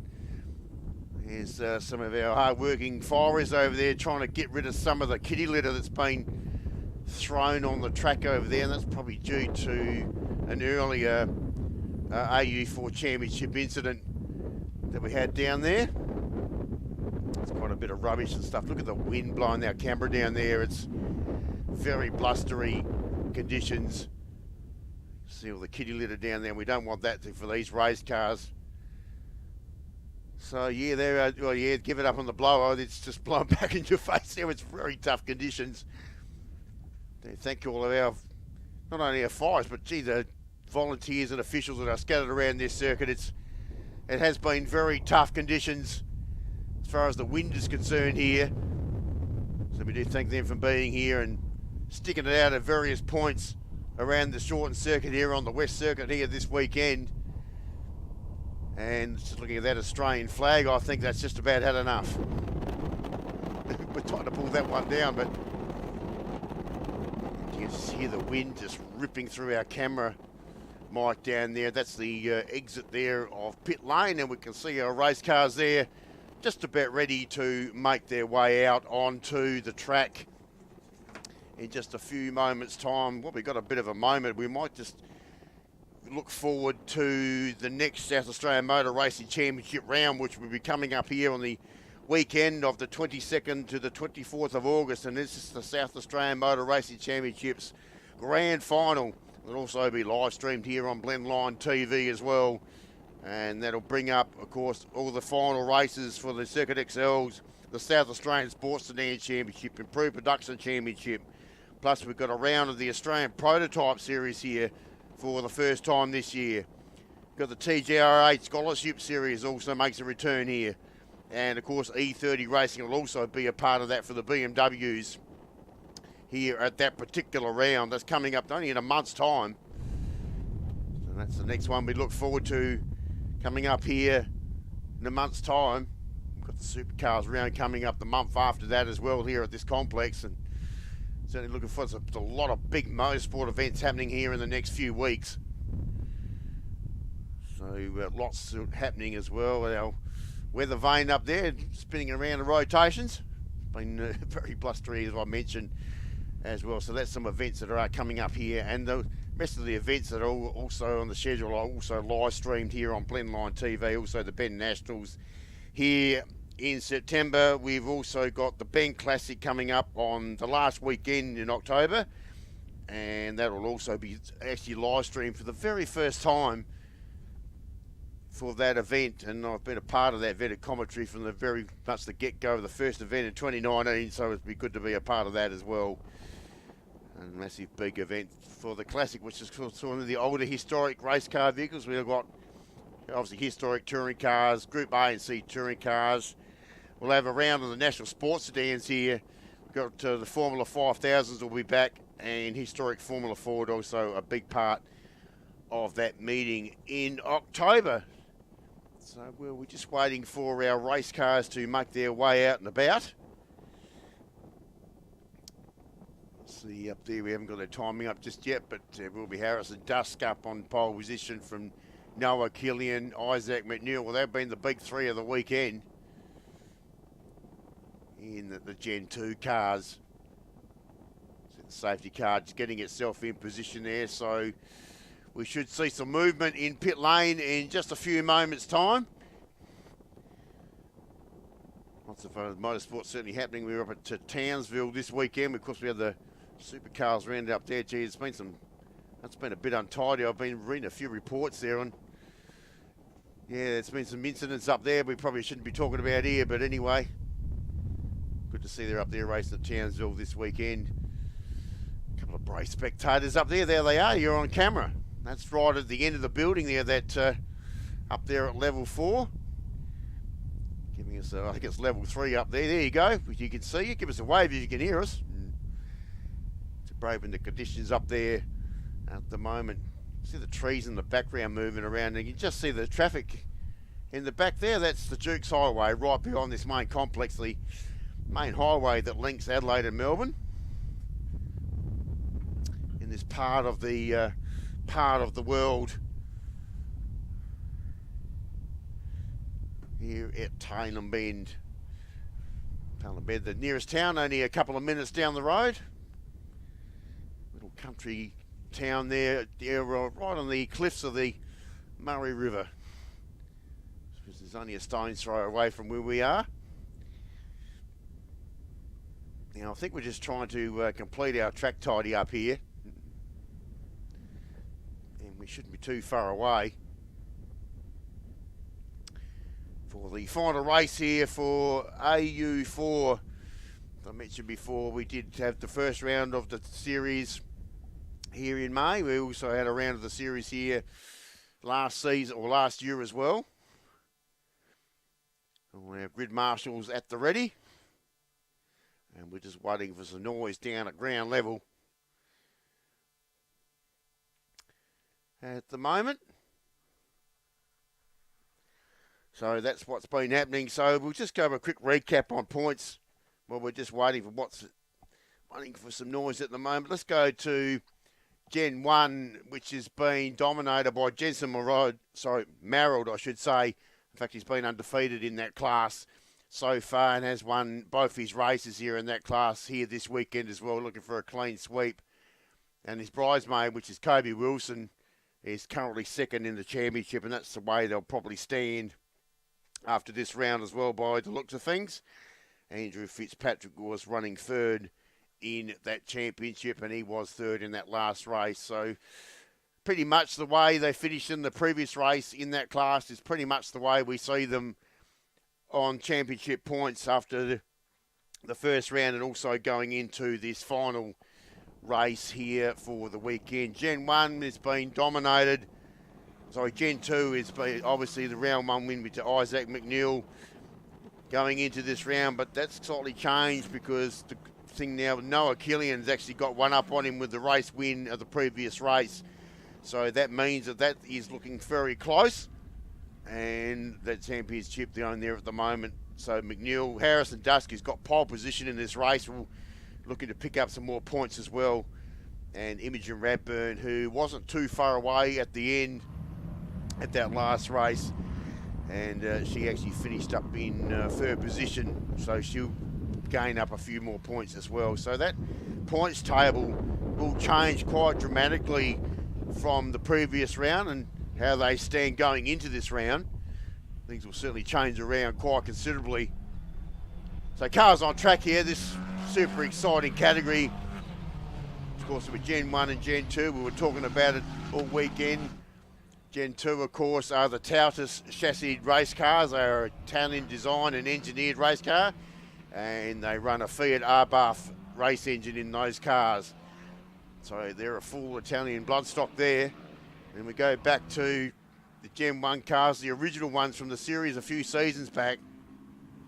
And these, of course, are the McGall chassis cars, the older cars in the field.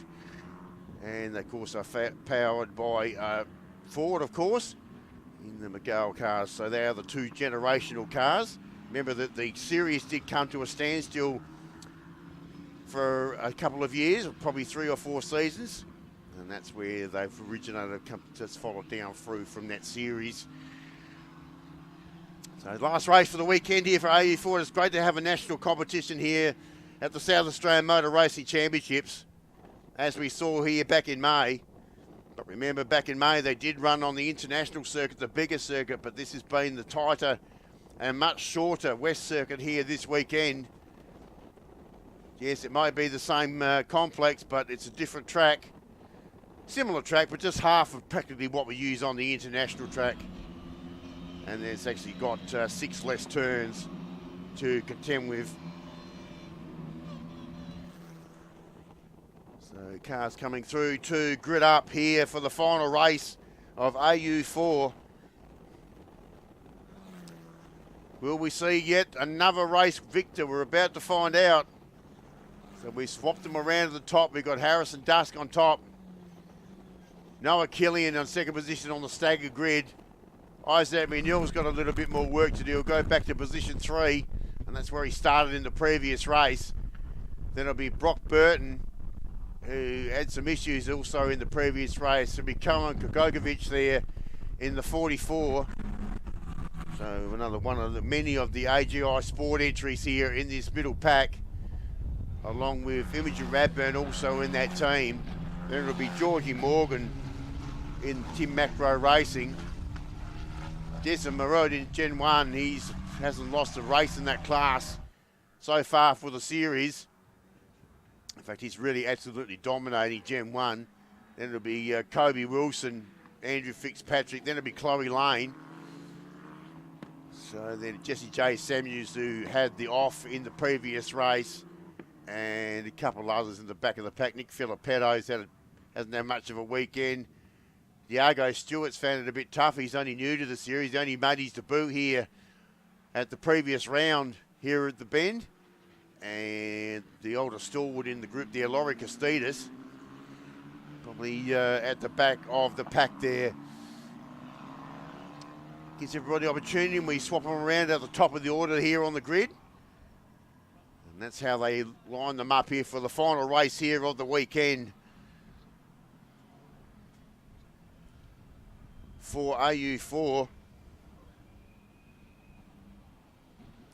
Great shot. You can see the clouds that are just down to the south of the complex here. It's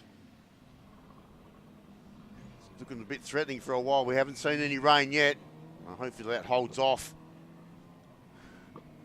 before, certainly after we finish today's racing program. So everyone gets himself into track position. A couple of officials out there just struggling to wave the flags out there. It's just see how windy it is. So there we go. That's how they line up on the grid. So it's Dust, Killian. So the Tasmanian, Harrison Dust from Noah Killian there. Then Lucas McNeil, Brock Burton, Koen Kokogovic, Imogen Radburn and Georgie Morgan there, all the Gen 2 cars on the grid. That's the Hoyt's entry we're looking at the moment, which is car there, Brock Burton. Just getting some final words there from his engineer. Now, there's no one on the second part of the grid here. Now, that was supposed to be, well, that's very important because that's Noah Killian. He won the previous race. So that space vacant at the moment. I'm not too sure where he is, but trying to take up track position. Harrison Dusk is certainly in his correct position, and here he comes now. So I'm not too sure where he's been, but he's now finally making his way down towards the second part of the grid.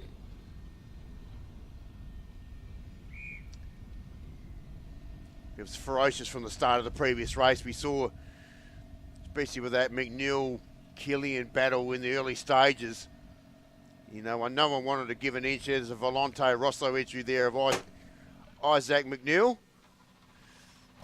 in the Echo Heat entry. run race 1 yesterday in pretty dominant fashion. But of course, remember that Killian did stall on the start. And Killian did get up to second in that first race after all that eventful moments happened. As the sirens go down, off to everybody to make their way out. And that's the Gloss Finance entry there of Harrison Dusk, our pole sitter. Wish it best of luck. It's his big opportunity. Certainly his first round here back in May was certainly very strong. In fact, he finished second in round 1. Young Tasmanian driver. And he's ready to get himself set here for 25 minutes plus 1 lap.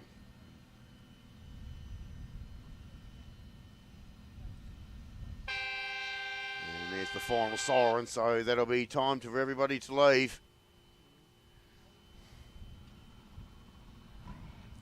Get the car started. And that's exactly what's happening now at the moment, and we'll give them a formation lap. And we'll be underway here for the final time for race 3 here for round 2 of this AU4 Championship.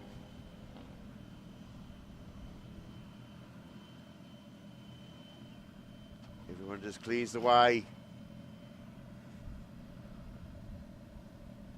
This is where all the talent is, isn't it? People that can progress from this championship. It opens bigger doors and windows for the future, as this championship has, and it's brought a lot of great names through this series, certainly the early part of the series, that are now, of course, competing in main game supercars championships. And that's what some of these young drivers will be looking forward to if the cards fall their way.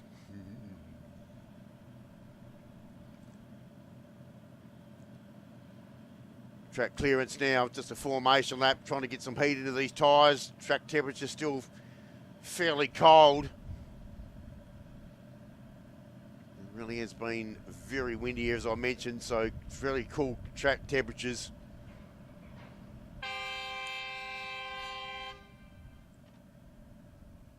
So Dust, Killian, McNeil, Brock Burton, the top 4 we're looking at there in our camera shot. Burton gets his big opportunity here too, a bit further up the grid. He'll just follow through Noah Killian. We know how quick he is off the line. We've seen plenty of that. Saw plenty of that certainly in the previous race. So revs up to their warm-up lap here. As they disappear down towards turn 1.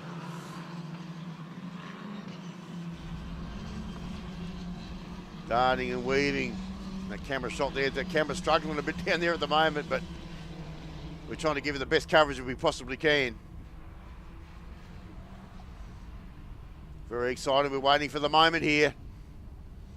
It's always great to get to the final race of the round and decide the round winner. Pretty even Stevens at the moment with 2 winners. And it will be decided here. So obviously if Killian get a race win, he'll take the round win. And the same for Isaac McNeil. So they're the ones that are really in contention here for the Gen 2 Championship. And don't worry about Gen 1. We know that Jensen Merolda's got that well and truly sewn up, but you wait and find out. We haven't got through the race just yet.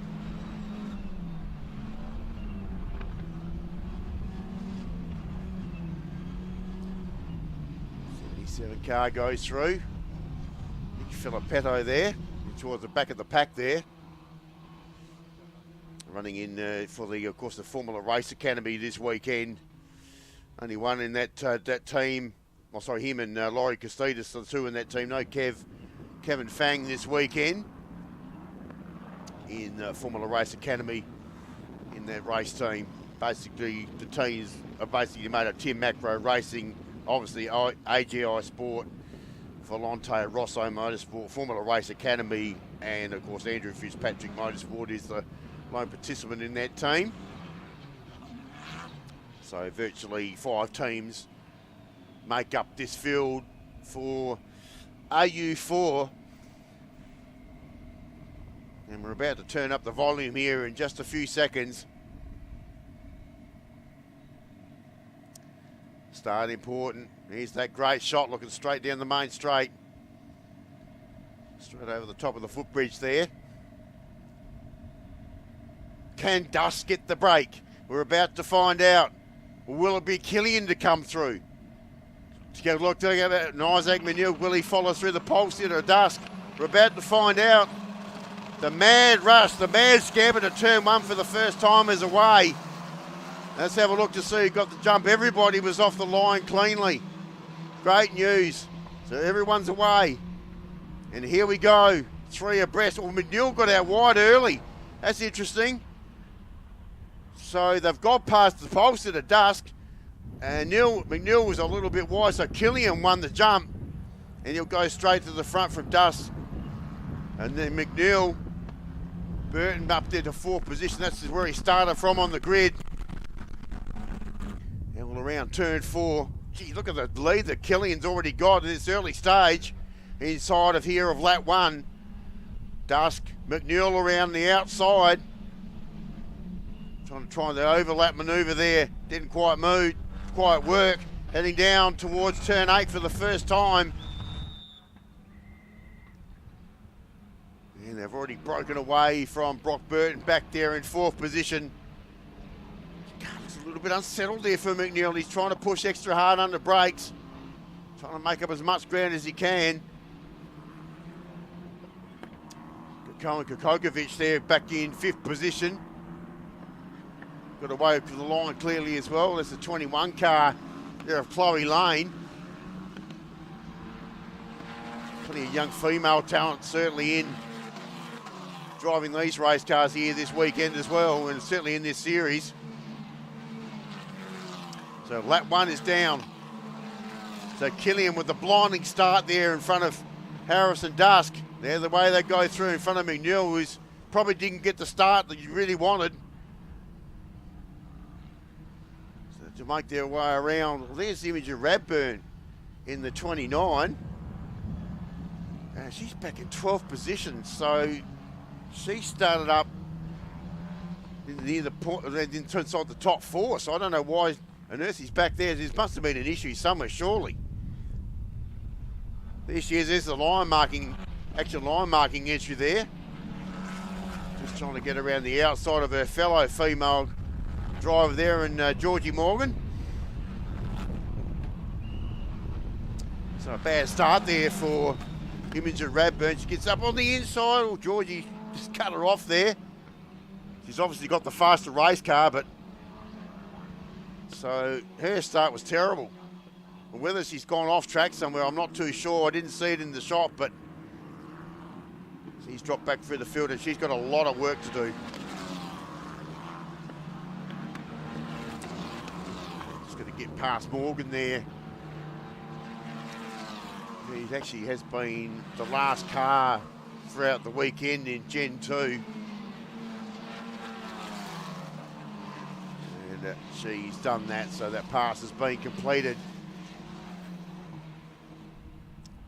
Go back towards the front. We got Andrew Fitzpatrick there.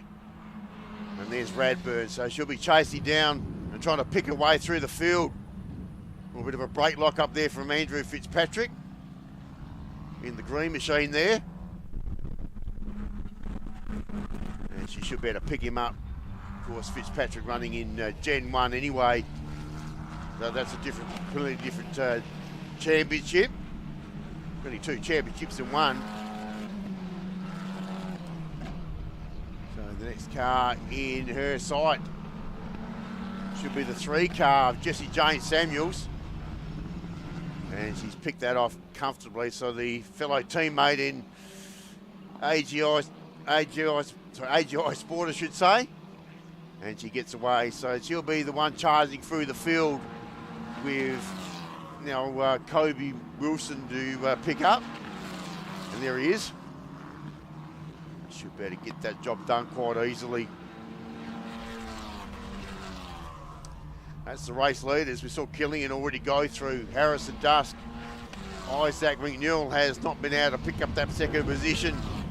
So why these two are trying to sort each other out, the race leaders ripped away here. In fact, it's practically 4 seconds between first and second position at this early stage of this race. So Killian looking for 2 wins here for the weekend. And that'll actually take the round win if he does that.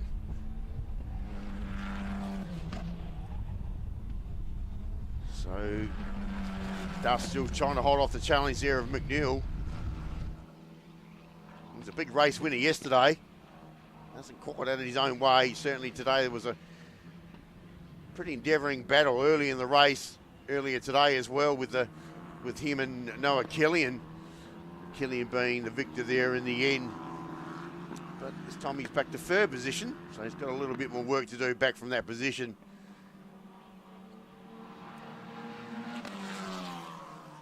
So it is Harrison Dusk, of course, in the Tim Macro Racing colours in front of the Volante Rosso Motorsport entry there of Isaac McNeil. Now down the straight they go. This is second and third position. So let's have a look at time comparison there. Well, certainly on that lap, Dusk was much quicker inside that lap. It's the 44 car. That's Koen Gogovic. Just put a pass down. I think he's just got past the Hoyt's entry, which is Brock Burton. That's correct. Here's another one of the AGI entries that's made up in the ground, and we've got a stop car here. That's Jesse J. Samuels again. And he's up and away. He's got the thing refired. He had a bit of spin also in the previous race, which required a tow out of the gravel trap. Not so this time. He's back up and away under his own steam. Samuel's also running in Gen 1 as well. And he was actually third in that class at that stage before he did spin off.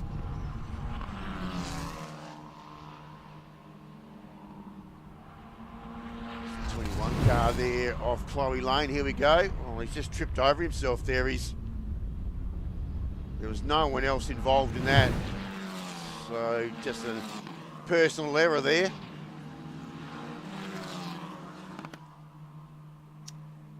So having a look at the shot there, we've got the 21 car. Well, I think that's the 21 car. All these similar coloured cars at the moment of Chloe Lane as they go through. Yeah, I think it was Lane just in front of Georgie Morgan. Because it just went through there. They're currently in 10th and 11th position on track. They're both different classes, Gen 1 and Gen 2.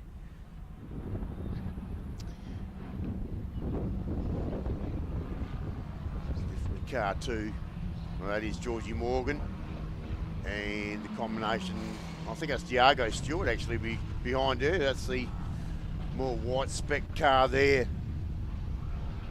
Another young teenage driver. They're all young teenage drivers, but it's not much of some of these drivers. They're only small frame people. Gives themselves a massive opportunity. This is still second and third here with Dusk and McNeil. And McNeil still can't get past him. That lead is blown out there for Noah Killian there now. Over 5.5 seconds between first and second position, while these two are still trying to battle it all out.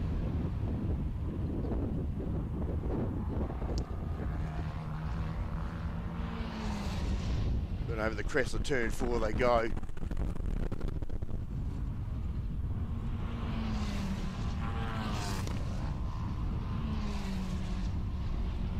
So no difference between second and third position there. So we've still got Harrison Dusk, the Tasmanian, who actually made his debut for this team at round 2 as well. He's had an interesting background, Harrison Dusk. He actually was a finalist for the Ferrari Driver Academy in the Asia Pacific selection program, so fairly important. So he's got talent, and as most of these drivers have actually made their way through some karting ranks, and that's certainly one of those as well.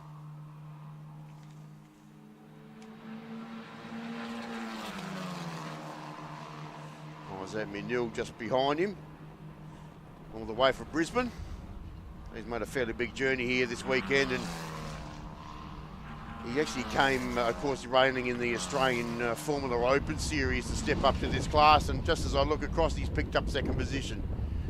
Finally there for McNeil.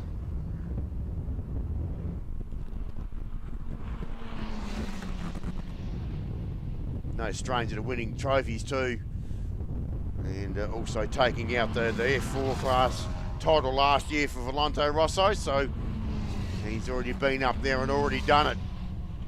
And he went a little bit wide there just to give Dusk another look in. Now they're side by side down to turn 8. Better track position, got to be on the inside down there for that position, so that's exactly what McDill has done, so he'll go up to second position. Now he's got some clean air. We'll see if he can chase down Killian, who's got further in front, and now over 6 seconds. And this is what happens when they've been battling it out. In fact, he's not even in sight.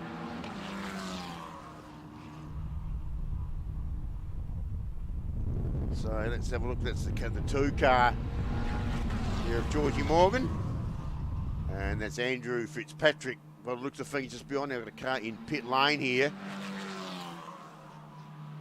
Oh, that's Laurie Castidas. He hasn't had a very successful weekend. He's had probably one he'd rather forget. So, 2 car there of Georgie Morgan. That's one of the Generation 2 cars. It's actually the final position in that class.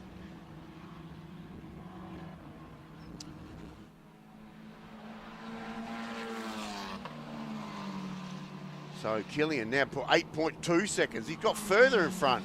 Well, he's now starting to stamp his authority inside the 11-minute mark here of this race. And that's exactly what's happening at the moment.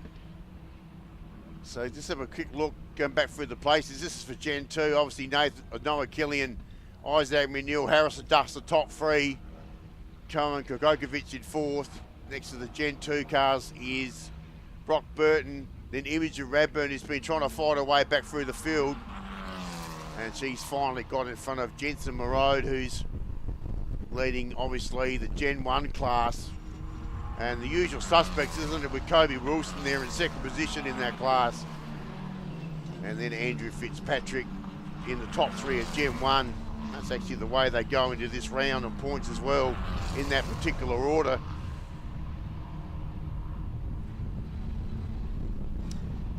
Okay, so having a look there, it's a 77 car there, Nick Filippetto and Diago Stewart. Oh, that's Imogen Radburn.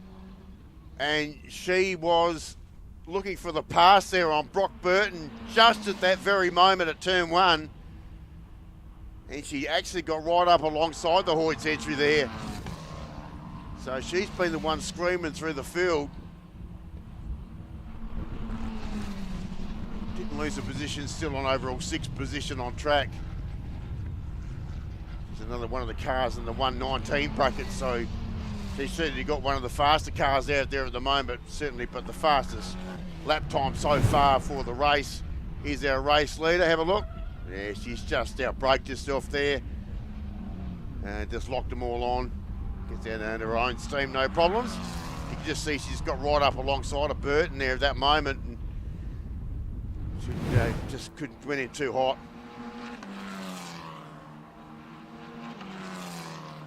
So car 31 there, that's our leader in Gen 1.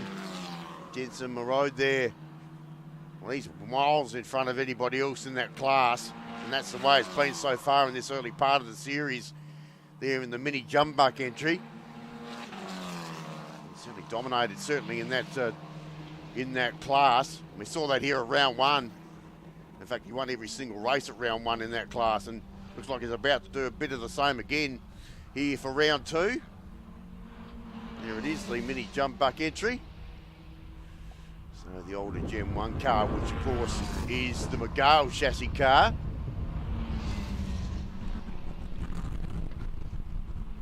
In fact, he's practically 13 seconds in front of second in class, which is Kobe Wilson. And that's the way they've been in every single race. Wilson has been the bridesmaid there. Seems that's Diago Stewart in the Formula Tech Performance Centre. Made his debut here in this series at also at round 1 here at Shell V-Power Motorsport Park. And just really fresh. And he's got a learning curve. He's still got a few laps to complete yet, and just gets that confidence up. Seems to be given a massive opportunity. Still 14 years of age when he started here at round 1. I think he's had a birthday since then. Still very young and fresh. Ready to move forward to future opportunities, like all these drivers are doing in this series. A great feeder category for open wheeler racing, and it gives you massive opportunities, as I mentioned, about either going overseas to different various academies, heading to Europe for their own Formula 4 series as well. And we've already got a couple of Australians involved with that series, and also one being female.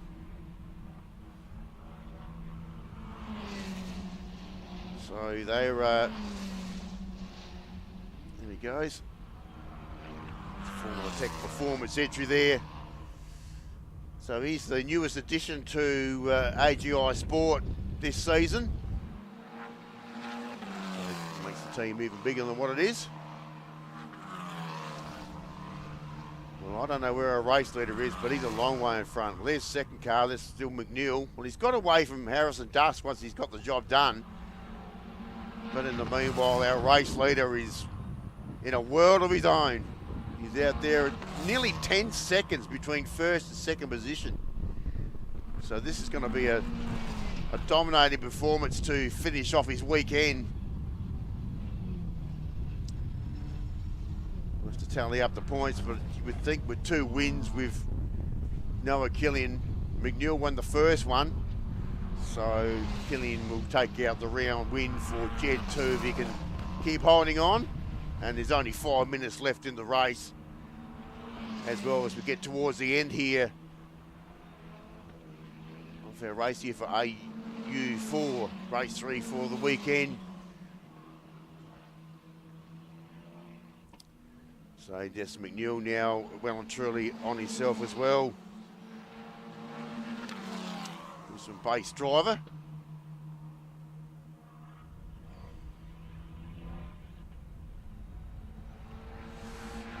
Yeah, former Sydney karter also, Noah Kelly, another one that's made his way up through the karting ranks, and also made his debut here at round 1 here with IGA Sport, also here at round 1. Just another 15-year-old in the field. He's got big plans actually. He's already looking to race overseas later this year, and he's looking to start off with a UAE F4 Trophy Series. It's a big series in Europe, so he'll be looking forward to getting his teeth into that if he gets that opportunity.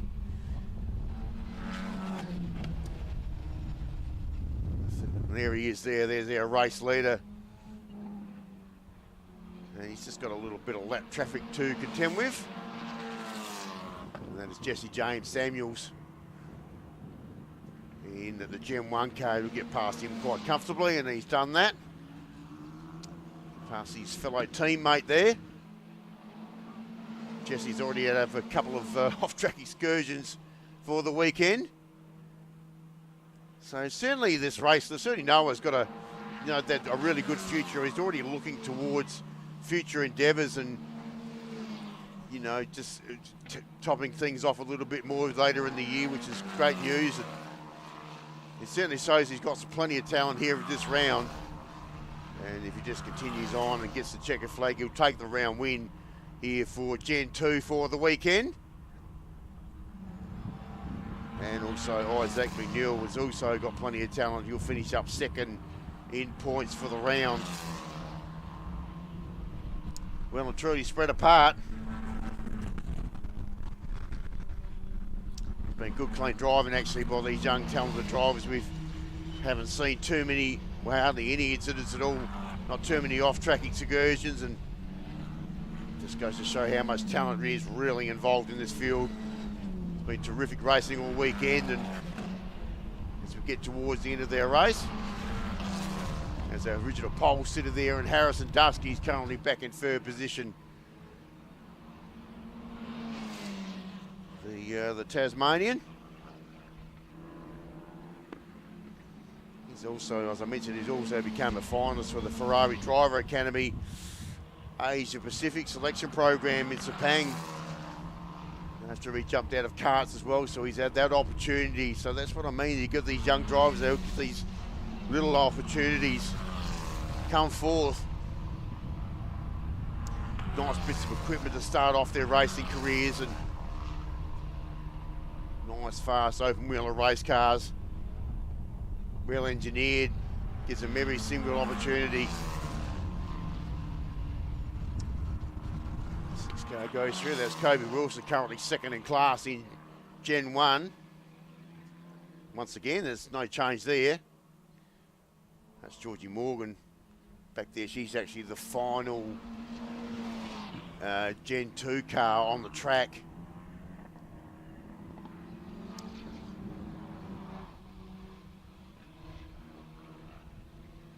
Different cars are spread out. There's our race leader, and he's only got just over a minute to finish off his race to complete a very successful round 2 here at Shell V-Power Motorsport Park.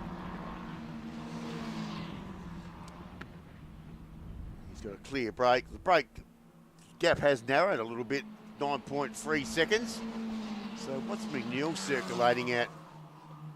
So he's also did a 1:19.7 on the last race, but also 1:19.6 for Killian, so fairly similar match times there. Just coming up behind some of the Gen 1 cars. Should be able to get past him fairly quickly. Got Diego Stewart just in front of him. The young guy will just have to step aside. There he goes. The other car there was, I think it's Chloe Lane just in front of him there. And she's done the right thing there, car 21. Just stepped aside. They're in a race of their own anyway. I'm talking about a race of his own. I think our race leader's doing the same thing because there's not too much longer to go. So just about to go to 0 time here. To get towards the end of our final race. There's Noah Killian. There's our race leader. And I think we've seen probably a future superstar here this weekend. Had a few issues at round 1, but certainly no, all been clean cut here this weekend. Andrew Fitzpatrick just in the shot there, just you'll pick him up very shortly as well. So time has elapsed here. Possibly the last lap here of this race. Not much point looking in the mirrors now. Just about getting that thing home. In fact, the margin back out on that lap there, 9.7 seconds. So he has put the foot on the throttle a little bit harder inside that lap. And McNeil can't do anything else. That's still back there in third position.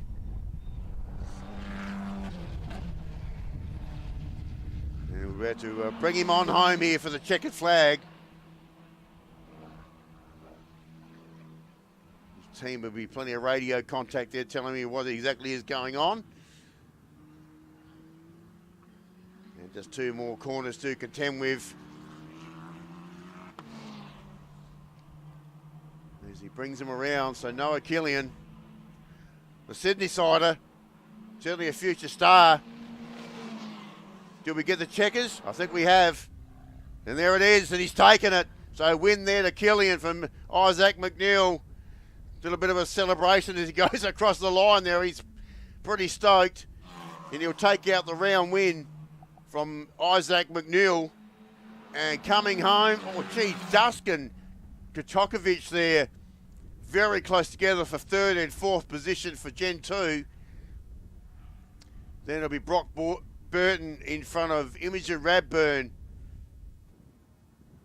who did try and made up plenty of ground in the early part of that motor race.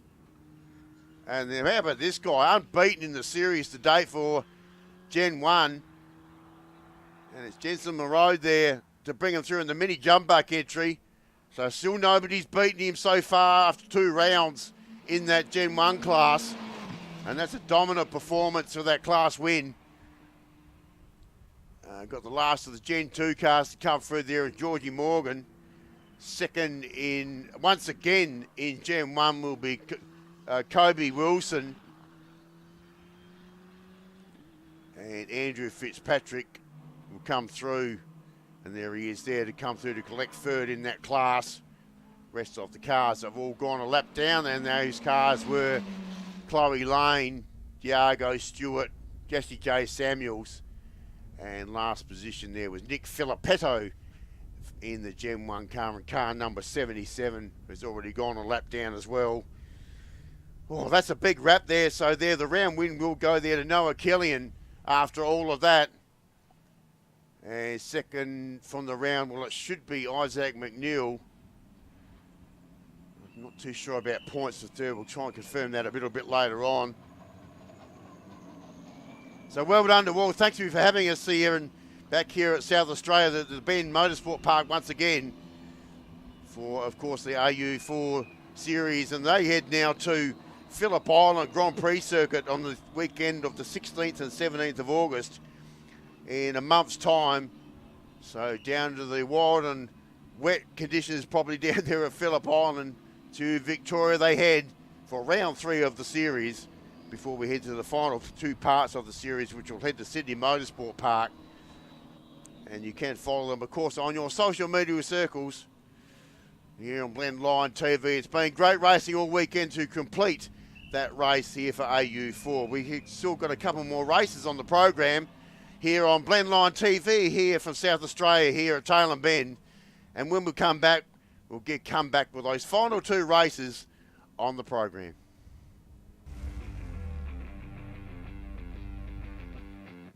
Tyrecycle's here with the Shell V-Powered Motorsport Park in partnership with Motorsport Australia to collect the end-of-life tyres from this race weekend. At Motorsport Australia, we see the value in partnering with industry experts as we work to shape a more sustainable future for motorsport. Tyrecycle is Australia's largest and only national collector and recycler of end-of-life tyres. We have a capability of recycling in excess of 20 million tyres a year, creating new products from what is somebody else's waste. Tyres are one of motorsport's biggest waste challenges. This pilot is a major step towards solving that sustainably. The tyres we collect and recycle go to a new life, whether it be in a playground, a sports field, in a road, or as used in alternate fuel. One way or another, the tyres we collect are recovered for a better use. Motorsport Australia will use what we've learnt from this weekend to help in building frameworks that can be rolled out at more motorsport events in Australia. We're just really pleased that we can be part of an innovative program and something that I think is going to be the future of these motorsport events. So we're really proud to partner with a great company like Tyrecycle and also Motorsport Australia to deliver a service not only to the competitors but also do something for the environment too. So as we continue to evolve our sustainability strategy, this is one piece of it. It's great for Tyrecycle to be partnering with the Shell V-Power Motorsport Park and Motorsport Australia in delivering positive outcomes for the end-of-life tyres.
And we are back here because it's going to be the final race for Circuit Excel trophy class for the weekend.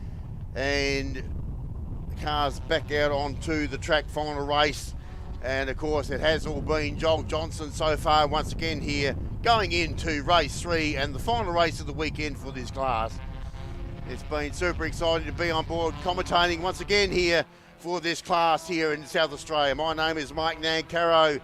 I've been your Sunday commentator here on Blendline TV over the weekend, and of course state-based commentator here in Adelaide and surrounds for quite some time. And we come and bring these cars back around, and the cars come now, so it will be Johnson once again. So he just keeps regaining that everlasting pole position, which seems to be the ongoing thing. Aaron Oliver at second position, Fletcher Lewis will be coming out next, alongside with Darcy Hine. Gee, do you reckon those guys had a fair dinkum battle during the last race as well? And then it'll be Jackson Faulkner to bring him around top 5. Brodie Dominic inside the top 6 there.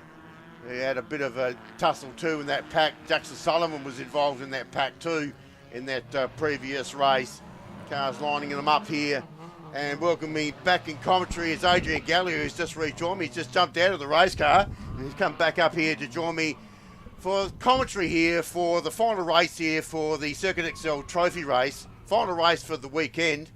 And what's been happening down there, Adrian? That was a pretty friendly Masters race too, by the way. It was. Alan Hawkins and I, we raced. Clean, no touching, and oh, it was awesome. It was nice fist pump as you went across the line. Yeah, I was pretty excited. I'm puffing because I just ran here. Just grab your breath, mate. It's all good. Don't get too excited. I'll leave the excitement to me. It's cool. We'll change the setup in Jacob Lings' car, gave him some suspension tips, so hopefully he's got some speed. Lose the understeer, here they go. And they're away. Well, do you expect Johnson to be heading straight down to the lead down here at turn 1? And there's the car he just jumped out of down at the back of the pack there. All nicely warmed up for him, ready to go. My engine in the car. So let's have a look. Spread eagle, opposite sides of the track this time. Ooh, so right around the outside, Johnson, he cuts across and does it again. So Oliver didn't chase him this time. He went to the opposite side of the track. Lewis gets himself up there in the third position. Darcy Hine, on the inside. Jackson Faulkner doing the same, so it's all going to be close and neat and tidy inside the few first turns. The track's good. It's a very grippy at the moment. It's like not a lot of understeer, so it's a good track for racing today. Here they go. How's the wind out there, Adrian? You would have experienced that in the previous race, so how was it affecting performance, you think? The straight's quite twitchy on the car. The car's twitchy once you get past the pit wall. Darcy Hine there, got a bit wide down there at turn 6. He recovers pretty quickly though. And he's still on the back there of Fletcher Lewis. Look at all these young guys, nose to tail. We've seen this group pretty much throughout the weekend. Jackson Sullivan's on the back of that pack, is he? Yeah, he is, and he's been the hard charger. Oh, hang on, here we go. Someone's out wide, that's Tyler Craig. That's the, we nearly collected the styrofoam sign down there. There's someone else on the infield. Who is that? It's Bailey Fred. Bailey Fred. Well, he's going to lose a stack of positions there. Yeah, he really got himself up inside the top 7. Jake Gallier's made up 2 spots. He's got in front of Aiden Morrison. That's had fuel issues all weekend. We're about to talk before that incident there of Jackson Sullivan. Yeah, he has been the hard charger, hasn't he? Obviously not the same car as we saw here at the previous round, but the car is certainly looking pretty pacey. Yes. Yeah, and certainly, I just saw Jet Cirque there. He's under the hammer. He's got the recovering Tyler Craig. Just there he is, just behind him there. He's giving him the big hurry up. Jamie Hills there, Jacob Lings, Bailey Fid trying to recover, just getting it past Magnus Poole. Didn't finish the previous event. Not sure what happened with that car. Didn't get a chance to talk to him. Of course, Jake Gallier, here he comes. Go, Jake. There he goes. Trying to get up on the inside. Here's a replay. Oh. This will get. Only caught the end of that. I'm not too sure what happened. I've got a funny feeling there might have been a connection between him and Bailey Fridge somewhere in that earlier part of that replay. Got a feeling it's a bit action-packed this last race. The last race on the Sunday. Oh, there we go. Come on, Jake. Saved. Jake Gallier doing a bit of stunt driving there. Probably not ideal. No. Bit, But they're his tyres, so he's all good. yeah, they're going to be a bit worn at the moment. Keep doing that. Here we go. This is the battle I was talking about before with Craig, who's trying to recover from his off-straight excursion. They'll get past Jet Zirk there. And Bailey Perriman wants a piece of this action too. Now, where are they on track? They're all 10th, 11th and 12th position. So just outside the top 10. There's our leaderboard on the screen there. Johnson, Oliver, Lewis and Hine, the top 4. Pretty much what we saw at the previous race. But there's still a long way to go here in this race. And we know in this category anything is possible. Trust me, we've seen plenty of it. Even Whitehead's, he's up there. It's unusual. He's up mid-pack. He's doing really well. Maybe he's found some pace in the car. He has. He's actually got up in front of, well, Bailey Frid went off. He's got himself up into position 14 at the moment. And well. Craig on the inside of Zirk there. Well, the young kid there is doing a great job. The young Port Lincoln base driver. He's certainly holding all off all challenges. He's got 2 cars behind him trying to get past him. So plenty of challenges. Had a pretty torrid last round here too, with a little bit of damage on that Jet Zirk Racing entry. He was actually an innocent victim in that case, but car's well and truly been repaired. They did run untroubled at Mallala at the last round. Yeah, that was a pretty wet weekend, that was. Wet, yeah, that's good. To be slightly modest there. No rain here yet, which is good news. Johnson always just put in a 1:41.09 on that lap, which is not his fastest race time overall for the weekend, but he's certainly getting up amongst it. Look at young Jet here, car 77. He's got the new kid also in the series this year, Tyler Craig. Arnie Perriman's been in the series for a little while. He's a veteran in that group. And then Bailey Fred also new in the series this season. It's a bit of a mismatch of different capabilities there. Look at Zirk has got a mirror full of XLs at the moment. They're all behind him. The pack behind him still all a bit wide. And they go down the main straight, all tucked in behind, right up against that concrete wall of pit lane. Once you get past the end of the pit wall there, just the wind just catches you and the car's all over the place. There's Bailey Fred there, up on the inside there of Bailey Perriman.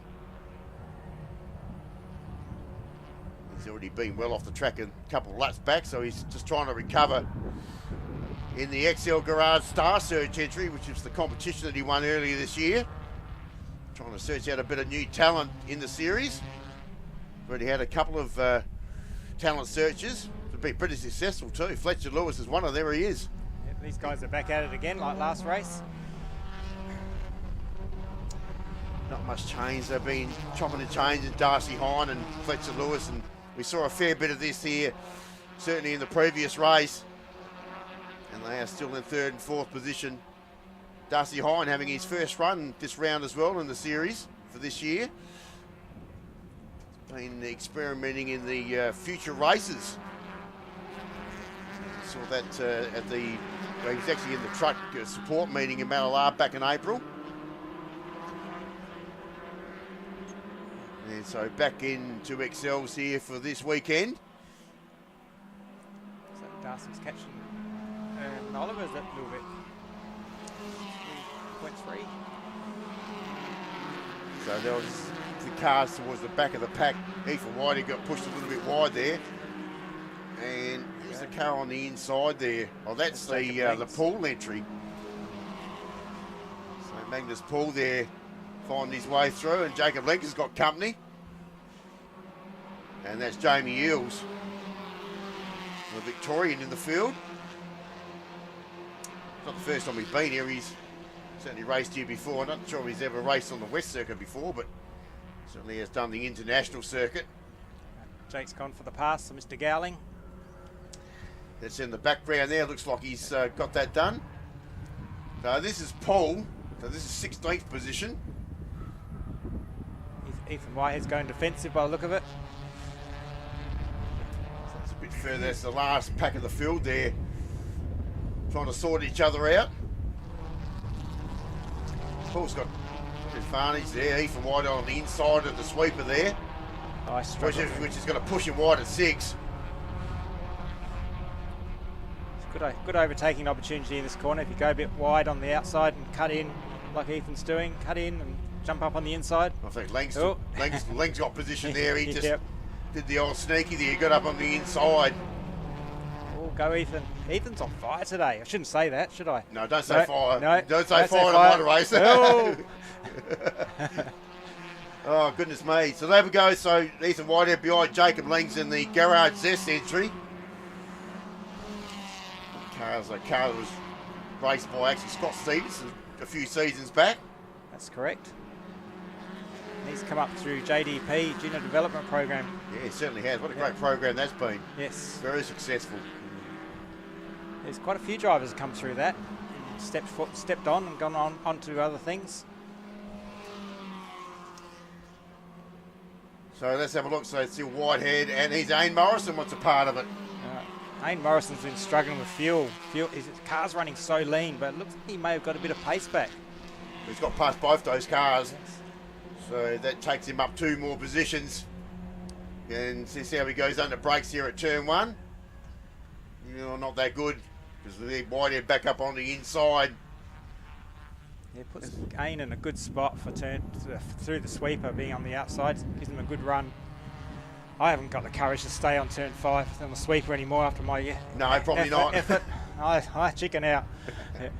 Stay in there, mate. So they're going to actually these are going to be side by side down through the sweeper too, by the looks of things, and they are. Well, so Morrison on the inside, Langs on the outside,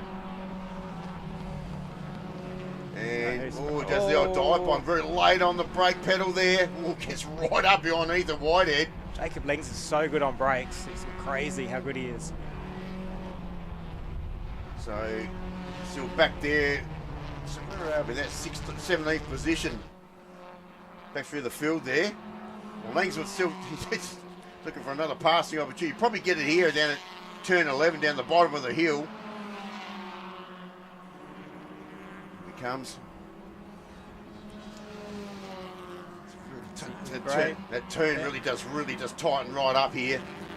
Tend to push cars very wide, but both taking the same line down through that section.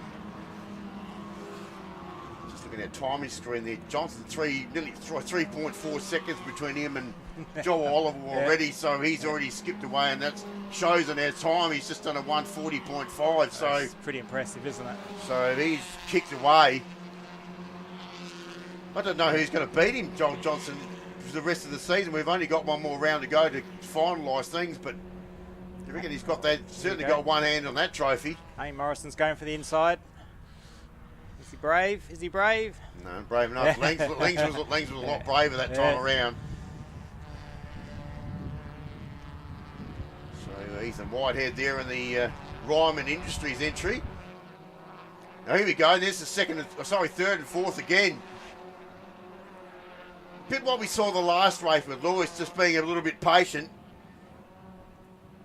And in fact, they're not that far away from Oliver either. No. He's just fallen back in the clutches a little bit there. While Joel Johnson's in a world of his own. There he is. He's already down to turn 12. Just in the distance. We'll get a head-on shot of that in just a moment. It's so frustrating when you can see the competitor in front of you and you just can't make the ground on him. Here we go. Jackson Sullivan's got the draft. On his fellow Jackson, that's Faulkner. Got a bit of talent, this young kid, hasn't he? He's really come leaps and bounds. Faulkner's keeping a straight line. I think Sullivan might have the better line there. Yeah, he has. Yep. But it's going to make it a bit awkward on the next turn. Yes. We make Faulkner back on the inside. Brody Dominic's just waiting. He's just sitting there patiently waiting. He looks like he wants a part of this pretty soon, I would have thought. He's going to get hung out to dry here. Yeah, right up behind Sullivan there. Ooh, a little bit of a slide job there. Give him a push. Bit of bump drafting. And he's trying to make his way through. Faulkner around the outside was better. Look at it bounce. Oh, they both pushed each other out the way. Goodness me. So better track position for turn 8. That's where you got to be for Faulkner. Yep. Back on the inside. We mentioned that before. You can't go around the wide berth there at turn 8. It's way too hard. It's hard work being too wide through all those corners. It's you got to have so much trust in your competitor not to bump you. And these guys are doing it 3, too wide. This is three, turn too 11. deep. Got to be a little bit careful there, otherwise you will get spat out the other side. It's possible to go through here too wide on the last corner. Will they do it? Yes, they will. Oh. Who's got the run? Who's got the legs? Dominic's really waiting for his moment Yeah, here. yeah, he's in the key spot right now. He's getting the draft. He's getting he's getting the draft from both those cars, so he should pull out. Try and push off on the inside here underneath Sullivan, I would have thought. That's what he's looking for. Yep, bit of race craft there. And that's what he's done. Will he pick up the 2 positions? No, he won't, but he'll get past Faulkner okay. Yep. So another position change there for Rabilla Racing. Takes him up into 6th position. And a bit of wheel squealing in the background there. I'm not too sure who that was. Picked up on that camera down there at the northern part of the circuit. Oh, jeez. Cool. Now it looks like Dominic's going to try the wide berth here down through the sweeper. It's not too bad. We can stick with it. He under brakes. He should get underneath Sullivan here. A bit of a tap there. That's just a general reminder that I'm here. And he does it there. And he pushes Sullivan way wide. Faulkner on the inside. Jackson Sullivan should have the goal. Oh, he's not quite close enough. So that's 5th, 6th and 7th position on track. That's the pack we're looking at the moment. Here on Blendline TV, they come over the crest and head down towards turn 11 once again. Short course, only 3.4 kilometres. It doesn't take them too long to get around. He's looking back down the field. Jake's got a spot back. Jake's in front of Ain Morrison. Connor Gowling's back there still. He's still going with his second-hand motor. So what's happening here? Well, there's the wide-head entry on the inside. Is that Jacob Lings? Looks like Lings, is it? Yeah, it is. All right, let's see how they go, boys. 2 wide. So they're heading down towards 11. We've got Jake and Ain Morrison just hanging in the background. Come on, Jake. He'd be wanting to look a good result, Jake. Yeah, he'd be frustrated with the weekend so far. Probably not the only one frustrated for the weekend. All right, come on, Jake. I'm not biased here, by the way. Jake up on the inside there, so the wide head was a bit wide, and certainly again, Ain Morrison's eyes are a little bit wider there. Yeah, Ain's going to capitalise on this. He's getting a good toe. Yeah, beautiful toe there for Morrison. And Gallia just drops in behind. He's looking for the wide berth here. Come on, boys, Gallia. go wide. It's a great view, isn't it? Good camera shot there, looking straight down towards turn 1. So Whitehead leading that pack at the moment. That brings him up to 17th position. And I know they're not at the front of the field, but they're certainly having a great little battle there. Yeah, that's where the best battles are, because these guys build their own cars, look after them, maintain them, their friends help, and they give you room. They're good, clean. Come on, here we go. Here we go now. Yep. Couple of lots of pairs here down to 6. I told Jake the car's good under brakes through here. It's not bouncing anymore. But looks like Whitehead will win that battle. Leng's wide again. Jake's trying to split the pair there. He's not going to get through there. Smart though. He gets up on the inside. That's gives him a big opportunity for the next corner. Look who's looming in the background. Ain Morrison. So another opportunity. I think Ain's going to owe Dave from Hampstead Auto a carton of beer for making the car fast. So Whitehead to regain that position. And Langs, what battle these guys have having there. Nothing given or taken there. Ethan Whitehead, he's showing some confidence today. He's got some speed. Come around the final corner. Only 2 minutes left in this race here for Circuit XL Trophy. And Joel Johnson's just increased his lead there, 6.1 seconds. Oh, He's absolutely dominating. This will be his biggest win for the weekend. it will be. So, well, the man looking for yet another South Australian title. Got 1 minute 40 to go. Come on, guys. Sullivan again, better track position there inside of Jackson Faulkner. That's 6th and 7th position. Trying to sort that out. And Sullivan better track position down to 11. Oh, he backs out. Corner there, you think you can get around, it just tightens up that much, and you know that, so It does. it's exactly how that does tighten up. This is a It fantastic- looks easy, but it's not. No. Fantastic corner coming onto the straight.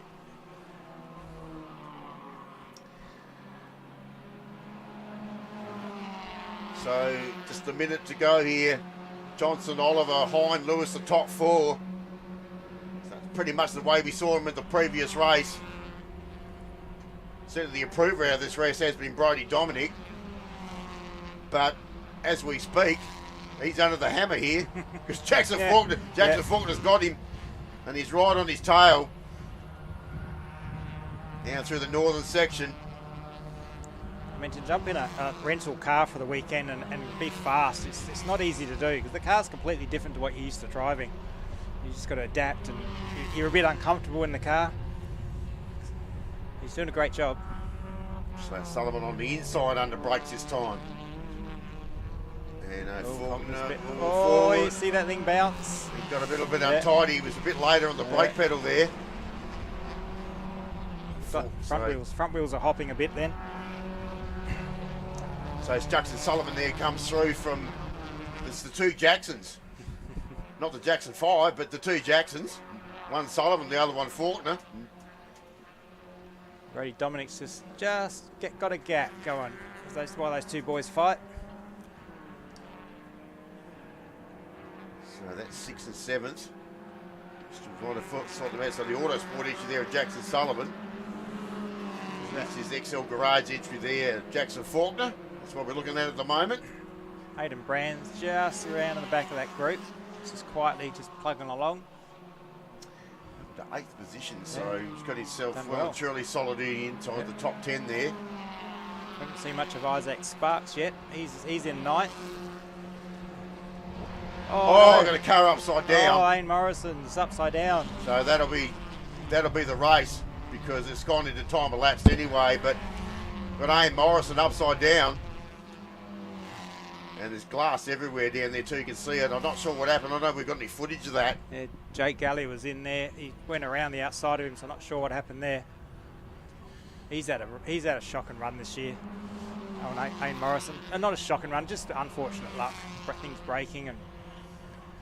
So he was down there with Jake and Jacob there. I'm not too sure whether it's been some sort of contact. I just saw the end result, and I'm not too sure exactly where he is, but we're just waiting to confirm to make sure that he's all good. It's just a general roll, so I guess he would be. The medical crew and recovery are so good here. They're so fast, efficient. I've used them a couple of times. The fireys are great. Good job. And You're a bit of a social media superstar, aren't you? Hey? You've been in that position before. And the medical centre, they're professional in there. The 2 ladies yesterday, they were amazing. They just knew what they were doing and looked after me really well. So thank you all those volunteers and people that do all that work around here. Checker flag. So Joel Johnson clean sweep again here at round 5. Great work, mate. So, and in the end, just waiting for Aaron Oliver to get past the second. That margin must be 8 seconds. That's a huge margin. In fact, make it 7.1. So a dominant performance. That's a hiding. That's a big win to finish off the round. Aaron Oliver, we go back to Darcy Hine, finished up in 3rd position from Fletcher Lewis.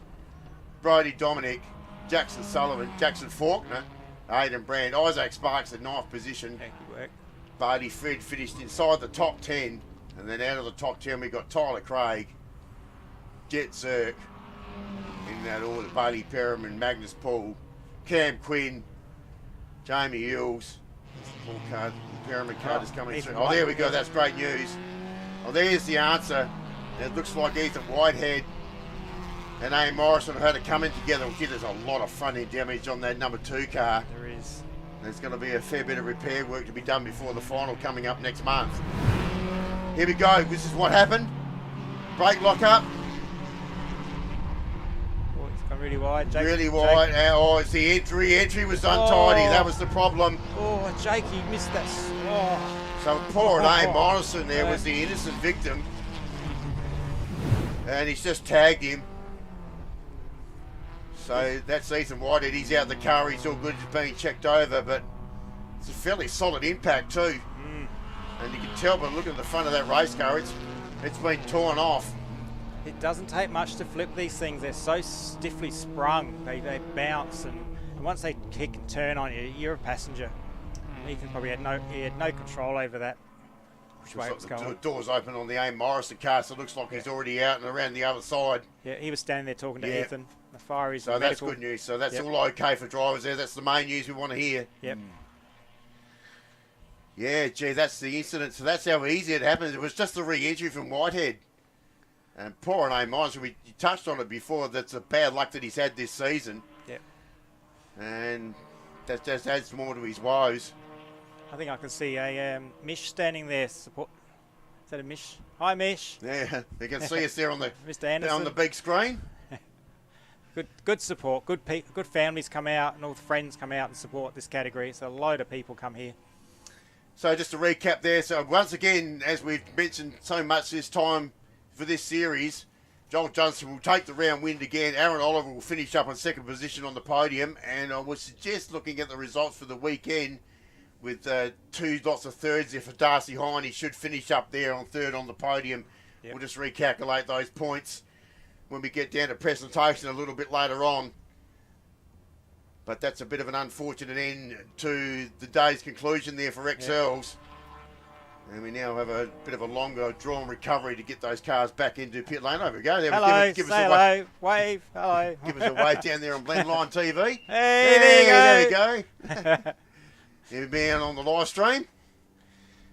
So I hope you've enjoyed that. Well, thanks for being up here with me, or down here. We're at the ground level here in the broadcast position, Adrian. Cool. And hopefully we have a little bit more better luck at the next round, which is the big grand final, of course, for the state series coming up here next month. I hope I have a car. We're going to struggle to have a car ready for that, but I'll see how we go. It's going to be a few late nights in the workshop, I would suggest. Yes, they were pilfering. Other competitors were taking parts off my wrecked car to fix their car to get back out on track, which is what it's all about. So, yep, as long as they return them to me, that'd be pretty cool. Very good. So it saved me taking them off. All right, so that's it. Thanks, Adrian. And we're going to have a short break. We've got one more race on today's program, and we'll finish up with Formula V. And obviously there's going to be a slight delay here where we try and recover some wrecked race cars. Yes. And while that's happening, we'll have a short break, and we'll be back with the final event of the program once we get this recovery completed. Thanks, Adrian. Thank you very much. See ya.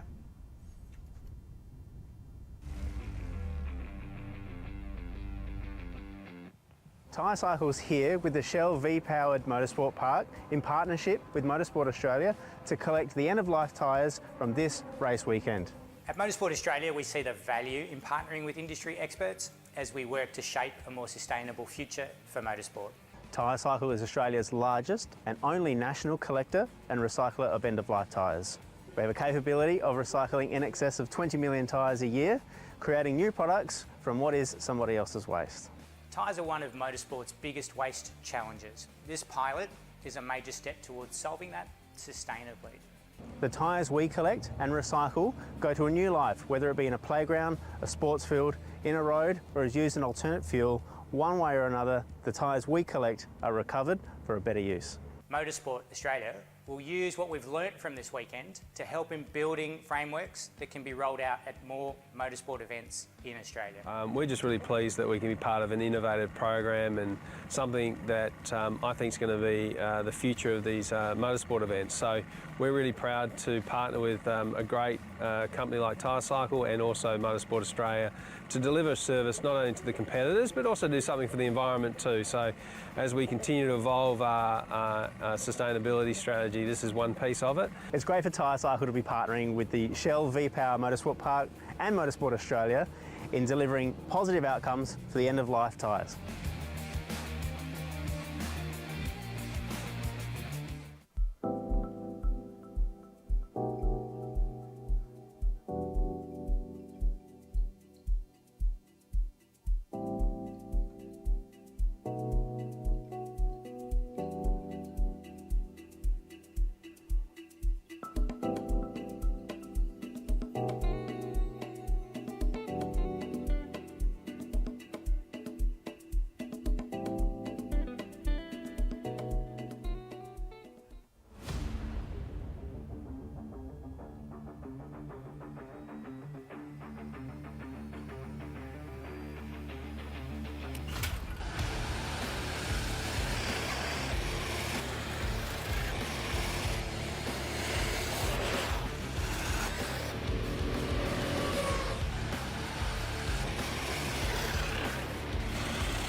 Welcome back. We're trying to sort out our recovery there at the moment, and we do thank all officials for being here this weekend. It has been a tough weekend weather-wise. It's been very windy, and been there toughing it out in the weather conditions. Zane Morrison's car, number 983, unfortunately innocent victim there in the previous second XL Trophy race, and that's a sad sight. There's a fair bit of damage. You can see where the car's been T-boned on the left-hand side on the re-entry there from Ethan Whitehead. It's just tipped him over, and just to add to more bad luck to Aim Morrison he's had this season, and had to actually rebuild a car after he hit the wall down here in the main straight here at the previous round, or at a previous round. So, well, we just wait for these recoveries to take place. You know, when you got a low budget affair driver like that with massive damage like that, it's a sad sight.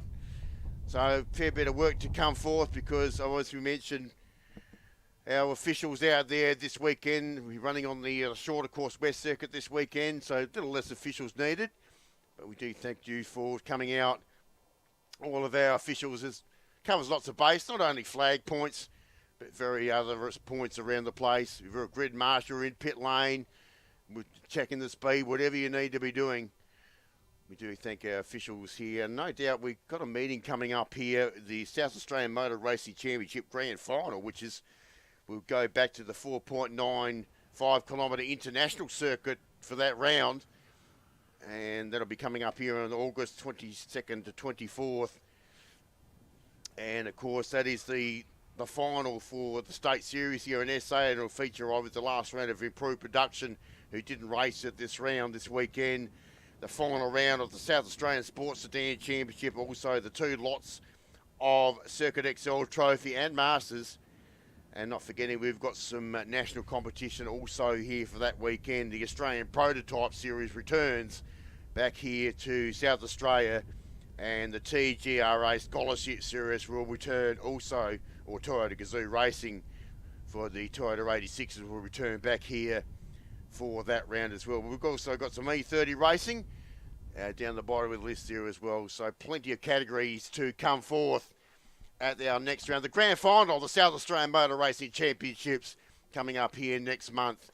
Actually, get on to Shell V-Power Motorsport Park on their webpage. It's got lots of information about what's coming up here and various calendars for various disciplines and categories. And that will show you, will point you in the right direction as well. So that also will be live streamed on Blendline TV as well. Yes, give us a wave. We're watching. Yes, we are watching up there at the viewing point on the roof. And also September 19th and 21st. So it's the weekend after the Supercars round here. We'll return back here to the Bend Nationals. And of course, bring the Formula V Nationals come back here to South Australia once again here at the Bend for the first time for their Nationals. Then we go back to the Saloon Car Nationals also here. We've got Formula 4 Duratec at that meeting. The Dunlop Destiny Series XL is also here, the National Series. And also Formula Regional will also be here for the open wheelers here that weekend. Also covered on live stream on Blendline TV. Also in those, that's the 2 big meetings coming up here. And that one there just after the Supercars round here, which is the weekend before. So very busy month of September here, because we've also got if you're a drag fan, we've got the Spring Nationals also coming up here in the Dragway a little bit further down the road. So there's one big motorsport complex here at Shell V-Power Motorsport Park.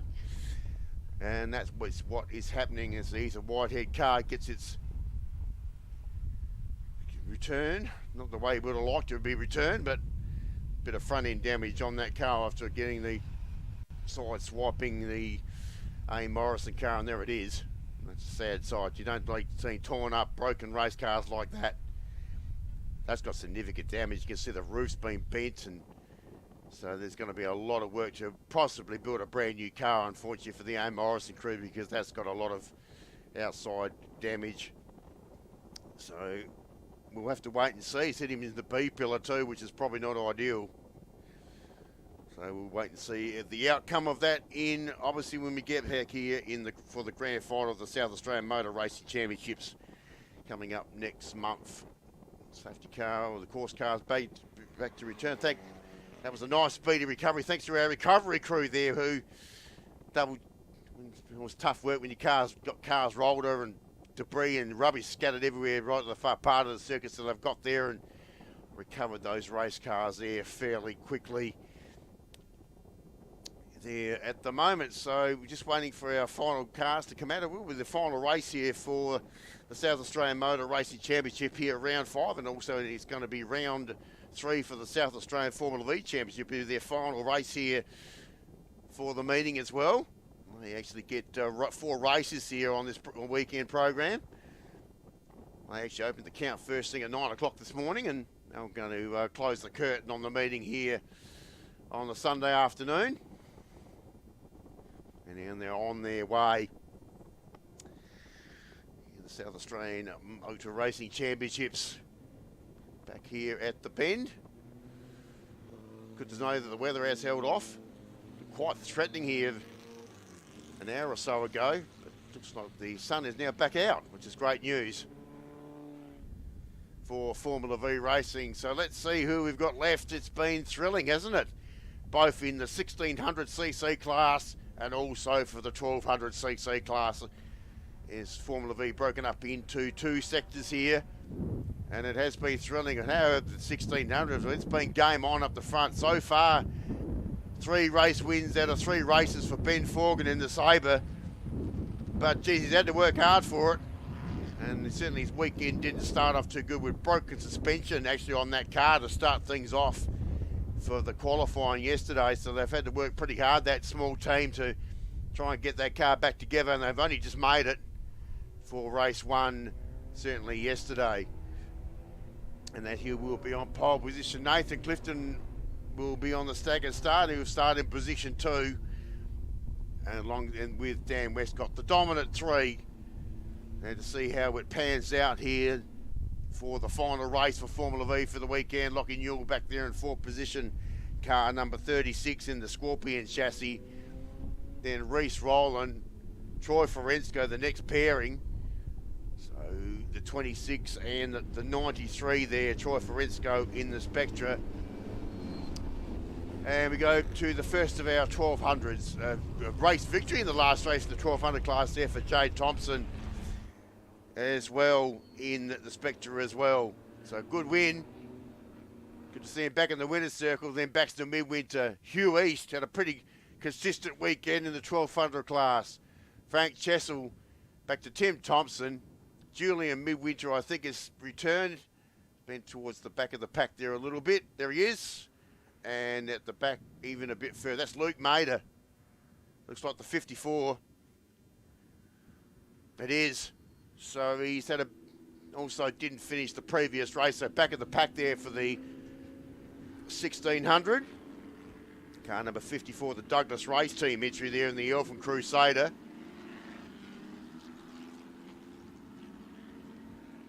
Cars making their way down Formula V. Celebrating 60 years of racing in Australia. Isn't that unbelievable? This small open wheeler feeder category. Geez, there's been lots of names gone through this category. Multiple state champions and national champions. It's been a great category. It's amazing what you can do with old Volkswagen engines. And that's where they are. We're all in these race cars.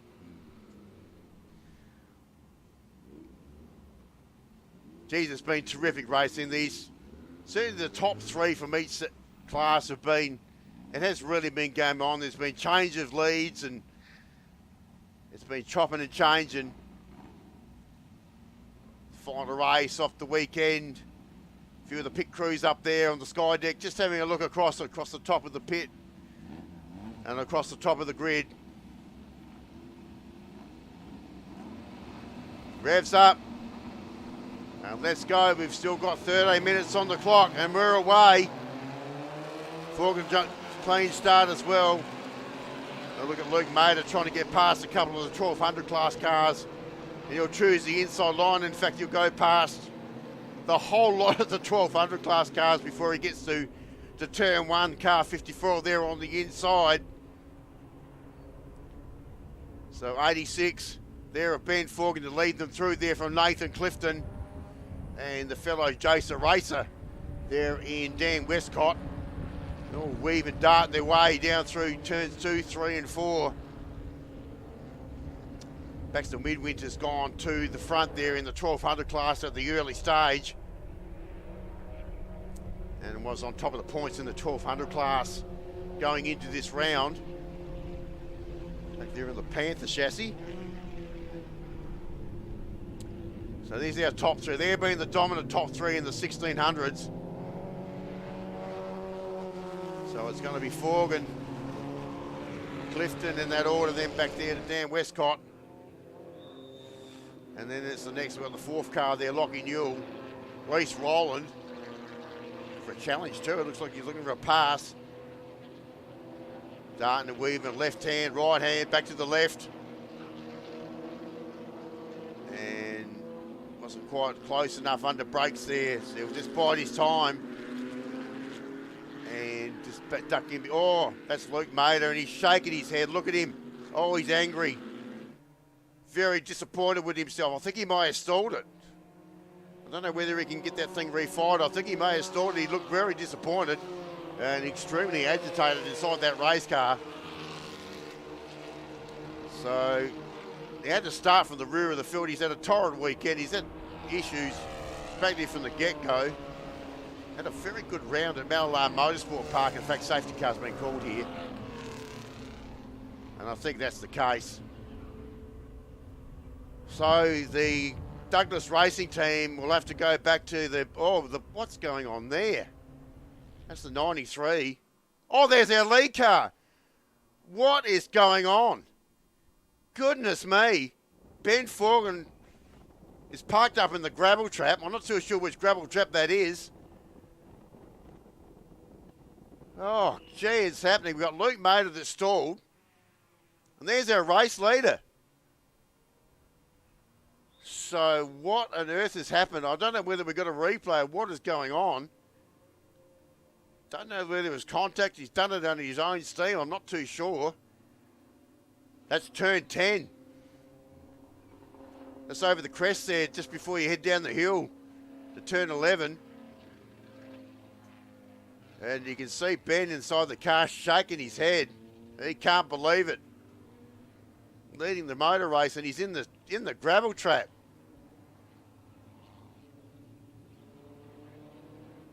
Another one that was involved there. I saw another. That was the car of the 93 car there of Troy Forensko, who was also looped around. And they've cleared out the Douglas Race Team entry there with Luke Mader. That's where he was parked up. Gee, wow, all happening in one short space of time there. So a safety car has been called, and they're going to have to pull, unfortunately. Ben Forgan looking for a clean sweep for the weekend. Well, that now will not happen.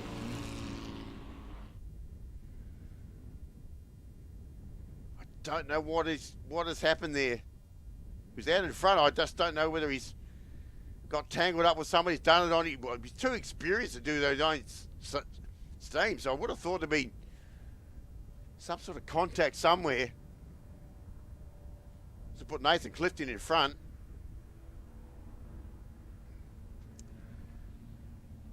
It would have been good to see him take that fourth race win, because that would have put him on top of the championship points going into the final round. So that may not be the case now. Oh, look at the gravel that's thrown over that back part of the circuit. It's everywhere. So you get Luke Mader's on the back of the bus there. So he's got the car refired. But so back to the end of the line he goes. You have to do that all over again. He's just trying to progress through the field, and now he's looped it as well.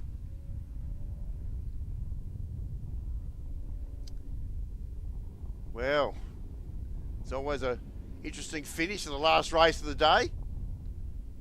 Still 80 minutes here left on the clock. This time we see, of course, we've got Formula V that were coming up for their nationals here in September. And Forgan's back. Oh, look at all the rubbish he's picked up. That's full of gravel and absolute rubbish there. So, but he does rejoin the field. Unfortunately, he will be a lap down. So disappointment to finish off the weekend there for Ben Forgan.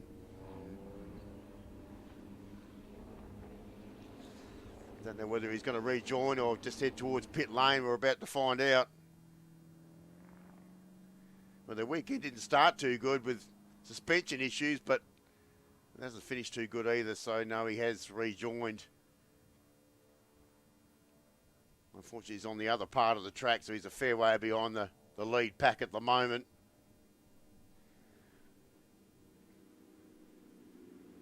So waiting for safety car lights to go out. No, they're still on. So it's still another lap under safety car here.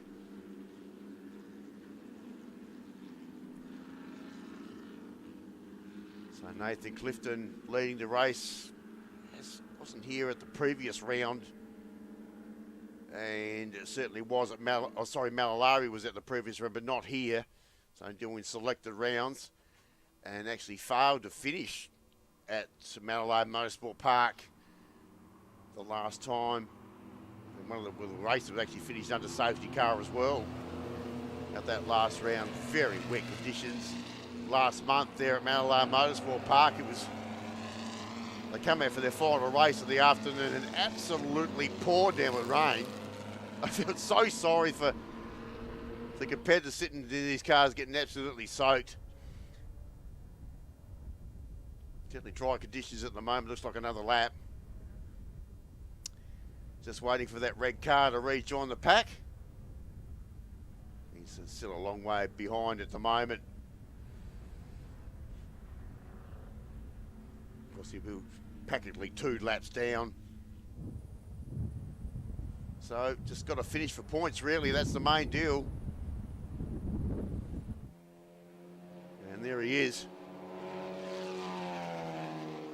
So all he can do now is just finish the race, collect a few points, just keep you intact with the championship.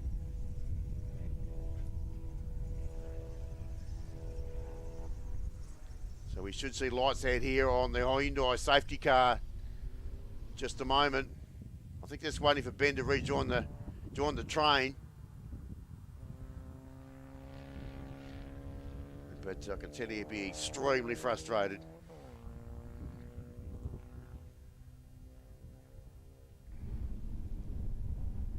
Moving around nice and slow. That's turn 6.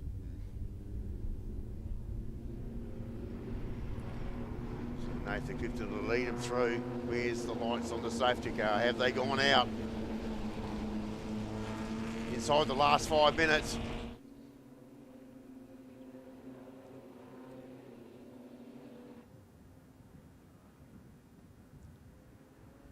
As they just come over the top of the hill. Yeah, lights are out. So we'll certainly get probably 3 more laps in here.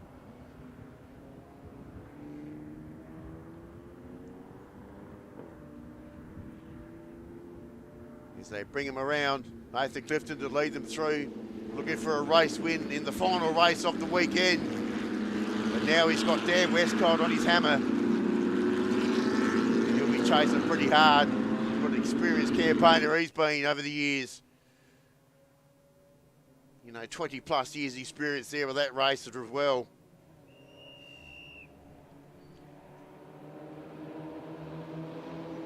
And away they go. So Westcott gets himself up on the inside. And we'll have a look at Roland.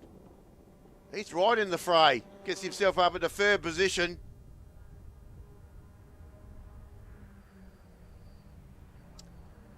And so Westcott goes through. So he gets it to the front down side of turn 1 in front of Nathan Clifton. Lockie Newell gets up into 3rd position in front of Reece Rowland. Then we go back there to, looks like the Forensko entry just behind them. Out there in the Spectra. It's got a slightly different nose cone on that car. So away they go. So the battle is on to take out bragging rights for the last race here for the weekend. So Daniel Westcott very keen. He'd be keen to win this race just to stamp his authority at the top of the points list. Just gained a little bit more on Ben Forgan after winning the first 3 races. Very important championship in SA. Big bragging rights, really. And we're certainly going to go into our final round next month. And that will be decided. But we're still going to get through this race. So the 94 car there, Nathan Clifton. Still tagging behind Dan Westcott. And they are the dominant pair. It was a dominant trio, but we've lost one on the way. Reece Rowland on the attack too. He's looking for 3rd position on Lockie Newell just in front of him. So where they come inside the shot. Now Rowland's got him. Gee, that's good in a straight line, that BC chassis race car. That's gone straight past Lockie Newell, and he'll get himself inside the top 3. So 3rd position he gets. Well, has he? And then Newell's fought back. Newell's stronger here. But gee, that's a Rowland entry. Very good in a straight line. So side by side for the 2 front 2 at the moment. So Clifton on the inside, Westcott on the outside. Under brake, so Clifton goes back to the front. So he regains the lead, gets a little bit wide there, lets Westcott up underneath. So Dan gets him to slip through him. So They made hay there, made sure he got straight through and get the big look in. Clifton a little bit wide. So Westcott back to the front. The South Australian 2023 champ in Formula V leads the race. But for how much longer with Nathan Clifton up on the inside. Under brakes down there at turn 11. And he gets him again. So great battle. This is not over either. We're inside the last minute. Oh, on the inside, tightens up there a little bit. He got him. Oh, he got him. I thought he was going to pull it off. It didn't work. So now Nathan Clifton will be left out on his lonesome. There's Ben Forgan there, but he's lapsed down.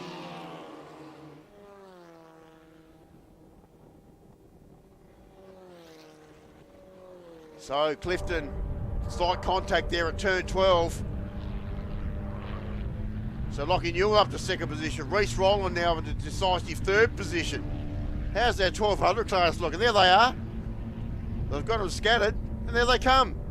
It's the charge of the 1200 brigade. On the inside, Baxter Midwinter. Outside, Frank Chessel in the 44. Around the outside, the 17 there of Jay Thompson, who won the last race in class. Here's a bit look across to see where to drop back. So up to third goes Thompson. So Frank Chessel in front, leading the 1200 class. This has been tight all weekend. It's been highly contested. So Frank goes through. Oh, three abreast down through the sweeper, if you don't mind. It goes through, so Baxter Midwinter was very strong there. So he gets up into second position in class. And the outside, Thompson. Hugh East trying to split the pair. So it gives Thompson better track position down here at 8. Oh, it's going to tighten up. Got to be careful. He's got through okay. Should be close to checkered flag moment here. Last checkered flag of the day.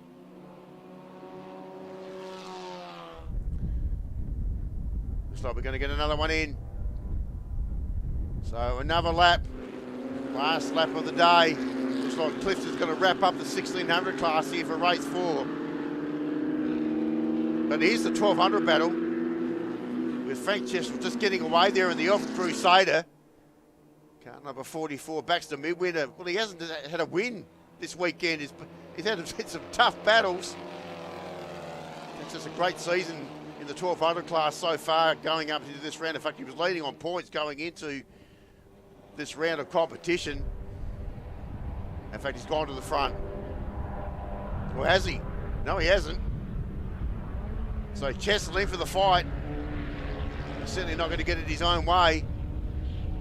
So it's the TPM Tyre Pro entry leading the way. Oh, look at East. Oh, he pitched a spot there as well. Got himself on the inside there of Midwinter. Get him on the inside of the sweeper here as well. Better track position. Oh, the young guy, he's done a terrific job. Look at that. Going to push him wide at 6. Midwinter, he's good under brakes, isn't he? The 39 car.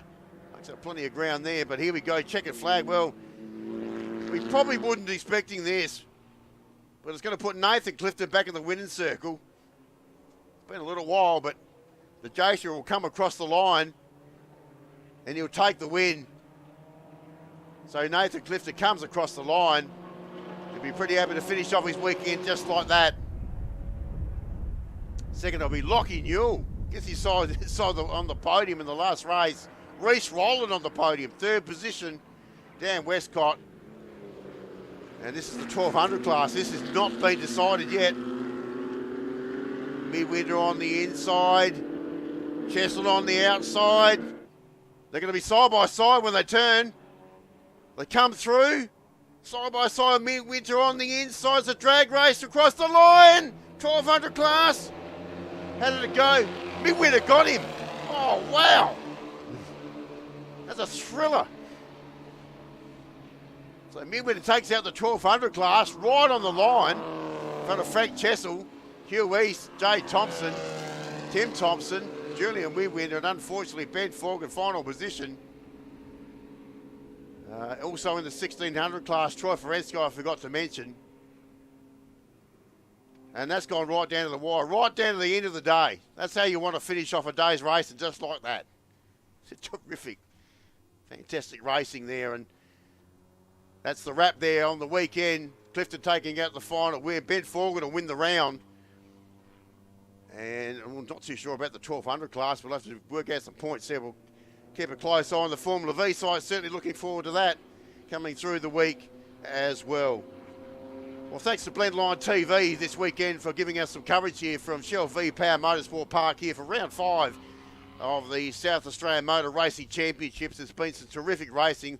The weather's held on. It's been great, even though it's been completely windy, but at least it hasn't rained. It's been great to be along and have the certainly the AU4 Championship also here this weekend. It's been great to call and great to be a part of. Wishing everybody a very good afternoon here from South Australia here at Tailem Bend as we all head home for this nice little early finish. We do select you all to drive home safely, and everyone that has joined us on the live stream, thank you for being on board. Other than that, it's a very good afternoon. My name is Mark Nancaro. Stay safe during the week, and we'll see you back here for Blendline TV live stream for the South Australian Motor Racing Championships, the grand final coming up next month. Other than that, it's a very good afternoon, and we'll see you for that.